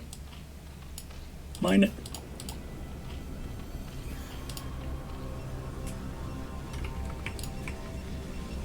Alright.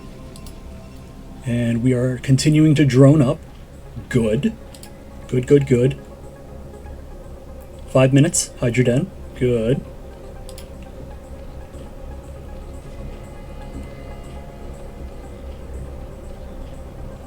We've already gotten the layer though. So, okay, Hydra speed.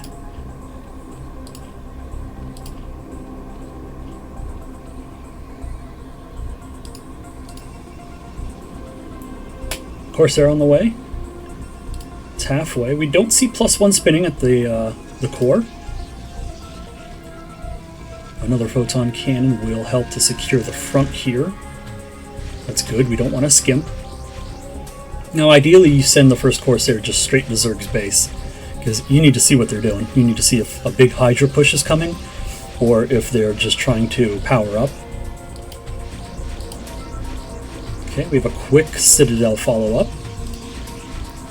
So this will be a scouting Sayer. We will get a nice Overlord kill. That does hurt. I totally missed it over here, but 3 Zealots got in.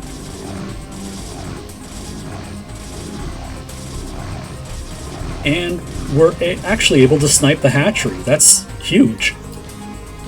That is huge.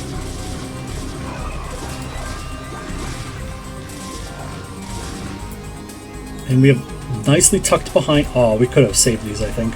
I would have just kept them behind here. Now we just lose them. Oh well. Well, it's still worth it. 3 for a hatchery. Absolutely worth it. Yeah, FridgeRaider. Just a rough day as Zerg. Yeah, you're having a rough day if this is your situation from here. This is tough to play now. This is really tough to play. You're down a hatch and you're down a base. That's really tough.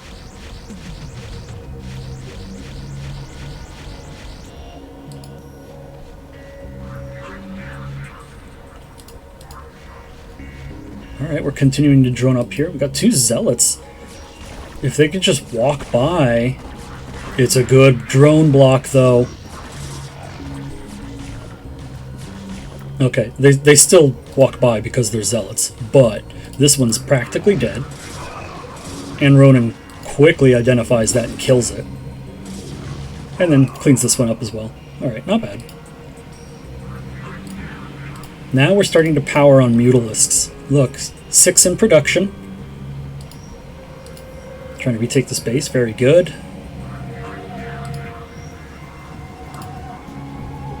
+1 on the way now. Gateway powering. Alright, Mega's powering up the gateways.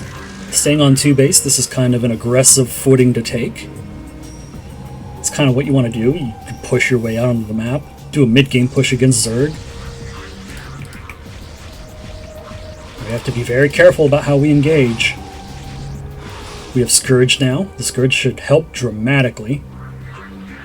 Mega taking that as his cue to leave. I like that. Respect it. You only have 2 Corsair. You can't really fight. +1 missile about to finish. Hydra range just started.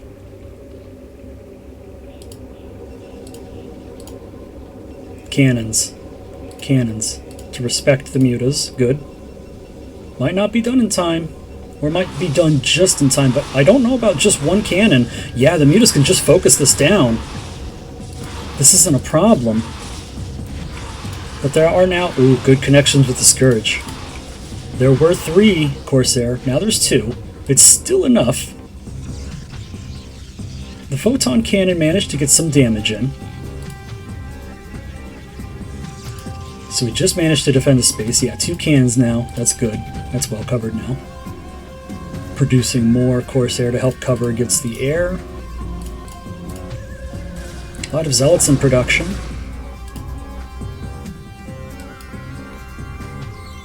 A respectable force of speedlots. Now out on the map, mutas are going to intercept.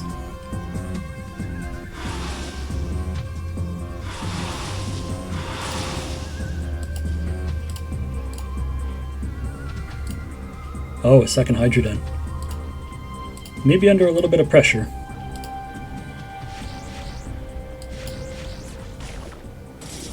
And yeah, we just have a bunch of speedlots running at you like a truck.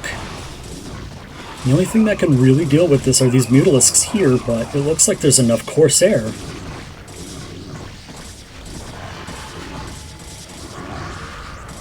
Hydras are here, but they get popped, surrounded and popped. +1 weapons has kicked in, so these Zealots are doing a lot more damage. And once again, this 3rd base is going to fall.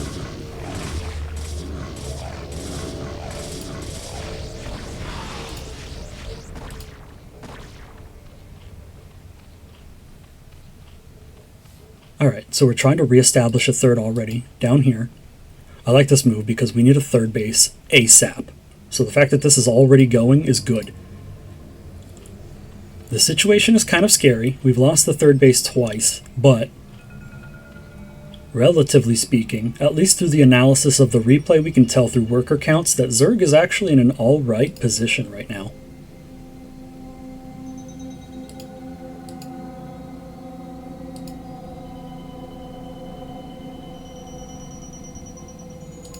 Keeping the Zealots there to deny the base, that's very good. Might even, yeah, it might even force these Hydras to come back and clear it out. So this will get up. Where else are we going? We have Hydras in production. Yeah, with even worker counts, this is still playable. But Zerg really needs an answer to Zealots now with +1 armor as well as +1 attack. It's going to be very difficult. The Hydras have +1 attack, but they don't have Carapace, and this is way too many Zealots to deal with. Making the right call here, backing up with the Hydras, going back to the SimCity.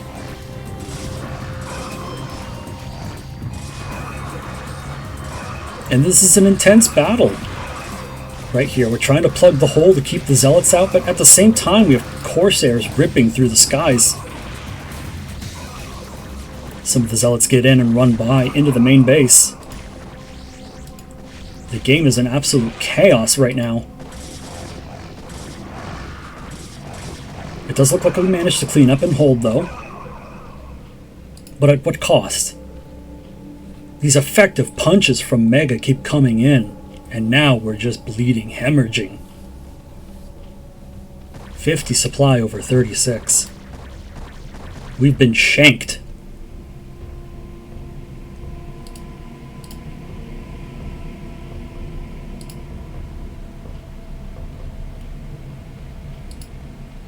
Okay, it's a tough road to recovery, but again, still it's playable. We have a sizable bank as RoniN. We can spend this money. We need more hatches for sure. I like this. That's good. Oh, and the DTs now. So our effectiveness with the Hydralisks here is very limited because of the DTs. We have to stay mobile. We can't stay and fight. We can't stay at all. Yeah, so you got to keep them mobile. Now, there are no overlords anywhere. So, and yeah, he went double Stargate. I was about to ask. I haven't looked at Protoss's base in a while, but he put down another Stargate and really committed to Corsair. And this is a very skirmishy way to play. It's DT Corsair.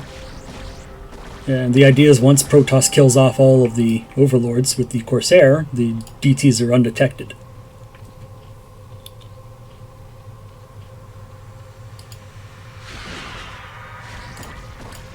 And we even have the +1 air weapons for Protoss as well. So a good 2 Stargate transition. Alright, so now RoniN's mobilized with speed overlords. We got everything where we needed. They're all clumped up like this, which is super dangerous. Oh, there's such close proximity to the Corsair too. There's not enough here to stop the Corsair from completely shattering Zerg's entire economy of supply. Like this is the entire supply economy. I don't think there's any more overlords. 2. Yeah, that's it. Here we go. It's gonna be a slaughter.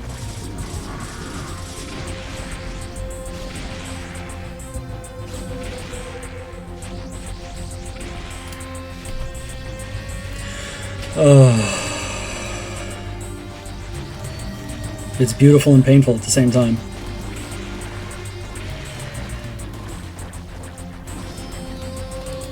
And now we have control of this entire portion of the map, which means that we can deny both of these bases. We don't exactly have observers, so the lurkers are well-timed, well-positioned here. But we do have High Templars that can storm them without vision. And look how much energy these bad boys have. Oh my god, these puppies are loaded! Okay, the creep colony defense is attempted, but it might be a little bit too late. Mega comes in and closes in on the base before these defenses are deployed. The Sunkens pop, but Protoss is already on top. Zerg tries to flank in from the north, but it's not enough. And the storms are on top of the Hydras.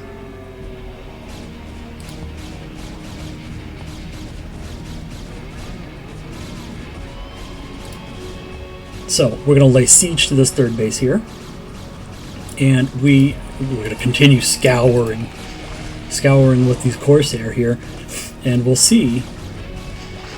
We'll deny this base. Oh, the storm is nice. This base should get wiped out.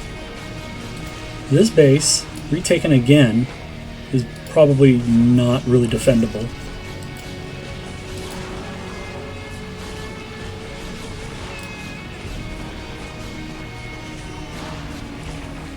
And yeah, another hatch falls, which is more larva lost, more larva production lost, I should say.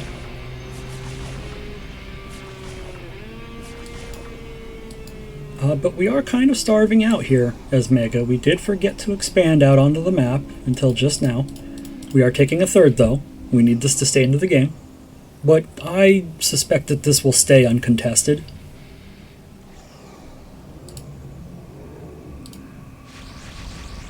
Looks like we're fanning out and trying to find any more bases. We have a nice powerful force of Protoss here, controlling the center.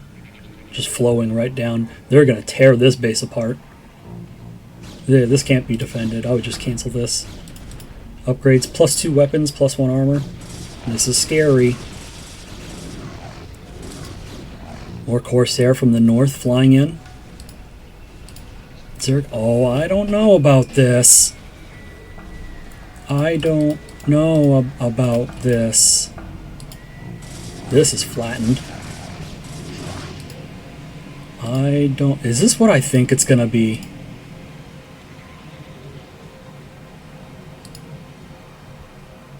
Oh, thank goodness these just hatched. We need to deploy these now. And we need to deploy these as well. There are no observers, notably. Not one, so Protoss will have to back up.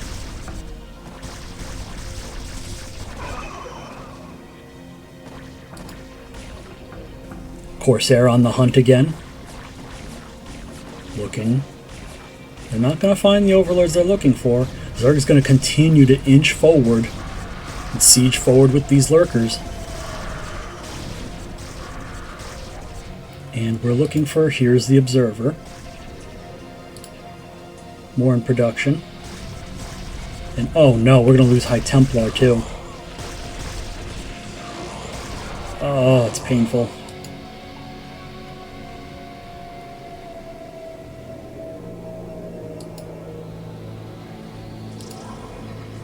Here's the overlords. They've done a pretty good job, RoniN, of keeping these mobile and active and hidden from sight of the Corsair.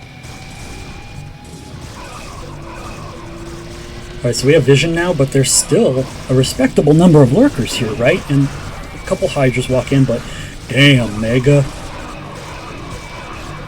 Oh, he's big. This is definitely enough Dragoons to contest and wipe out all of these lurkers. No question. And this is exactly the play that Mega needs to make right now to take complete control of this game. In fact, letting these lurkers die was maybe a bit of a mistake. Like I was saying earlier in the cast, lurkers are a support and siege unit. By themselves, they're not super effective in straight-up fights. They need backup. They need Hydras, they need Zerglings, they need Swarm. And so this is a good vantage point to try and fight from, but Protoss is still just too beefy. Yeah, and RoniN's not able to continue. Taken so much damage before and has to tap out. GG.